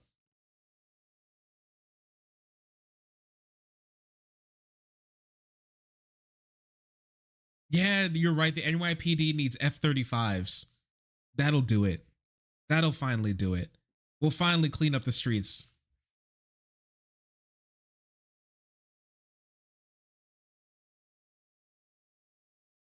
So, Mr. Donald Trump, how are you going to change the Constitution to round up Americans on the street? Well, it doesn't stop the military if it's an invasion of our country, and I consider it an invasion of our country. We have criminals coming into our country that we've never seen before. We have people coming in at levels and at record numbers we've never seen before. And I'll only do what the law allows, but I will go up to the maximum level of what the law allows. And I think in many cases, the sheriffs and law enforcement are going to help. We'll also get the National Guard. We'll get the National Guard, and we'll go as far as I'm allowed to go according to the laws of our country. If you can't negotiate an agreement on whether if you can't negotiate agreements with the receiving governments and none of them are receptive, will you of necessity have to hold these detained migrants in camps? I'll get them into every country. Or we won't do business with those countries. Oh, I see. Okay. Shark, am I having a stroke? No, that's just how he talks. No, that's actually just how he speaks. I'm trying to read it just like how it's written. But I promise you that I'm trying not to exaggerate this too bad. He's just insane. He's just old. Oh, I'll get them in every country. We're going to stop doing business. So this seems like this is the plan for Trump in 2024 in Trump Part 2 is tariffs. Tariffs are his big thing. He said he wants to put a 25% flat tax on China, everything coming into China. And some economists have said that this could lead to possibly a 5% increase in every single company that does business with China and gets products, any product or like material from China, or has China in its production, which is basically every country. Which basically every company. This could lead to like a 5%, and then it obviously compounds to possibly even over 5%. It completely depends on how much money the company wants to offset onto its base, its customer base. Really, some could want to do the entire thing, and then some. Others could want to take up the big brunt themselves. Others may try to soak it up entirely, but companies having to spend more on needless tariffs are obviously going to. There's going to have to be some cuts somewhere because of that. And so Donald Trump's plan is to now just wield tariffs as his new big boogeyman for any problem that he has with any country whatsoever. He wants to put a tariff on Mexico, and he wants to put a tariff on Canada. He wants to put a tariff on, like I already said, China. He's even thinking about putting tariffs on Europe if he doesn't get his way when it comes to NATO. As well, possibly even wanting to pull out of NATO. Like, this guy is crazy. This guy's crazy with it. It's only going to increase prices for us, obviously. And this is the big part of the find out stage, okay? Because it's not just that he wants to put tariffs on those countries. Those countries are thinking about responding. In Trump Part 1, there's a lot of countries that wanted to work with him to kind of schmooze up to him. Even some countries that wanted to just kind of abuse his low intelligence. But this time, things are just slightly different. And now there's posturing from those other countries as well. In a post-COVID society, a lot of leaders don't want to seem like they're being pushed over, especially since Donald Trump has been in office twice now. The US's like perceived role on the world stage has diminished greatly. Our respect is at now like just about like a nation's history low. And because of that, it opens us up to more attacks. And the attacks I'm talking about is how I'm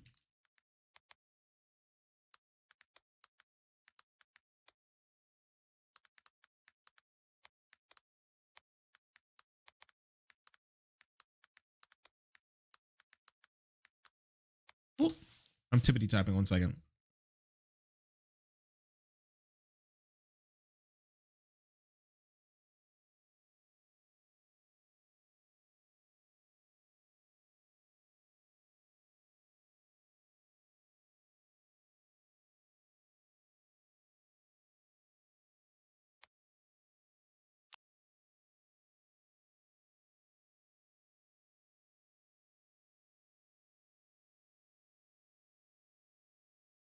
And this is the type of retaliation that I'm talking about, and how a lot of those Trump supporters who haven't recovered since the Great Recession are going to be seeing now a Great Depression of 2028.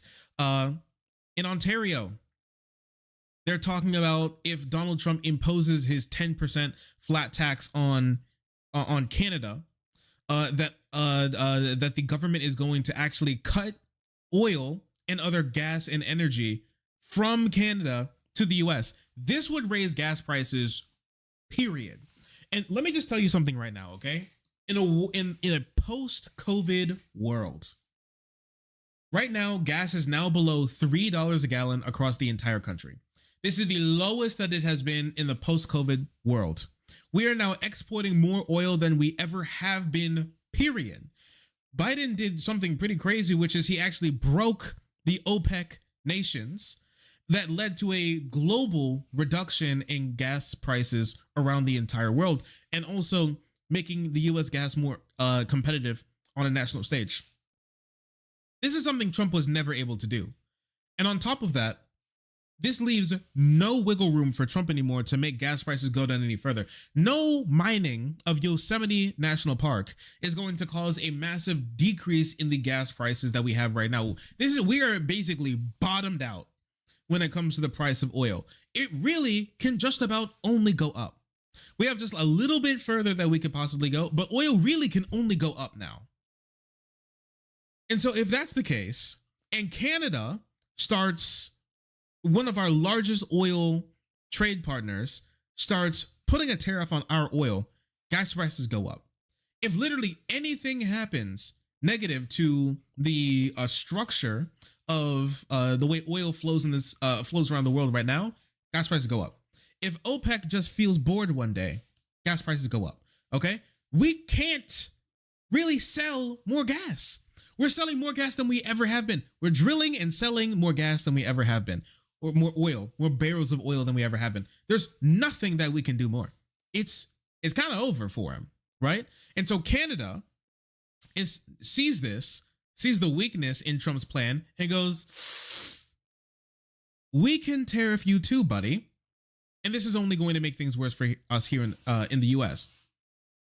And not only that, new girl boss Claudia Sheinbaum, as well, new president of Mexico, was the first one to come out to say, if you tariff us, we'll tariff back. Mexico said that she suggested that she's going to be imposing her own tariffs against the US. So now, and China also said that they were going to be placing tariffs on the US and US allies as well if this happens. So now we're going to have our largest trading partners in a trade war with us for no reason and no benefit to us, because the reason why Trump wants to put a tariff on all of these countries is for one, he says that fentanyl is coming from China into the US. So he thinks that putting a tariff on China and Mexico is going to stop fentanyl from getting into the country somehow. He thinks that illegal immigrants and drugs are coming from the north in Canada down into the US. So he wants to tariff the Canada into stopping fentanyl from getting into the country from Montana. So that's his plan. He just made shit up.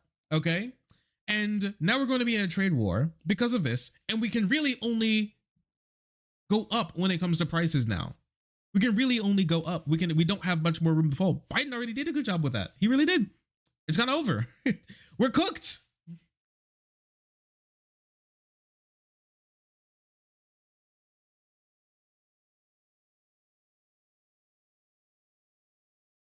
A fun fact, the Hoover administration tried to solve the start of the Great Depression with tariffs. Would you want to know how it worked? Oh my gosh. I do. Actually, no, don't spoil it.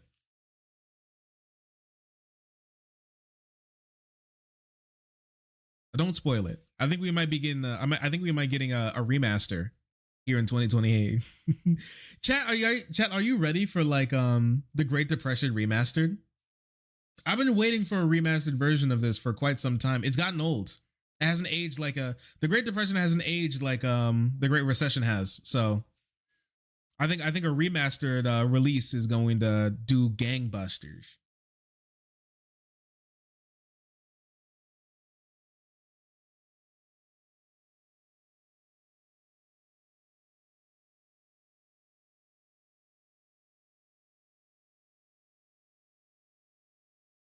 Sounds exciting. Oh, bye. We're gonna have TikTokers of the Hoovervilles. Oh, it's gonna go so crazy.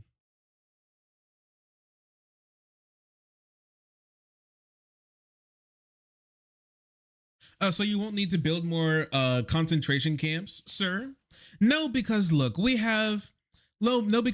may have to do it anyways, because look, they brought in millions of people and many of those people have been, taken out of jails and prisons.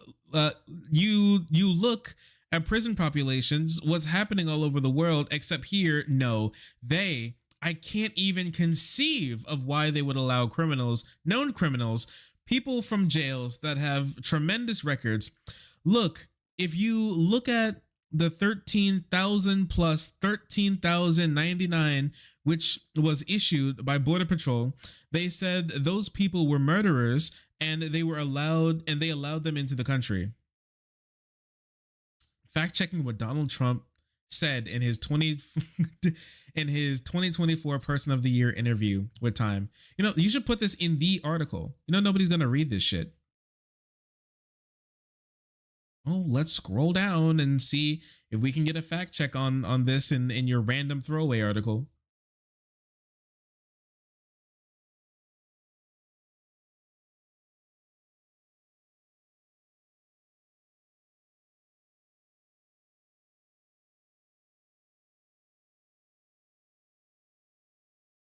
Holy, here it is. Trump is likely referring to the Department of Homeland Security's letter sent to Representative Tony Gonzalez, a Texas Republican, in September. The letter states that there were 13,099 non-citizens convicted of homicide on ICE's non-detained docket as of July 2024. That figure includes people who were incarcerated but not held at the time by immigration authorities. A DHS spokesperson told CNN that the 13,099 figure includes many who are under the jurisdiction or currently incarcerated by federal, state, or local law enforcement partners. Additionally, she said the data goes back decades. It includes individuals who entered the country over the last 40 years or more. Ah! Nice. So he's like 13,000 murderers are just walking the street. 13,000 Mexican murderers are walking the streets of Santa Cruz right now, apparently. But the reality is 13,000 people convicted of homicide have been in the country over the last 30 years.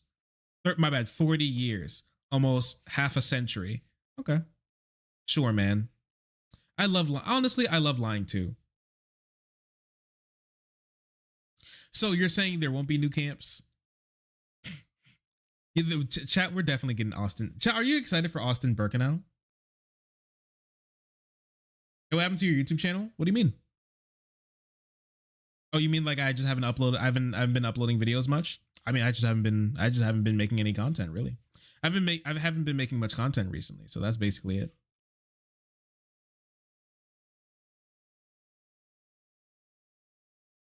I gotta work tomorrow to upload videos. Yo, you doing anything, girl? Yeah. Oh, thank God. Yeah, it's not like I quit making YouTube videos. I just haven't been, like, for the last half year, I just haven't been making much content. Life, you know. But yeah, I mean, I'm gonna be uploading videos again. Monday, I'm gonna be editing all the stuff that we've been doing, and then setting it up for the week. Yeah, we're really getting Austin Birkenau.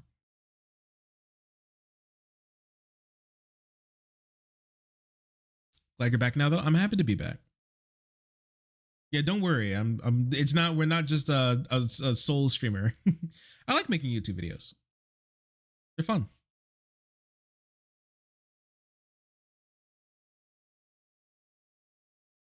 I was worried you like bet on Kamala to win the election and went back. Wait, you thought I bet on Kamala to win the election and went bankrupt or something? Really? That's kind of funny. It's actually really funny. No, I don't bet on politics. That was just my guess. If you wonder what that video was about, honestly, I was thinking to myself, I was like, I was like, I have a vibe, but I'm not necessarily, I like, obviously I can't tell the future, but I was like, every single time an election comes around, I just do like the pussyfooting, well, I mean, this guy could win, but maybe not. And that guy could lose, but maybe not. So I guess we'll see. Which is just kind of lame. And I was like, why don't I just tell you how I feel? Right? I'm literally just simply a YouTuber after all. Why don't I just tell you how I feel? And so I told you how I felt. I was like, why not, right? I think and I mean, if you want to know how I felt about that, you can watch the video that you can watch the stream that I did directly after the stream that I made after the I think it's called Orange Man is Back. You can take a look at that stream, and I go over my actual prediction, because I didn't go over my my election prediction in that video. I just told you my vibes for the election. So if you want to see what my election prediction actually was and my feelings on it, you can watch that. But no, I don't do political betting. I don't do that. No, so don't worry. I'm okay. That's funny. I bet on Kamala. I put all my money in Poly Market, and I'm cooked. I pulled all my money out of the stock market and I put it in Poly Market. Won 100,000 on Kamala. That should be hilarious.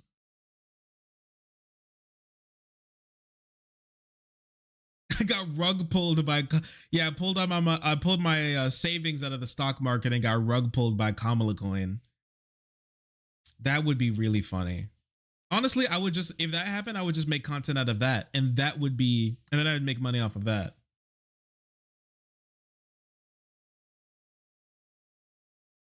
That's actually really funny. No, I'm okay. Thanks for caring, though.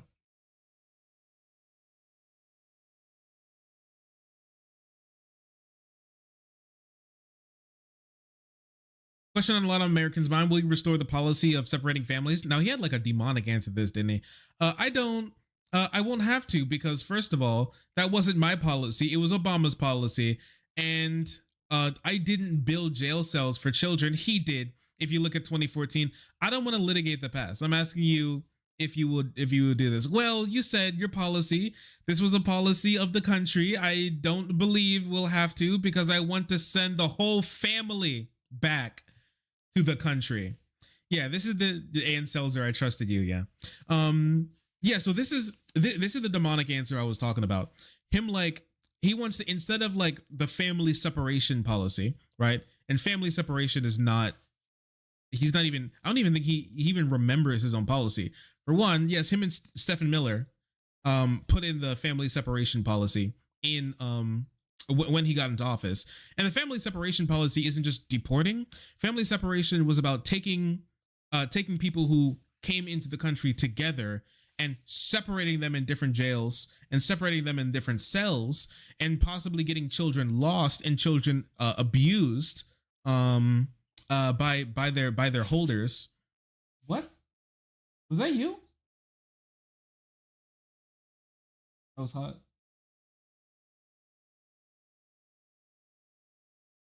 getting separated by their holders and getting separated from their family and their parents, maybe even never to see them again.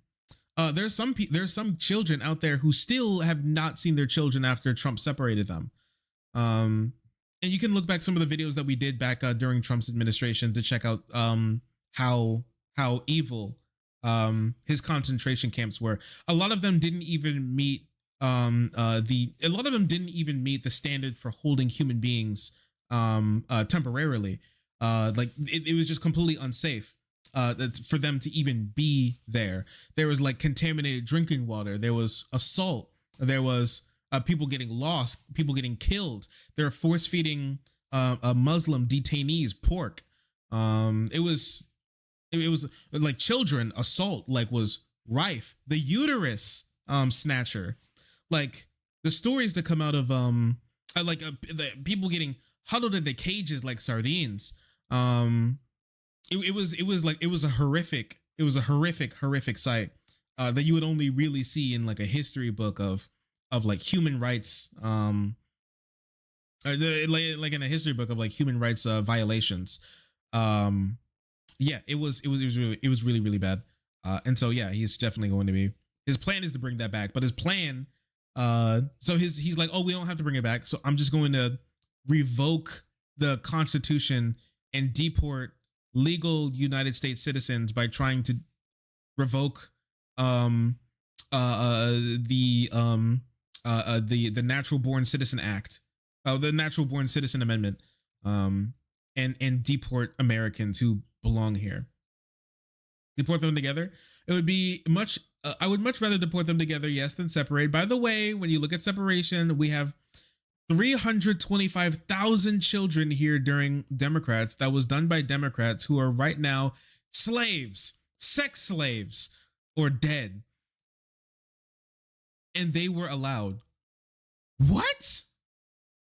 Is this okay? This might be the claim that we went over with like Stick Dixon Slammer, that guy who was doing a little debate, who said that the federal government lost 300,000 children in the country.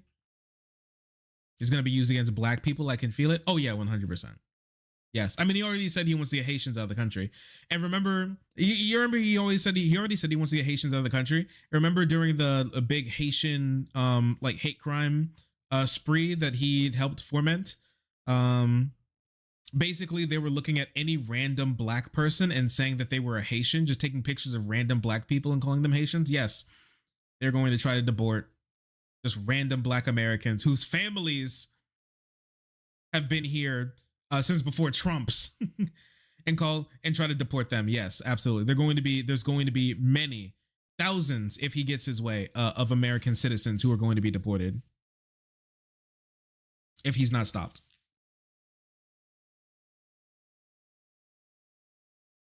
But this has already been like crazy debunked. I didn't know that they were moving on from the government lost 300,000 children when it's actually the government, when the reality is when children are brought into the country, they are put into homes, and 300,000 people didn't get their didn't respond to the 6-month call that the government made to see if they're doing all right.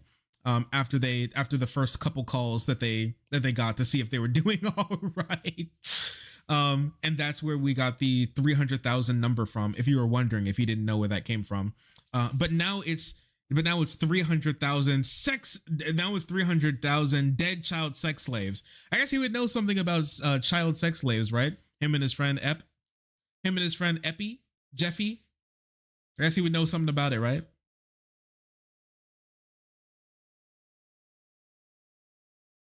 Many of the people who voted for you, as you mentioned a moment ago, cited high prices, particularly food and groceries. If you deport millions of migrants and agricultural workers, don't you think that's going to rise food prices sharply? No, because we're going to let people in, but we have to let them in legally. We don't want people to come in from jails. We don't want people to come in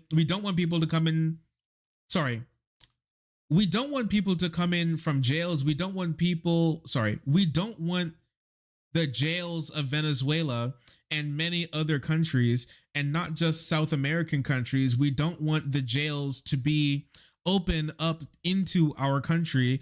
We're not accepting their prisoners. We're not accepting their murderers. We're not accepting their people from mental institutions. We're not doing it.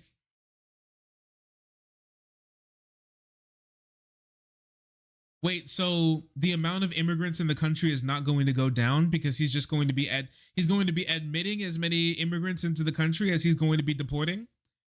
We're going to be doing a human transfer of 32 million people in a couple years? 60 million people are going to be moving throughout the country? I heard bullshit before, but I didn't think that the bull would get this shitty.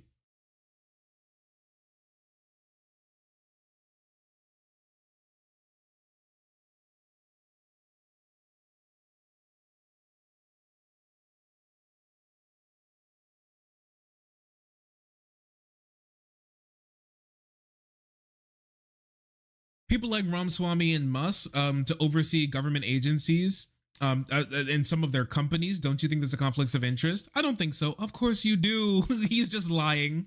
This is what you call lying. His family's made boku bucks when he was in office. And yes, those guys are also planning to once again pilfer the United States. Both of these guys have already pilfered and extracted billions of dollars from our country and our people to enrich themselves. So it's not like this is going to be a surprise for them. I don't think so. Look, we have a country that is bloated with rules, regulations, and with, frankly, people that are unnecessary to do.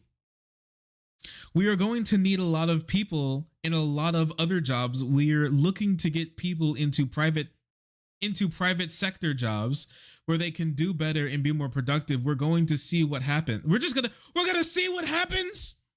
We're gonna blow up the federal government and see what happens. I hate this. Yeah, we're really in the find out stage. Oh, chat, we about to find out something, huh? Oh, it's such an incredible world that we're going to be in. It's going to be so interesting.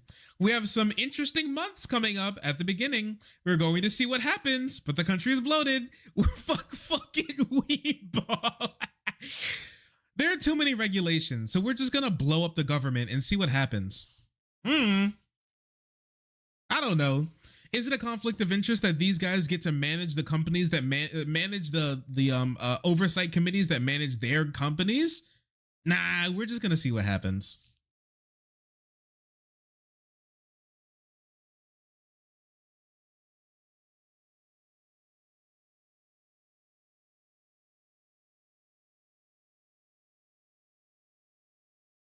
I think that Elon puts the country long before his company.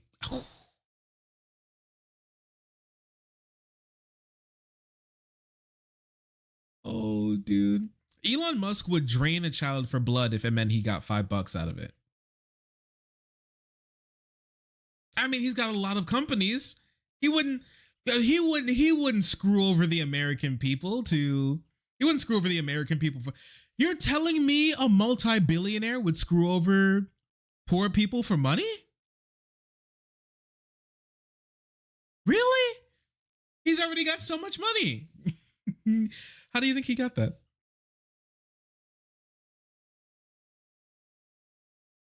Well, ultimately, Congress controls spending. Would you veto a budget or appropriation that does not comply with the Musk-Ramaswamy Commission? I might, but there are many things that you can do without Congress when it comes to cutting.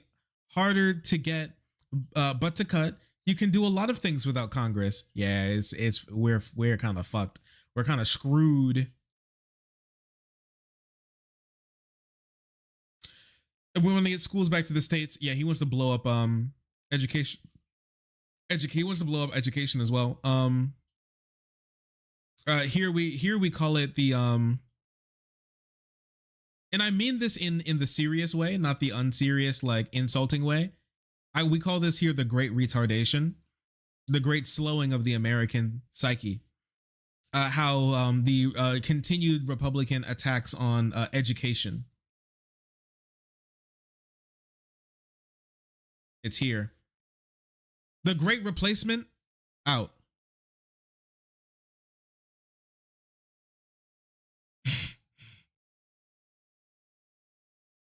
we got a new great conspiracy here, and it's real. The Great Stupefaction. It could be the Great Illiteration as well. Like illiteracy rates has skyrocketed, especially in conservative states. We'll get, I believe we can compete with Norway and Denmark and Finland and other countries. And I will tell you, China is right at the top of that list, most lists.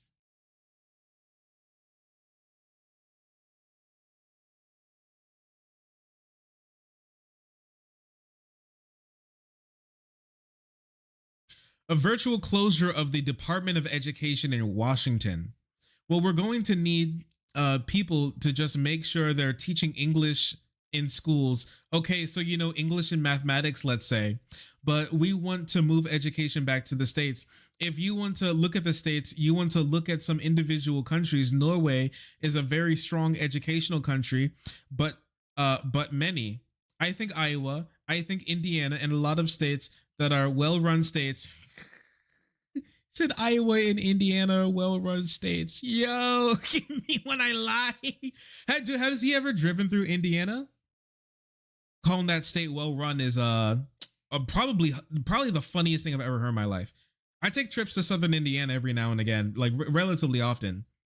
Well-run? We have a lot of them, and a lot of them are very well-run. Actually, let's take a look.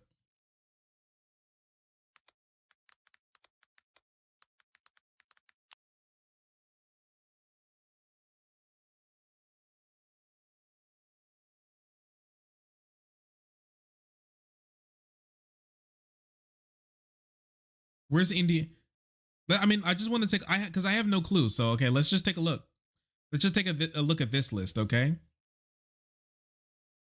Quality of community schools and central, it can be central to family aspirations, okay? There's this list, okay?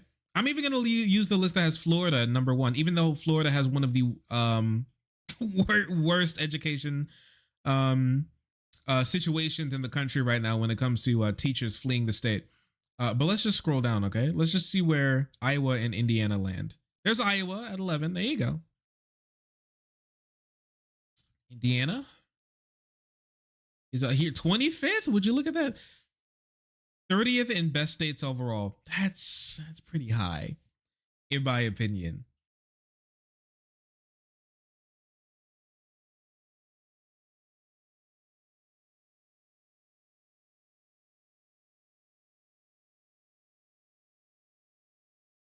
Let's see.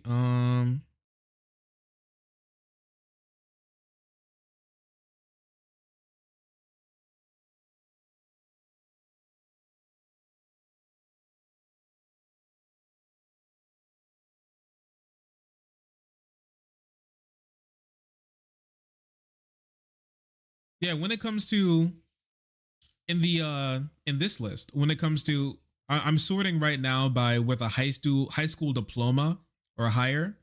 Iowa is 11th again. Indiana, where is it? It's like 30th or something. Yeah, 31st. Would really, I mean, sure, well run, I guess. These states seem like way better states that you would want to pull from, but I think there's a reason why he doesn't want to pull from states like these. Well, let's go by with a bachelor's degree. I say with a bachelor's degree. Where does that go? Where does that put our 2 states? Iowa? Iowa? Okay, Iowa drops down to 39th in that list. And Indiana drops down to 43rd. Okay. Well-run states. I see. Well-run states. Well, education is really garbage if Florida's U.S. education is really garbage if Florida's number 1. It was rating it by something. It's not literally just, sorry. It's rating it by something. I'm not sure exactly the stat that it's rating it by, but it's just one instance of one way to judge education. Yeah, that was college. Yeah, I think it was that one was specifically colleges. Specifically colleges. Florida is a huge state, and Florida does have some decent colleges, but colleges are not really run by the government nearly as much as, you know, K through 12 is. When K through 12 is taken, when we're talking about K through 12, then obviously Florida drops down the list precipitously. Then you're going to have badly run states like the guy Gavin Newsom in California, where he does a poor job. But even California, you'll give it to Riverside. You'll give it, you know, you'll give it to areas in California. I think they'll run great school programs. Wait, so instead of having California have a better school program, he wants to just throw everyone to the wolves? And so the places that bad school programs are only going to get worse, and good school programs are only get and good school programs are only going to get more money. Sheesh. Dude, having to read Trump for so long, it's starting to burn my brain. It's starting to hurt me.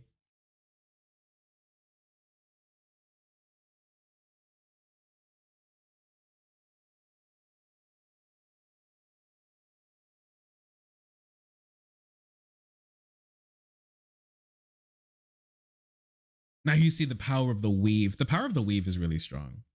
It's really, really strong. Okay. We're gonna take a little break here. We're gonna snap this one off because it's now 10. And I'm trying to get to bed earlier because if I don't, I've noticed that my life starts to fall apart. So I'm gonna take my sleeping medicine. I'm gonna call it a night here, and then we'll pick up the rest of this tomorrow. Because I do want to finish this. There's still so much. Just so you know, I hate to be the one to tell it to you, but I skipped a lot. We're about halfway through. There's only a couple more questions I want to get to. I want to get to the one on groceries, and there's some other questions about some other foreign stuff that I want to touch on, energy stuff like that. But yeah. Trump's Person of the Year interview, insane. He's definitely not getting more cogent. I do know that. Who you rating? Good question. Chat, you want to find out?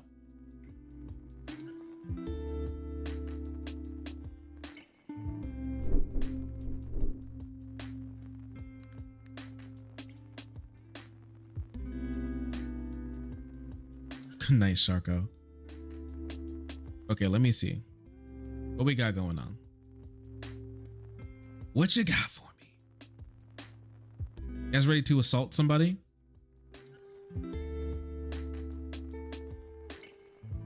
Let's see. Oh, chat, you want to raid our friend of the stream, Dead Domain? Why not? I don't think I've really raided her before. You guys want to go crazy on it? She's raided us before, but we haven't raided back. So let's go. Come on, hop in the raid. Thank you all for watching. I really appreciate you. It's been a fun night. I'm happy to be back. And I'm glad to have you all. And we're gonna have a good time here moving forward into the future. I want to get this. I want to get started a little bit earlier tomorrow. I had some stuff to do today, so we'll have to find out.